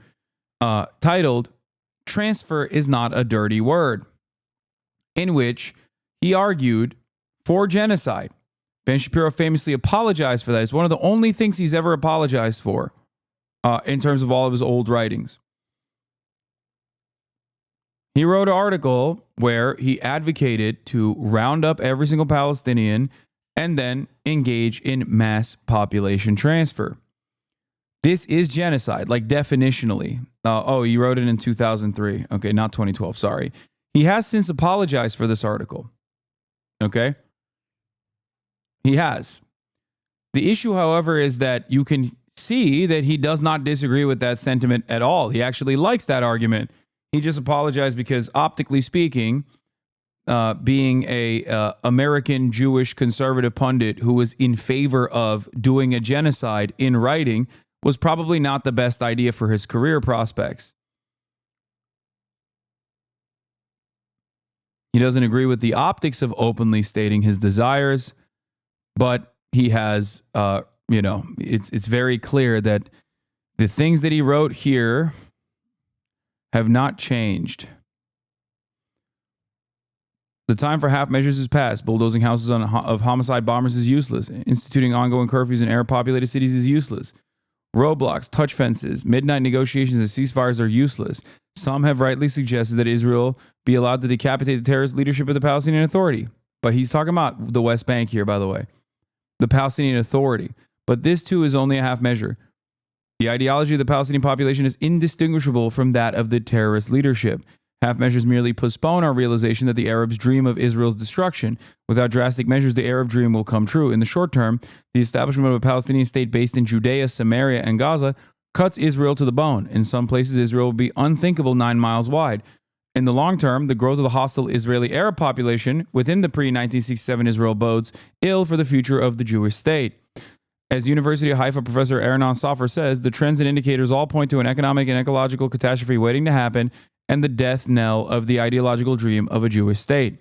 Here's the bottom line. If you believe that the Jewish state has a right to exist, then you must allow Israel to transfer the Palestinians and the Israeli Arabs.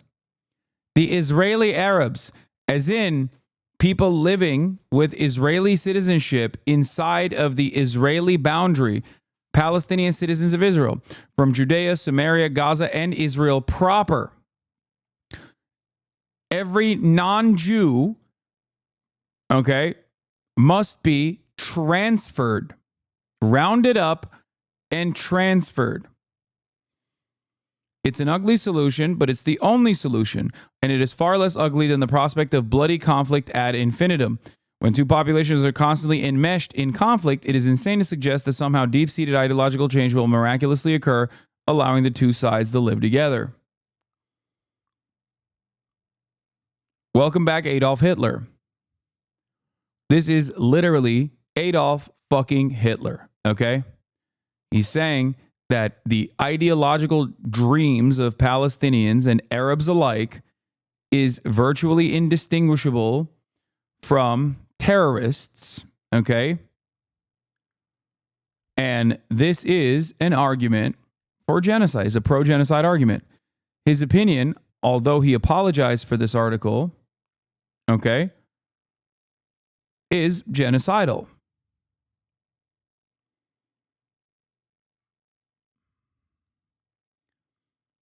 His position has not shifted from that.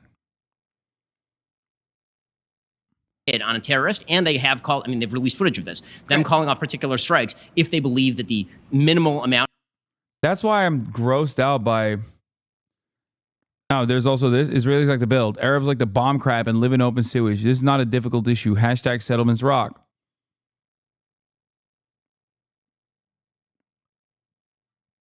I want people to understand.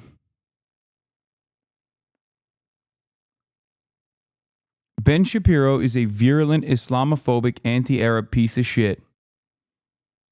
He is quite literally a Hitlerian archetype.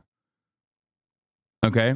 His ideological commitment to Zionism is virtually indistinguishable from that of the Nazi project. The only difference is the targets are not socialists and Jews, or socialist Jews rather, socialists and Jews. It's just socialists and Arabs, mostly Arabs. Just Arabs, Muslims. Now, the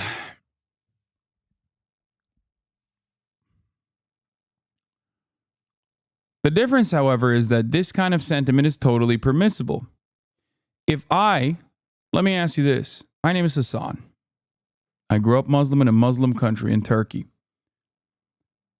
It actually is so gross and unimaginable for me to even say this, but if I were to write something similar about Israel and Jews alike, do you think that I would be able to, reach a position as high as Ben Shapiro has in polite society?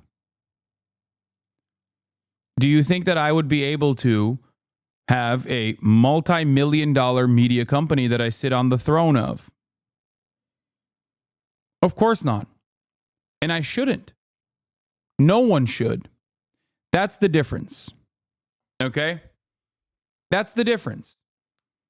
The difference here is that you substitute the words here from Arab to Jew, and you understandably are destroyed. You understandably are done.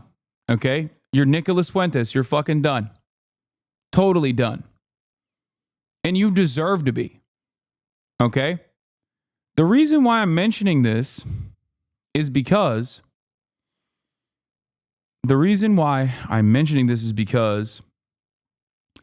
Islamophobia and anti-Arab sentiment alike is totally permissible. Okay? It's totally appropriate. It's totally permissible in ways that anti-Semitism, luckily, is not. I am not making an argument to make anti-Semitism permissible, contrary to what my naysayers who are regularly trying to smear me might say. I'm not saying that at all.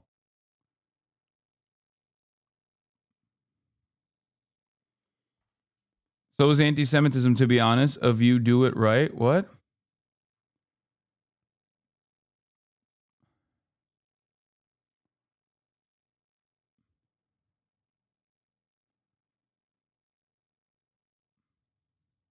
This is the double standard.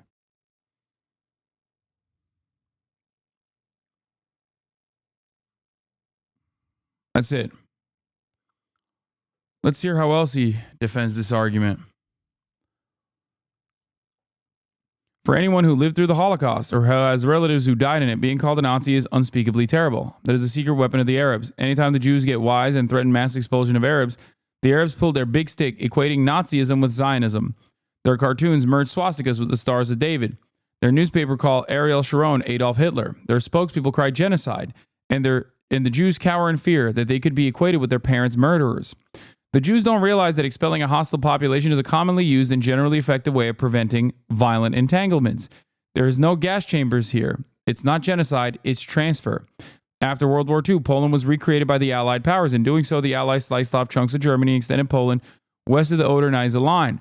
Anywhere from 3.5 million to 9 million people were forcibly relocated. British Prime Minister Winston Churchill was pleased. In 1944, he explained to the House of Commons that expulsion is the method which, so far as we have been able to see, will be the most satisfactory and lasting. There will be no mixture of populations to cause endless trouble. A clean sweep will be made. Churchill was right. The Germans accepted the new border, and decades of conflict between Poles and Germans ended. Arab-Jewish conflict is exponentially more volatile than the German-Polish conflict ever was? What the fuck?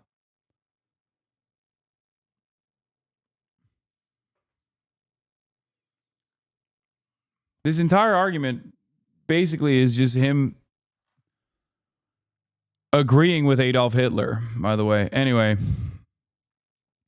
if there was room in Germany for the German populations of East Prussia and of the other territories, as Churchill stated, there is certainly room in the spacious Muslim states of the Middle East for 5 million Palestinians and Israeli Arabs. If Germans, who had centuries-old connection to the newly created Polish territory, could be expelled, then surely Palestinians whose claim to Judea, Samaria, and Gaza is dubious at best can be expelled. The irony here, in terms of the population transfer, given what Israel is doing, is closer to Nazi Germany, is an argument for forcible population transfer of all Israelis. I would never make that argument because I think it is inhumane. As a matter of fact, it is the reason why I even say that there can only be a one-state solution going forward, given that there are 750,000 Jews living in occupied East Jerusalem and the West Bank.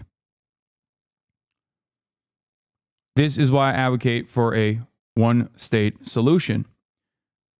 This argument that Ben is presenting, if history had a slant toward justice, and if he was even remotely honest, considering the closeness in which Israel is operating to Nazi Germany, would mean that all of the Israeli Jews would be relocated forcibly.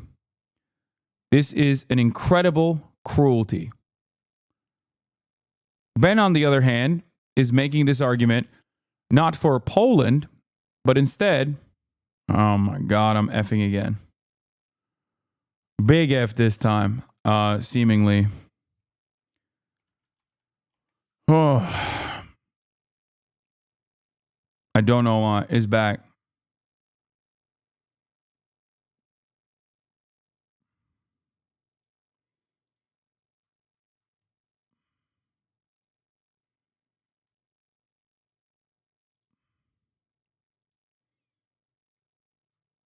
Anyway. He ends the argument by saying it's time to stop being squeamish. Jews are not Nazis. Transfer is not genocide, and anything else isn't a solution. There's only one solution, and that is the final solution. That's basically what he's saying. So just understand who this man is and what his opinions are. And also understand there's mutual hatred there. A one-state solution looks impossible at the moment. Yeah, it doesn't. No. That's not how this works. Okay? That's not how this works even a little bit. Okay? If we're being honest and if we're being just, the only reason why the Palestinian resistance even exists is because Israel is occupying. Israel is occupying their lives. Okay? The idea that Israelis right now could not live side by side with the Palestinians is, destroyed by the fact that there are Palestinian citizens of Israel that live there right now. Now, there are improvements that must be made in their existence as well. Improvements that will come along with a one-state solution with equal representation regardless. It would just have to be a secular state. Okay? History is riddled with conflicts such as this one that inevitably get resolved, and people then live long and comfortable lives side by side without ever even thinking about all the wars that were waged that led to that position. Apartheid, post-apartheid South Africa, abolition of slavery.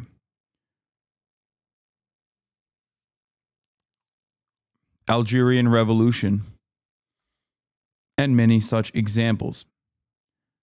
Even the European continent has been in war for most of its history than not. And yet, we look back at those times in history books, and we now look at the European Union as a collaborative association of nation states that have free travel, unrestricted free travel amongst its own continental boundaries.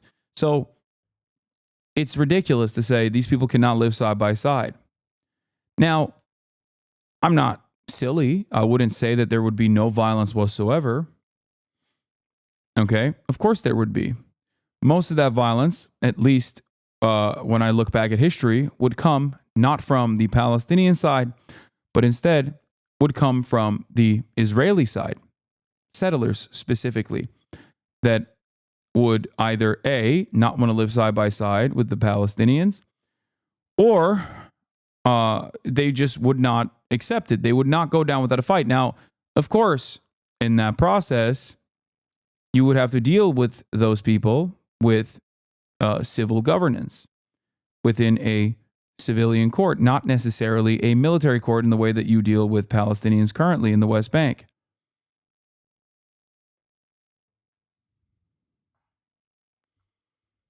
Yeah, the question is like, okay, Yahya Sinwar, killed by the Israeli state.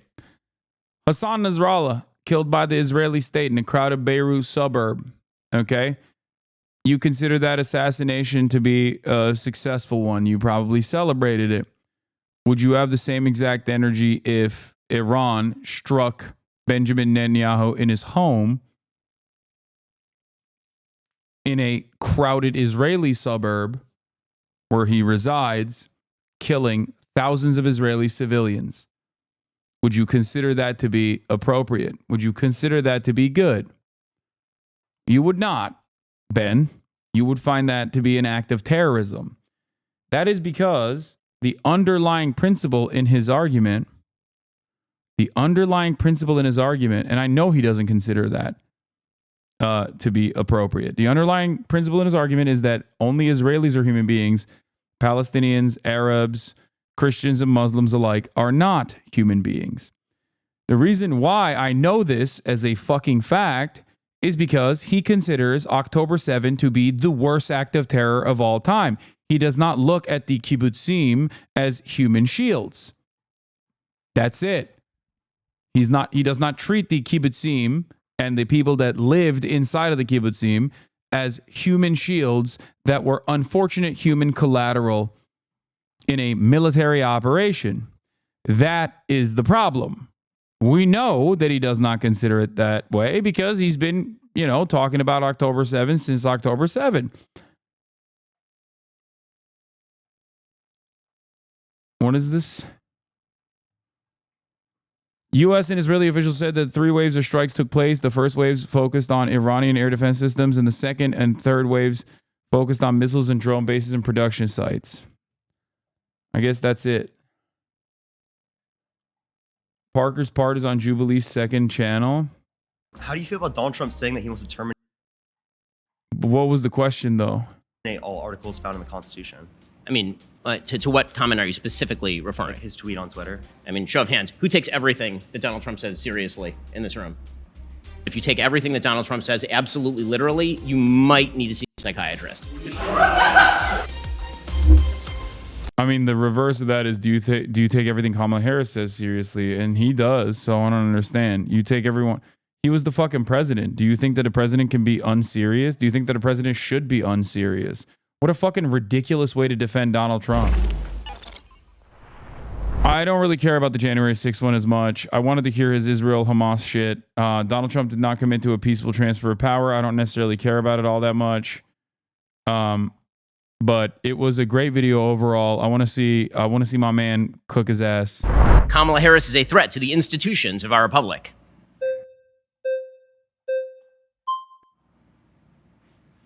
Not all at once there, guys. Hi. Hey, how's it going? Nice to meet you. Nice to meet you. All right, so I want to make sure that we have clarity. Can you specify when you say she's a threat to the institution so we can have a direct dialogue? Okay, so when I say a threat to the institutions of the republic, I'm really talking about the constitutional institutions. So the Constitution is a very finely wrought document. It's created after an enormous amount of consideration, and the checks and balances of the Constitution, ranging from the legislature and to the executive to the judiciary, those things, messing with the actual institutions, is in fact quite dangerous. Pause. Can I inject? So Sure. when you say messing with, so we have somebody, our previous president, Donald Trump, right, who appointed people into the Supreme Court, right? Yes. And that have now put in act, they reversed Roe versus Wade, but they also put in act that a president can, under official acts, has immunity, legal immunity. So you don't think that messing with the three branches of governments that are official checks and balances in this country, what is based and paramount of the Constitution, which keeps it intact? So as a constitutional lawyer, that's a fundamental mischaracterization of the Supreme Court decision. So the Supreme Court decision that you're referring to actually sets up a variety of sort of different options as to official actions by the president. There are unofficial actions by the president of the United States. If the president were to be sued for murdering somebody, for example, that would be outside the realm of official acts of the president of the United States. Then there are official acts of the president of the United States, which would be, for example, the president of the United States signs a tariff or executive order. And then there's sort of middle ground. The middle ground sets up a presumption that the president may have official action. It can be overcome by showing a cost to the actual cost of the system. That's what the Supreme Court decision says. So mischaracterizing it as President Trump could, for example, drone his opponents, that's not something that even Democrats believe. If Joe Biden believed that, presumably. That is literally an argument that a United States Supreme Court justice directly asked, not the drone strike, but SEAL Team 6 was the method used in the assassination. A Supreme Court United States justice straight up asked Trump's own fucking lawyers if that would be permissible, and the answer was yes. Okay? Ben Shapiro sitting here and yelling at woke college students about how, this is not what that means at all, does not change that reality. Okay? Technically, this just creates another limit to prosecuting a president. It doesn't mean that you cannot get prosecuted at all. It just means that there is an additional standard applied to presidential actions as long as they are considered presidential actions. What constitutes as presidential actions, however, is whatever the fuck the Supreme Court also decides. Okay? So technically, yes, Joseph Robinette Biden could send the SEAL Team 6 right now to go and assassinate Donald Trump. And if he were to be prosecuted for this act, the Supreme Court would defend it or at least analyze it as potentially a presidential act.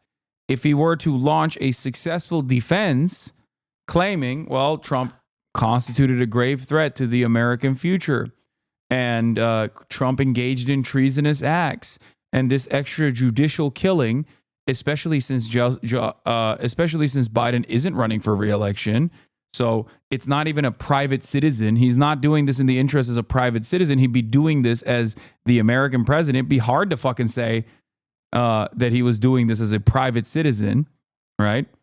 Which is the second indictment that came from Jack Smith after this Supreme Court decision came through, where Jack Smith refiled that exact same federal investigation, but this time taking out certain parts, Trump's communications as president with members of his cabinet and whatnot, and rewrote the exact same indictment as someone who was running for re-election. Joe Biden is not running for re-election. Technically, he could claim that Donald Trump, according to the internal reports from the DOJ, has engaged in acts that are considered treasonous, and therefore he had to be extrajudiciously killed by SEAL Team 6. That is definitely an argument that you can make with the current Supreme Court of the United States. That is an argument that you could absolutely fucking make and even potentially defend yourself with. Didn't Biden try with pro-NATO operative Ryan Ruth? Yeah, I guess.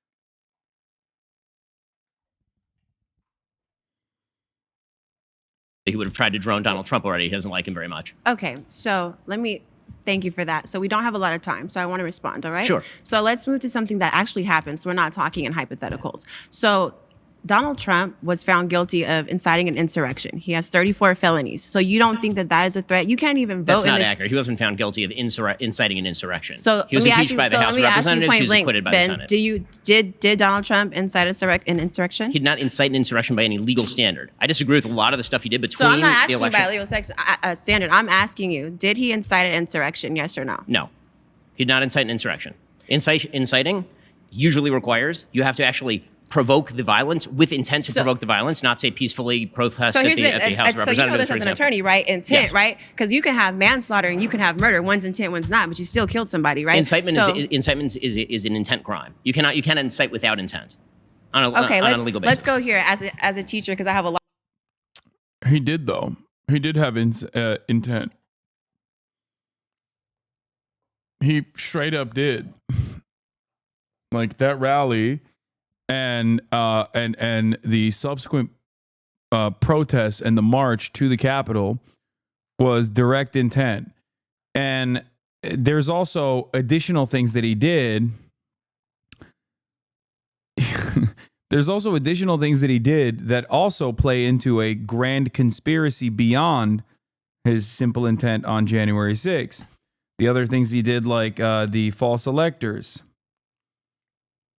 like the entire goal of stopping the authorization process that was taking place in Congress and trying to urge Mike Pence to stop the authorization, the vote certification process, was specifically so that they could put their false slate of electors in instead of the ones that were supposed to be certified. Now, it's a stupid fucking way to try and change the outcome of an election. Of course, it wasn't going to fucking work, but that's still illegal. You know what I mean? You can be a dumbass and try to rob a bank with a fucking toy gun, but that doesn't absolve you of the crime of trying to rob a bank with a gun.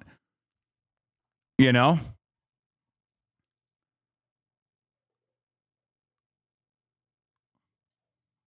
A lot of history context, and it's somebody that works in criminal justice reform. So he has 34 felonies, correct? I mean, he's not been convicted. I mean, if you're talking about the New York case, you're talking about the New York case. I'm talking about the 34 felonies that he has on his. He's a convicted felon, yes or no? Because I want to make sure if we're talking, if we're saying that we're lawyers, we got to sit here and.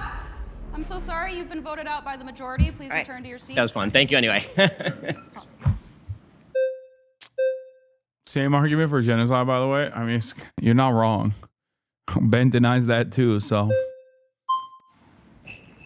It's like American Gladiator over here. Hey, how's it going? Hey, good to meet you. Yeah, so how do you feel about Donald Trump saying that he wants to terminate all articles? I'm an hour and 12 minutes into the Rogan Trump interview. It's by far the worst interview of a major political candidate I've ever seen in my life. Embarrassing isn't a strong enough word. I'm in awe of how horribly stupid it is. Oh my God.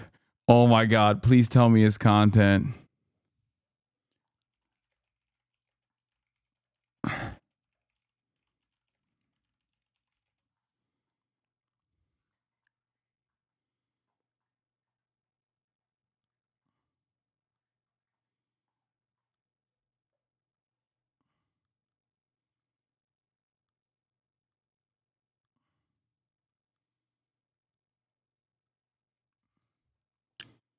Did you seriously think it would ever not be peak content? Yeah, there's no way in fucking hell that interview is not content. It's 3 hours of Trump and Joe Rogan. This is what dreams are made of. Maybe I have silly dreams. Maybe my dreams are fucking stupid, okay? But goddamn, dude. Late night bitch, earn your Porsche. Connor says it sucks and it's boring. Okay, but Connor watches Talk To It. He's a Talk To It enjoyer.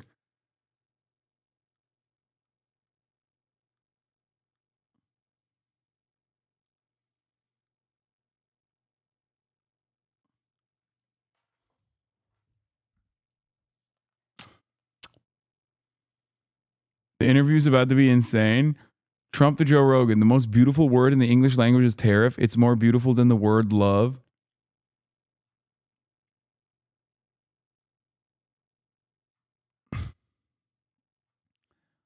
Yeah, I'm not going to do that tonight. I'm too tired. And I know I said I thought I would have some time. Andrew Torba. So I have a son who's very smart and tall, Barron, right? And he knows all about you. He knows about guys I never heard of. He said, Dad, you don't know how big they are. They're big. You know, he told me how big. I said, who the hell is he? Like Ross. I did. He said, Dad, he's a... Ross. Oh my God. Mini F. We're back. We're back. And I said I was going to play scary games tonight, but there's no fucking way I can. I'm too tired. It's 8 hours and 30 minutes into the fucking stream. I'm dying a little bit. But tomorrow is yet another day.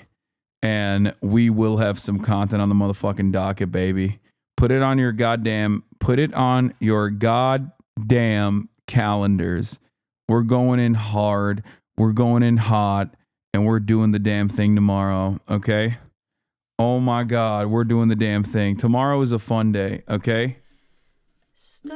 Tomorrow is a fun day.